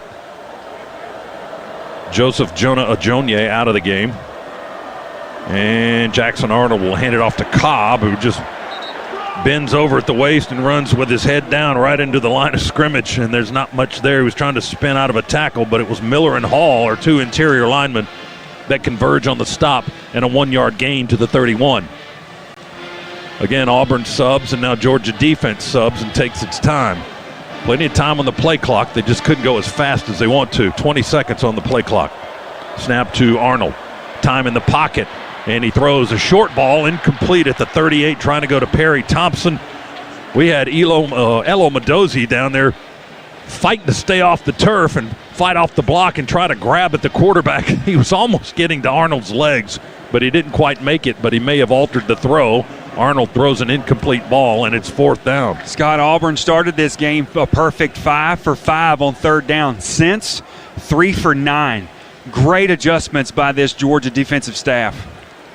Auburn to kick it away. The left footer kicks it out of bounds. Ooh, yikes. Off the left side of his foot for the rugby-style kicker. Let's see where they're going to mark that one. Zachariah Branch just stared at it. They were nowhere near him. It landed 10 or 15 yards into the Auburn bench. They're still walking. And Georgia will start in plus territory on that punt. That's like a 10-yard punt. Ouch. 4 seconds to go in the quarter. And they put the ball down on the Auburn 45-yard line. 14-yard punt. I was close, and I was completely guessing like those side judges do when they try to determine where that ball goes out of bounds. You might call that a cockeyed punt.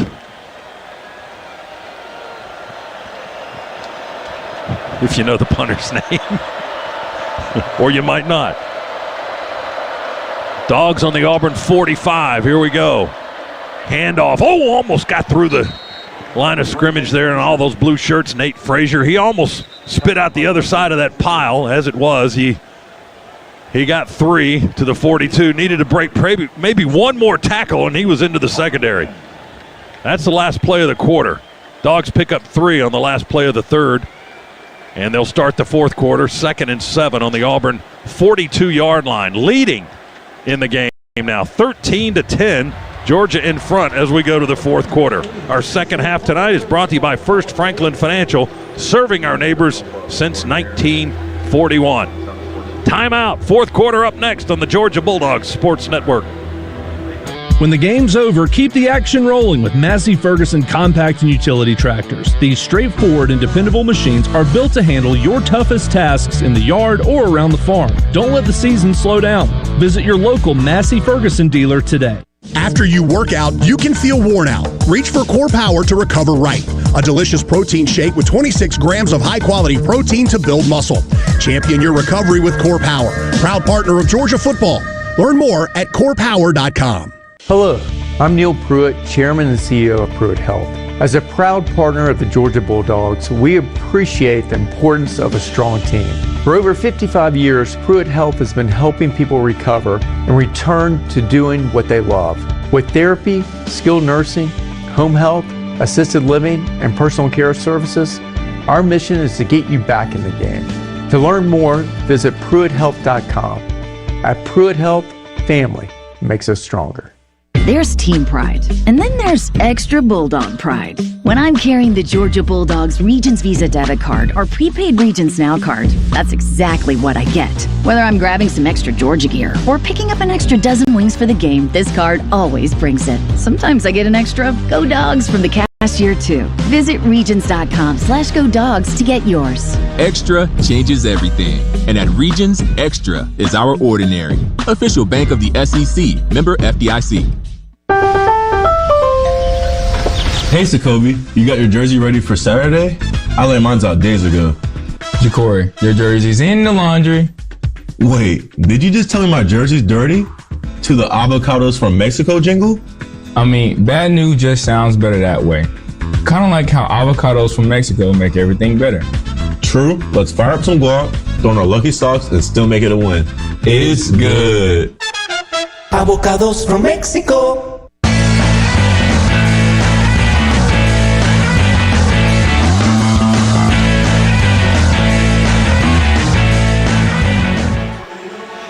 Along with Josh Brock, Scott Howard back inside the Piedmont Healthcare radio booth. Chris Schiavone, Neil Williamson here as well. Our producer and engineer is Adam Gillespie. DJ Shockley down on the sidelines. And Talik Pratt is our network studio producer. Let's check those third quarter numbers. Our third quarter recap presented by Ag South, Ag Georgia, and Southwest Georgia Farm Credit, loans for land and farms. And let's see how the Dogs come out in that third period. These are third quarter stats only. Georgia outscored Auburn 10-0 in the period, with 100 total yards of offense to only 11 for the Tigers. Georgia rushed for 23. Auburn held to -5 rushing in that third quarter. The Dogs threw for 77. The Tigers for only 16. The one surprising thing, neither team converted on a third down there. Georgia hasn't converted a third down tonight in the game. We're 0 for 7, but yet leading 13-10. And the Dogs will now head down to the far end of the field, the north section of the stadium. 2nd and 7 with the ball on the Auburn 42-yard line. McCray in the backfield. Play fake. Gunner rolls to his right, looking, still with the ball, and now will just run out of bounds on the far side of the field. He veered out of bounds at the 40, looks like the 42, right at the line of scrimmage, so no gain. He didn't lose anything. It's third down, however. It appeared we were attempting to run quarterback power and just couldn't find a hole to stick it up in, just getting out of bounds, trying to not lose any yardage, like you said, Scott.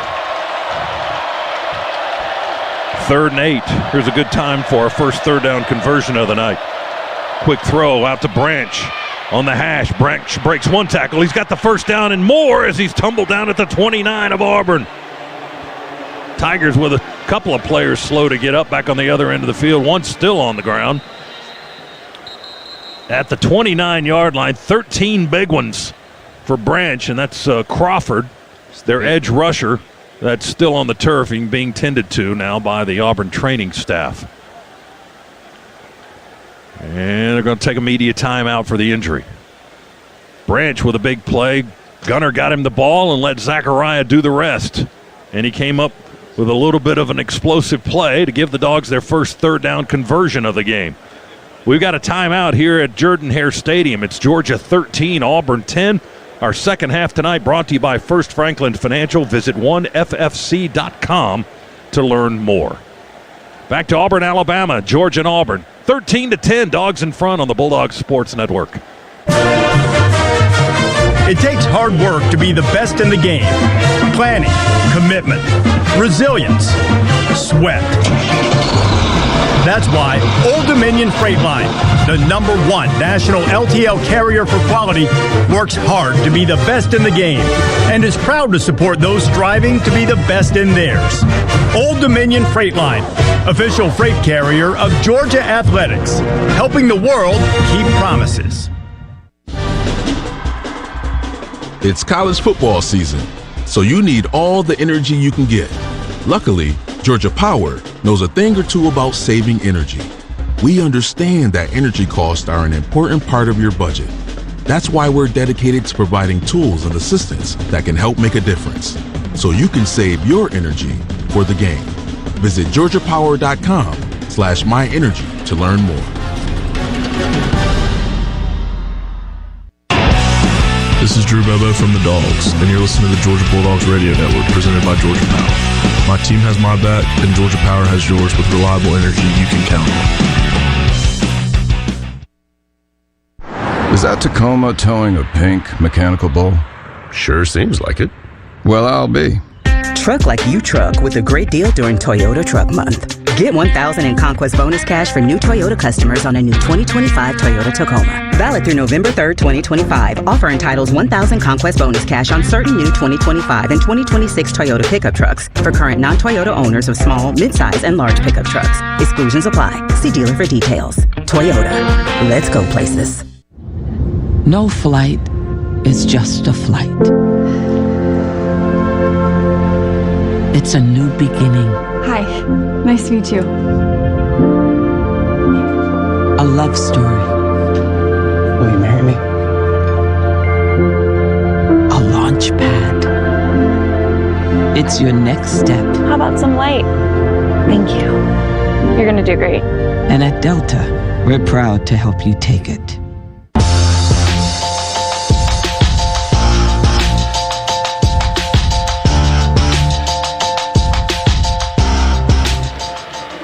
Back with you from the Piedmont Healthcare radio booth here in Auburn. The Georgia Bulldogs Sports Network is brought to you by Georgia Power. We're here for the win. Georgia Power is here for you.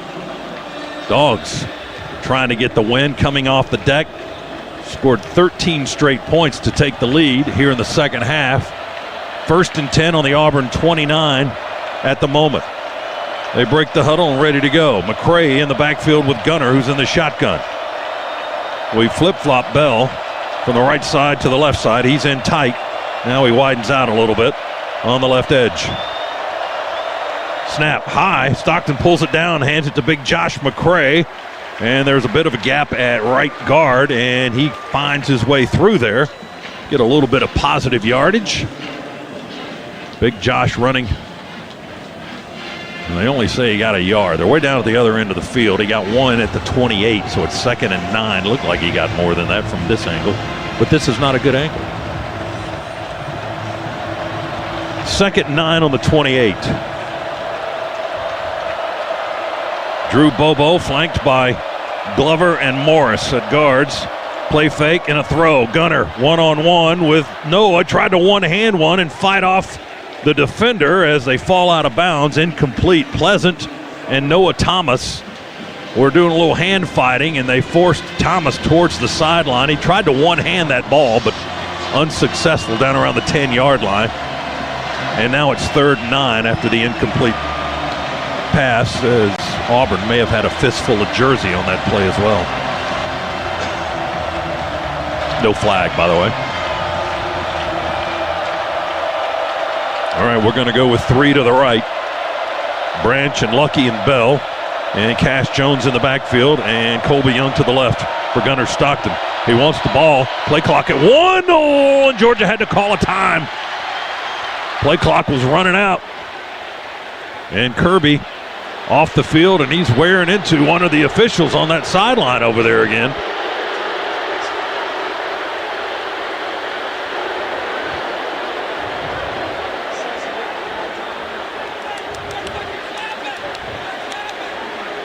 Georgia does not request a timeout. We'll reset the ball and run the play. No charge timeout. So what's the call? Is it a penalty? No, they're going to reset the ball and start it all over again.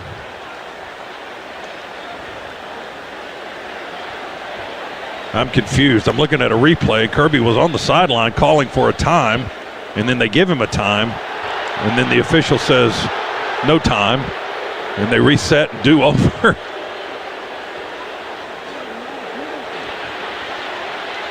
Well, both teams are ready to go, ready to snap the football, but the coaches and the officials are still having conversations. Hugh Freeze is not happy now on his side of the field. Kirby wasn't happy before. Now, Hugh Freeze being ushered back by 2 officials on this side, back over to on his sideline. Now he just covers up his head as he can't believe what he just heard. Now it's 3rd and 9 on the 28 of Auburn. Georgia with a football. 3rd down and 9. Stockton chased out of the pocket, running to his left, will throw, and it's caught Colby. Colby breaks free, 10, 5, jumps in the air, tries to avoid a tackle down at the 1 or the 2. On the near sideline, now check a flag. Flag back upfield at the 23-yard line where there's an Auburn player also injured.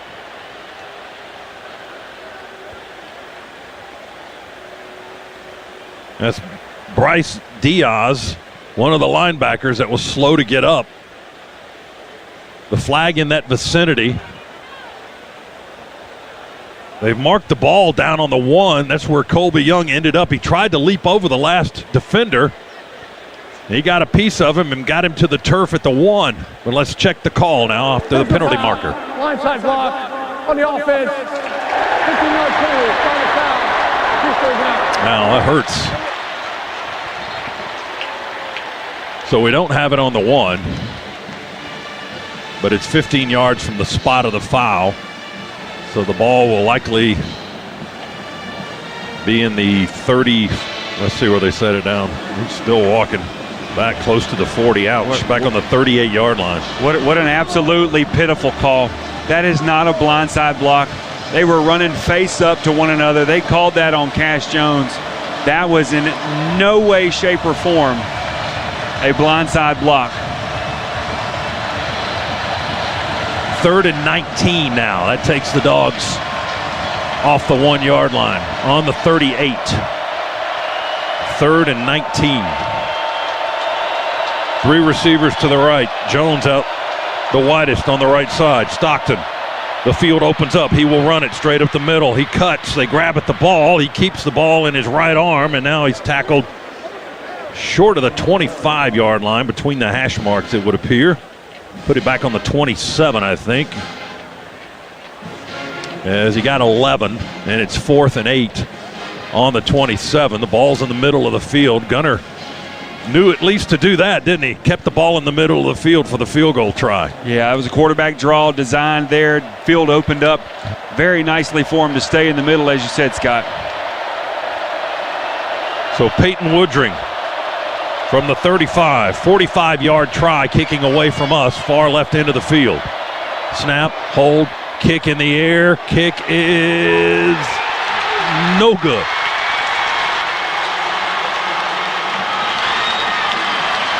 That ends a streak of 40 straight field goals under 50 yards for Peyton Woodring. His last miss under 50 yards was his freshman year back in 2023. He missed right there, however, and the score remains 13-10, and we've got a timeout here in the 4th quarter. 11:44 remaining. Auburn has the ball when we come back. Our second half tonight brought to you by First Franklin Financial. Go see the friendly Franklin folks at one of their convenient Georgia locations. 13-10, Georgia in front of the Auburn Tigers on the Georgia Bulldogs Sports Network. There's team pride, and then there's extra Bulldog pride. When I'm carrying the Georgia Bulldogs Regions Visa debit card or prepaid Regions Now card, that's exactly what I get. Whether I'm grabbing some extra Georgia gear or picking up an extra dozen wings for the game, this card always brings it. Sometimes I get an extra Go Dogs from the cashier too. Visit Regions.com/Go Dogs to get yours. Extra changes everything. And at Regions, Extra is our ordinary. Official bank of the SEC, member FDIC. Hi, I'm Gunner Stockton, quarterback of the Georgia Bulldogs. And I'm Ken Nugent, proud sponsor of the Georgia Bulldogs and Georgia's favorite personal injury attorney. This season, Ken and I are teaming up to make our touchdowns count even more. That's right. For every touchdown the Dogs score this year, I'm donating $200 to the Boys and Girls Club here in Athens. It's about giving back to the kids in our community, and that's something we can all cheer for. And remember, big hits don't only happen between the hedges. May I? One call, that's all. Hey, that was pretty good. One call, that's all. In Georgia, Saturdays have a rhythm. A little coffee, a lot of pride, and folks who know how to show up on game day for the Dogs. When it comes to your health, you need a Medicare plan that cares for you just as much as we care about our dogs. Clover Health's all-in-one PPO plans include zero to low copays, allowances for dental, OTC, and eyewear, and the freedom to choose your doctor. Freedom, flexibility, and the savings we want. Medicare coverage that goes beyond the basics. Don't go through the season without a solid game plan. Clover Health, the coverage you've been missing. Visit cloverhealth.com to learn more. Clover is proud to support Bulldog football. Clover Health is a preferred provider organization, PPO, and a health maintenance organization, HMO, with a Medicare contract. Enrollment in Clover Health depends on contract renewal. Out-of-network, non-contracted providers are under no obligation to treat Clover members, except in emergency situations. Paid actor portrayal.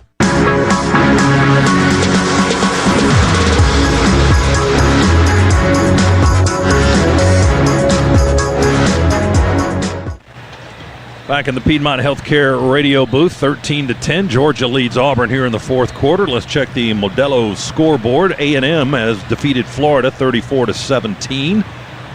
Southern Cal knocks off Michigan 31-13. That's the final now. South Carolina trails LSU in the 4th 17-10. Clemson beats Boston College 41-10 today.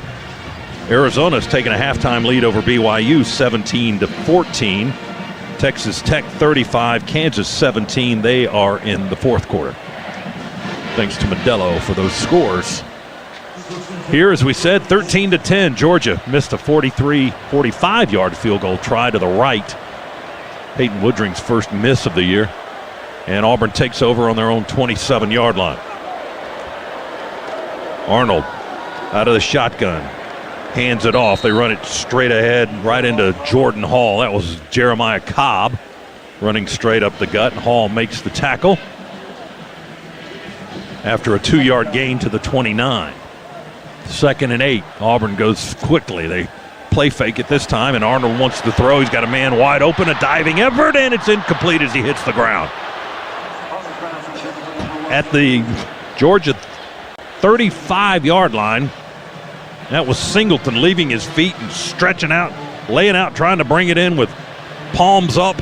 And when he hit the turf, the ball had no chance of staying in his arms, and it bounces away incomplete. He goes to the sidelines after that. Boy, we're lucky. He was wide open, and he had 5 steps on our defender.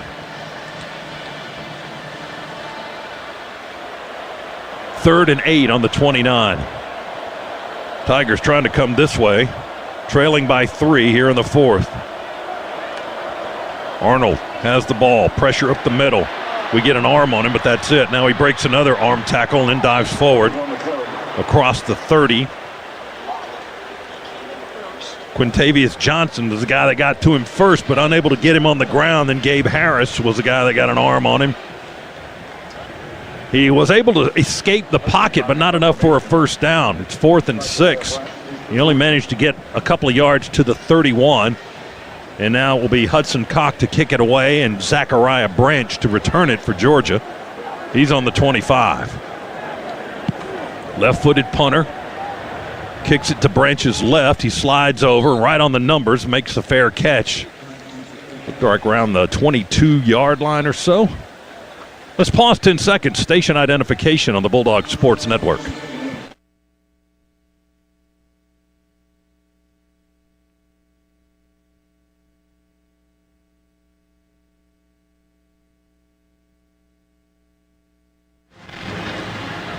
.47-yard punt by Auburn, and a fair catch made, and the Dogs have it on their own 22-yard line. 10:38 to play in the game, and Georgia leads by a slim 3 points, 13-10, but we were down 10-0 the entire first half, and then got a late field goal right before halftime to make it 10-3. Dogs from the 22, play fake, Stockton throws it. Oh my goodness, we had a tight end breaking down the hash, but it was tipped between the quarterback and Oscar Delp. That was Xavier Atkins, who made a nice play about 7 yards this side of a Delp who was breaking open, and he would have streaked right down the hash mark, but they batted the ball away before it could get to Oscar Delp. Incomplete at 2nd and 10. Man, that was a nice play by the Auburn linebacker. Ball's on our 22. Branch motions out to the right. We hand it off to Big McCray. He runs left, and he's carrying a load of Auburn tacklers trying to bring him down, and they do at the 24-yard line. He got a couple. Kieran Crawford, the transfer from Arkansas State, and Strader, the guys that made the stop for Auburn. Part of our struggles in the run game tonight, we've been running past color too often, going to the next guy. You cannot run past a free rush defender. 3rd down and 8. Dogs are 1 for 10 on 3rd down tonight. Snap it back. Pressure from the edge. Gunner throws. This time it's caught. London Humphreys at the 37, and he gets 3 more before they drag him down at the Bulldogs 40. Atkins made the tackle. 16 yards and a big first down for the Dogs as they keep the possession moving. 9:40 on the game clock. Georgia with a 3-point lead. Oh, the pass rush, the pass protection held up just long enough, Scott, just barely able to let loose of that football. Yeah, our right tackle was losing his block, and Gunner was able to get rid of that football. Handoff McCray. McCray with a block from Lucky on the right edge, and McCray just barrels his way up close to the 45. Atkins with another stop. He's going to feel all of these tackles tomorrow because there's a lot of contact going on as Josh McCray picks up 3 to the 44-yard line. 2nd down and 7. Dogs on this side of the 50 on our own 44. Less than 9 minutes remaining. McCray stays in the game. Gets another handoff, runs straight ahead. One of their big tackles, big Jamison Travis, Bobby Jamison Travis, hyphenated last name, wrapped him up around the waist, just running straight up the hash mark. They got 3 to the 47. So the Dogs are biting off a little piece at a time. 2 yards here, 3 yards here, maybe 4 yards here. It's 3rd and 4 from our 47-yard line. 3 receivers right for Gunner. Cash in the backfield. And Noah Thomason tight to the left. Snap back. Stockton to throw and caught. Falling to the turf on the left side is Zachariah Branch right in front of the Auburn bench between the numbers and the sideline. And he falls to the turf right in front of Strader, too, the man that was trying to cover him. Coach Smart said earlier this week in his presser that Gunner was going to have to take risks with his throw. That was a risky throw to the boundary. One-on-one coverage with Zach Branch. Ball had to be delivered on the money, and it was. Great throw from Gunner. Needed 4, got 6 to the Auburn 47. Frazier, the lone setback. Gunner's gone under center. 2 tight ends tight to the left and 2 receivers wide to the right. Handed off to Nate Frazier. Big hole. Flag down behind the play as Frazier gets into the secondary, and it's tackled around the 40 or the 39, but flag came out immediately. Holding, offense number 56. 10-yard penalty for previous spot. Repeat first down. That one's on Big Micah as we march back a little bit now. More time off the clock.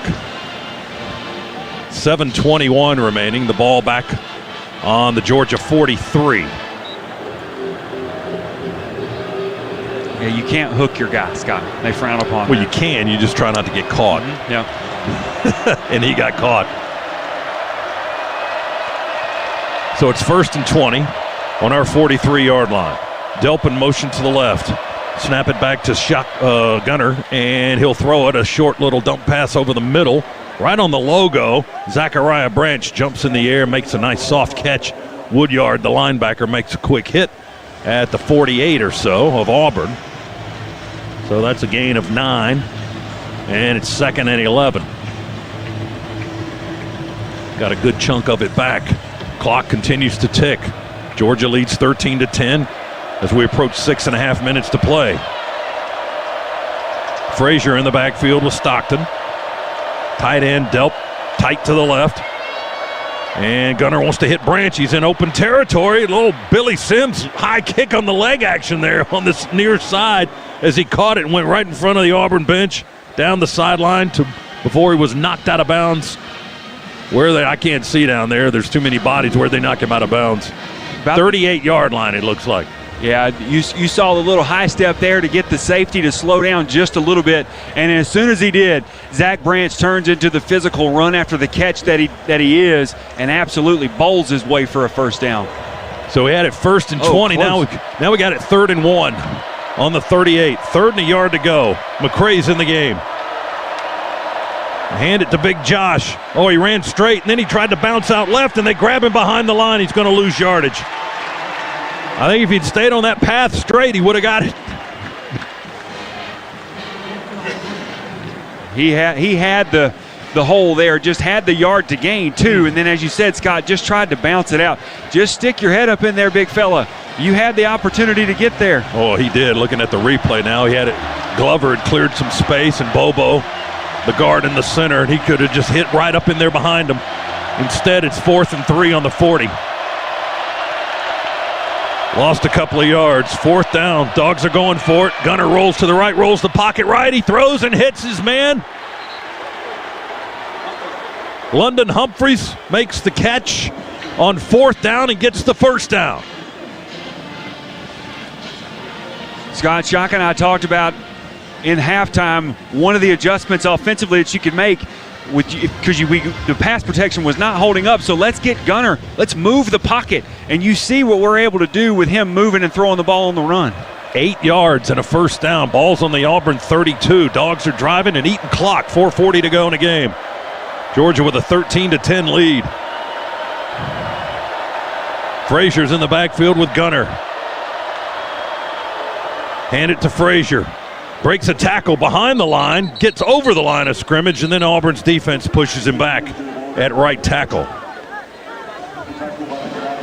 Georgia in the run game just leaning on Auburn a yard or two at a time, just leaning on them more, hoping that Auburn that just wears them down, and Nate Frazier and Chauncey Bowens or Josh McCray or whoever's back there just absolutely then all of a sudden breaks that arm tackle and busts off a big run.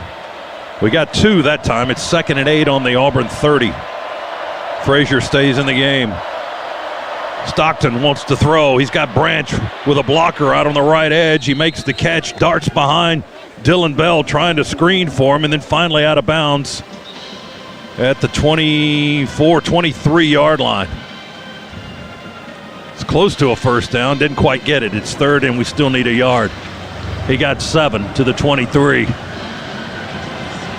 3:33, 3:32. Clock ticking now under 3.5 minutes. Dogs taking their time. They don't have to be in a hurry here. Trying to eat that clock. Jam this thing in the end zone at the end of this drive. Stockton being held up by the official, the center judge, as substitutions were made. He's under center. 2 backs in the backfield, Frazier and an offside eye with McCray. And Georgia calls time. Dogs wanted to call a time before the snap of the ball, and they got it with 3:10 to go in the game. 3rd and a yard to go will be the play when we come back. Media timeout, our second half tonight, brought to you by First Franklin Financial, serving our neighbors since 1941. Georgia 13, Auburn 10. Back after this on the Bulldogs Sports Network. Creature Comforts Brewing Company is the official craft beer of your Georgia Bulldogs. These 2 Athens institutions have joined forces to connect quality beer with the passion and pageantry of the UGA faithful. This year, we're going to light up Sanford with Creature Comforts' new Classic City Light. With only 95 calories and 3.5 carbs, Classic City is good light beer, proudly made right here in Athens, Georgia. It's not game day without a Creature Comforts Classic City Light. Available at your favorite retailers. One hometown, one team. Go Dogs! Sip 'em. Creature Comforts Brewing Company. Good dogs drink responsibly. It's Saturday in Athens. Touchdowns, tailgates, and trash piling up. That's why Georgia trusts Waste Eliminator. Hauling, roll-off dumpsters, recycling, and composting for every kind of job, big or small. From stadiums to businesses to your own backyard project. We show up same day with solutions that keep Georgia clean and game days running smoothly. Waste Eliminator. We make a difference. Proud partner of the Georgia Bulldogs. Learn more at wasteeliminator.com. Hi, this is Lee Futch, Assistant Athletic Director for the Georgia Way. As the Bank of Doing, Wells Fargo is proud to be an official sponsor of the Georgia Bulldogs. Wells Fargo is supporting our student athletes on and off the field. With interactive financial health curriculum and empowerment resources, Wells Fargo has a game plan for the full student athlete experience from their first semester on campus through graduation. Learn more about what Wells Fargo is doing to put people and communities first by visiting wellsfargo.com/impact. Do you have questions about Medicare? Let us help. Aetna has Medicare Advantage plans that include prescription drug coverage with a $0 monthly plan premium. Plus, plans include benefits for your whole health, like dental, vision, and hearing. Call Aetna today at 1-888-76-AETNA to learn more. There's no obligation to enroll. One of our licensed agents will answer your call and help you pick the right plan for you. Aetna Medicare is an HMO PPO plan with a Medicare contract. Our D-SNPs also have contracts with state Medicaid programs. Enrollment in our plans depends on contract renewal. Plan features and availability may vary by service area.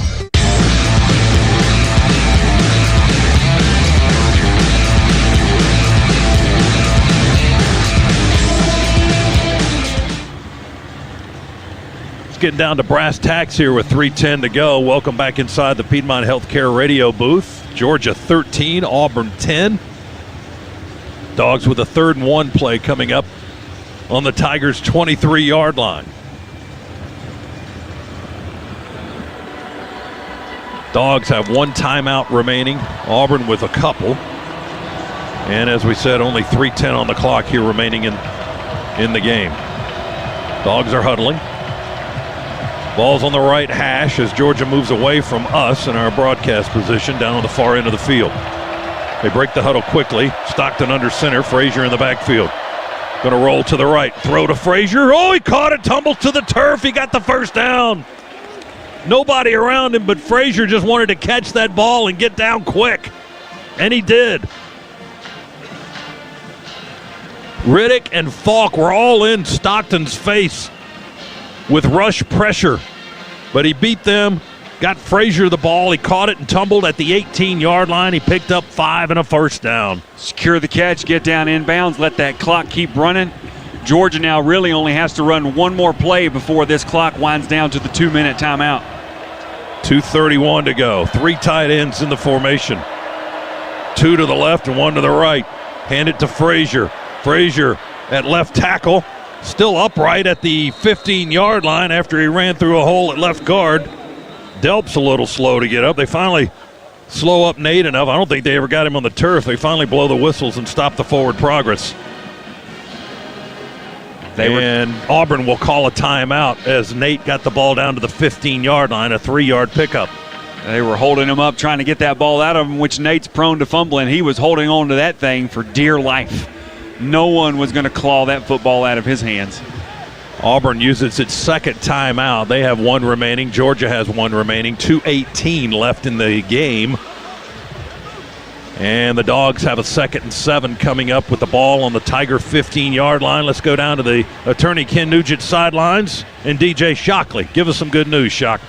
Well, things are going good right now, obviously moving the ball down. But remember I told you guys at halftime, Coach Smart challenged the offensive line and he challenged the running backs to run through tackles, but also to be more physical up front. Josh, I heard you talking about wearing on this Auburn front. This has been the epitome of what Coach Smart challenged his entire offense about, and we're seeing it come to fruition here. It could be a game-altering finishing here for this offense, but they've done everything Coach Smart asked them to do in this second half when he said challenge them to be the more physical unit. Shock and Josh, this has been an incredible possession for Georgia. 15th play of the possession coming up. We moved 63 yards and taken 8 minutes and 19 seconds off the clock, and they're trying to wind it up and finish it strong here with 2:18 to go. Georgia leading 13-10. From the 15, 2nd down and 7. Turn around and hand it to Frazier. He follows Glover into the hole on the left hash, and down he goes at the 10-yard line. 5 yards into the Massey-Ferguson red zone. Massey-Ferguson, born to farm, built to perform. 3rd and 2. 2-minute timeout. 2-minute timeout here in the 4th quarter. 2 minutes to go. Georgia 13, Auburn 10. Dogs on the doorstep. 3rd and 2 on the 10. When we come back, our second half tonight is brought to you by First Franklin Financial, serving our neighbors since 1941. Back to Auburn after this on the Bulldogs Sports Network.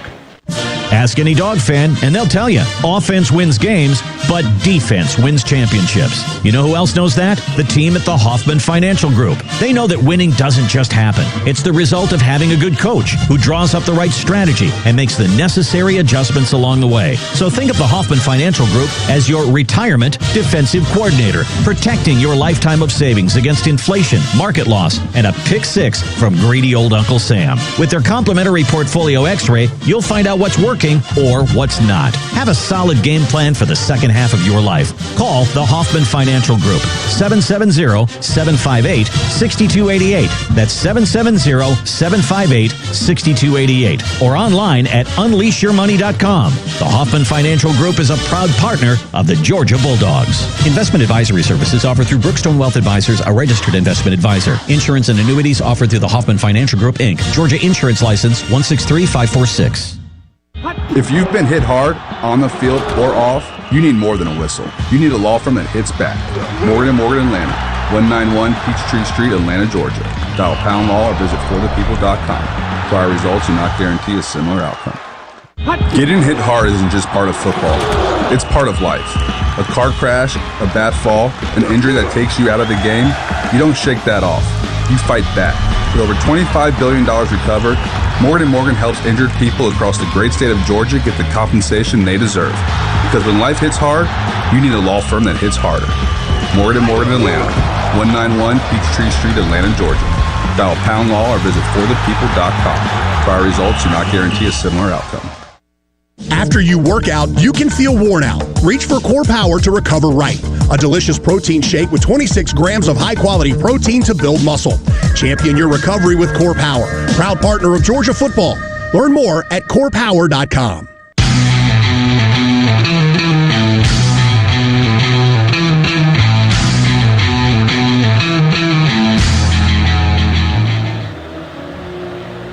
Two minutes to go in the game. Piedmont Healthcare offers you exceptional, hassle-free care closer to home. Piedmont is the official healthcare provider of UGA Athletics.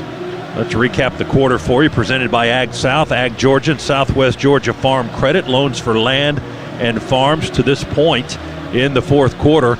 Neither team has points in the period. Georgia has 108 total yards in the fourth quarter. Auburn has 4. And those are rushing yards. Georgia rushed for 27. We've thrown for 81. Auburn has 0 passing yards in the fourth quarter. The Dogs have run 21 plays in the quarter. Auburn 3. And the Dogs are getting ready to run another one here on 3rd and 2 from the Tiger 10-yard line. Georgia tonight, 4 of 14 on third downs. There was a while there we had a big goose egg in that statistical category. McCrae's in the huddle for Georgia. Big Josh at 6 feet and 240, a fifth-year senior transfer from Illinois. He's a lone setback. Gunner under center. He fakes it and rolls to the right. He's bootlegging. He's running to the end zone. 10, 5, corner, pylon, touchdown, I think. Yeah! He got there to the corner. Dogs may have just sealed it at 19-10 with 1:53 to go. Incredible.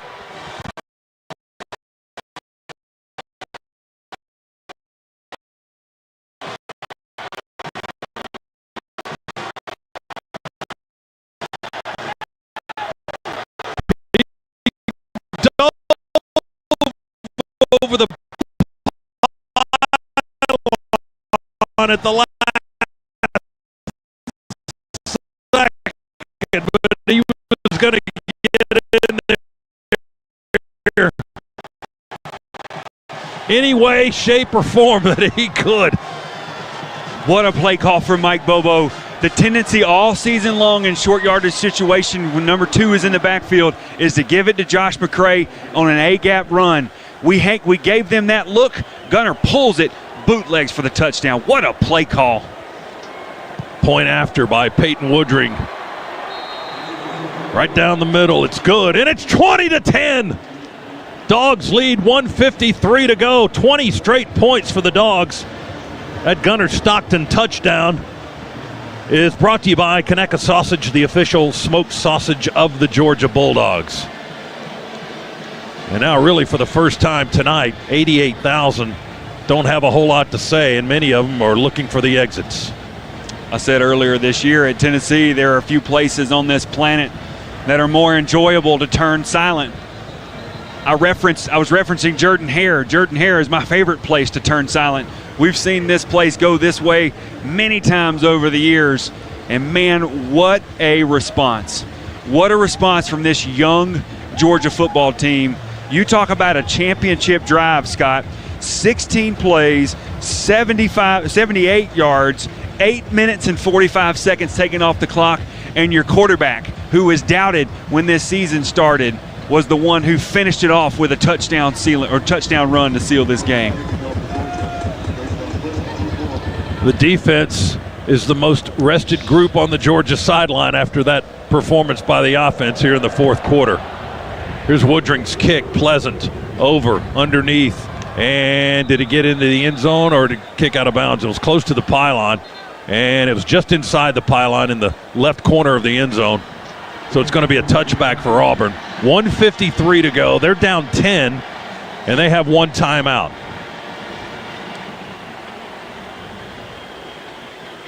This game turned late in the second quarter when Auburn was going in for a 17-0 lead, and they fumbled on the goal line. Georgia came off the one and drove almost the length of the field, settled for 3 at the end of the half, and then have dominated here in the second half and have scored 20 straight points to lead at 20-10, 1:53 to play. Auburn on the 25. Arnold, play fake. Now he wants to throw. Oh, he escapes the pocket. He breaks free of a tackle. Would have been a sack. Now he's off and running towards the Auburn sideline and going to run out of bounds into friendly territory across the 35, maybe right at the 35. Elo Medozi's a guy that almost had him for a sack. The Army transfer couldn't get him on the ground, and Arnold took off and gained 10 yards on the scramble. You saw how strong Arnold was there. Just shook him off. Stop the clock with the run out of bounds at 1:43 remaining.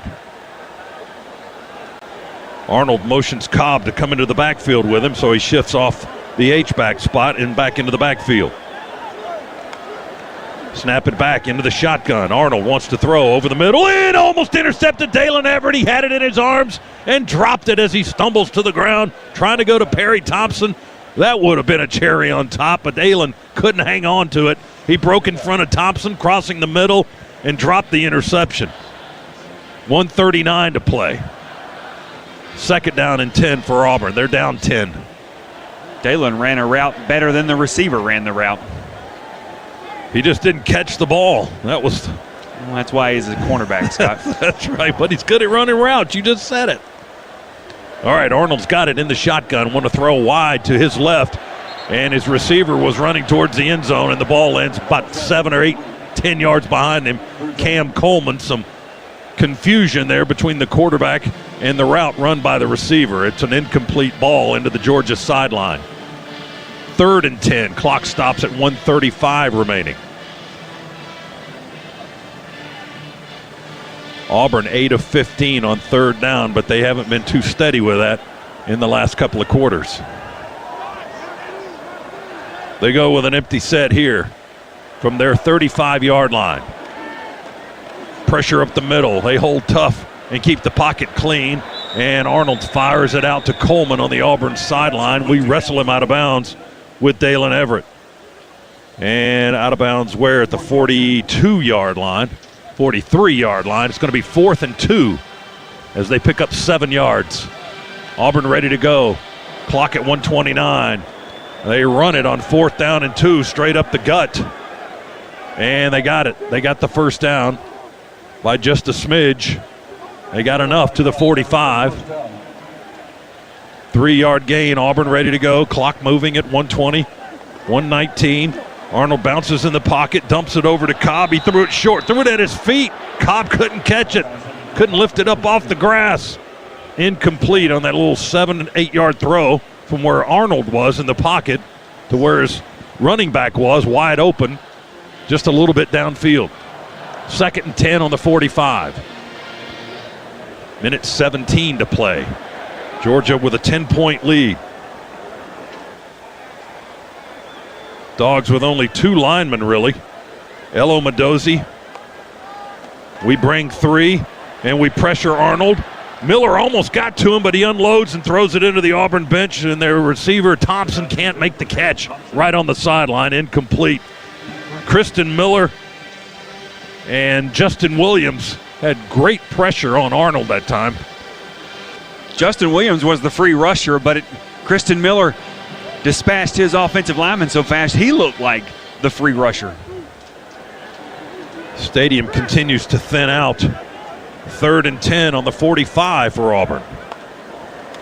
They snap it back to Arnold. He rifles one that's caught at midfield by the Tigers. That's the tight end Preston Howard, no relation. He's right on the logo at the 50. It's 4th and 4. Auburn goes quickly. Arnold takes the snap, will run it up ahead. Nowhere near. We eat him up at the 50-yard line. It's the Dogs' ball, and it's the Dogs' game. 53 seconds to go. Georgia takes over on downs.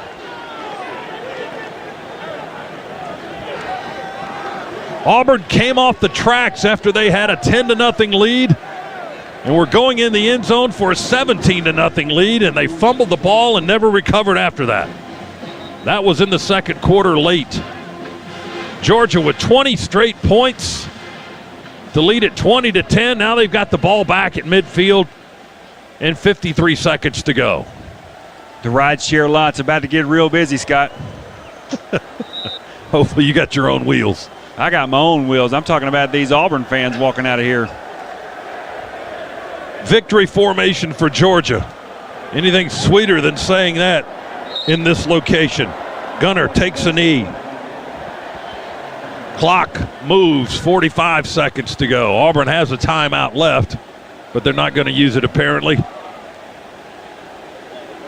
There'll be a lot of talk about this game from an officiating standpoint, I can guarantee you that. But Auburn's already had one of those this year, just not at home. 26, 25 seconds. The Dogs snap it one more time, take one more sweet, beautiful knee, and Gunner Stockton does right on the big Auburn logo. That's a perfect place to kneel down to win the game.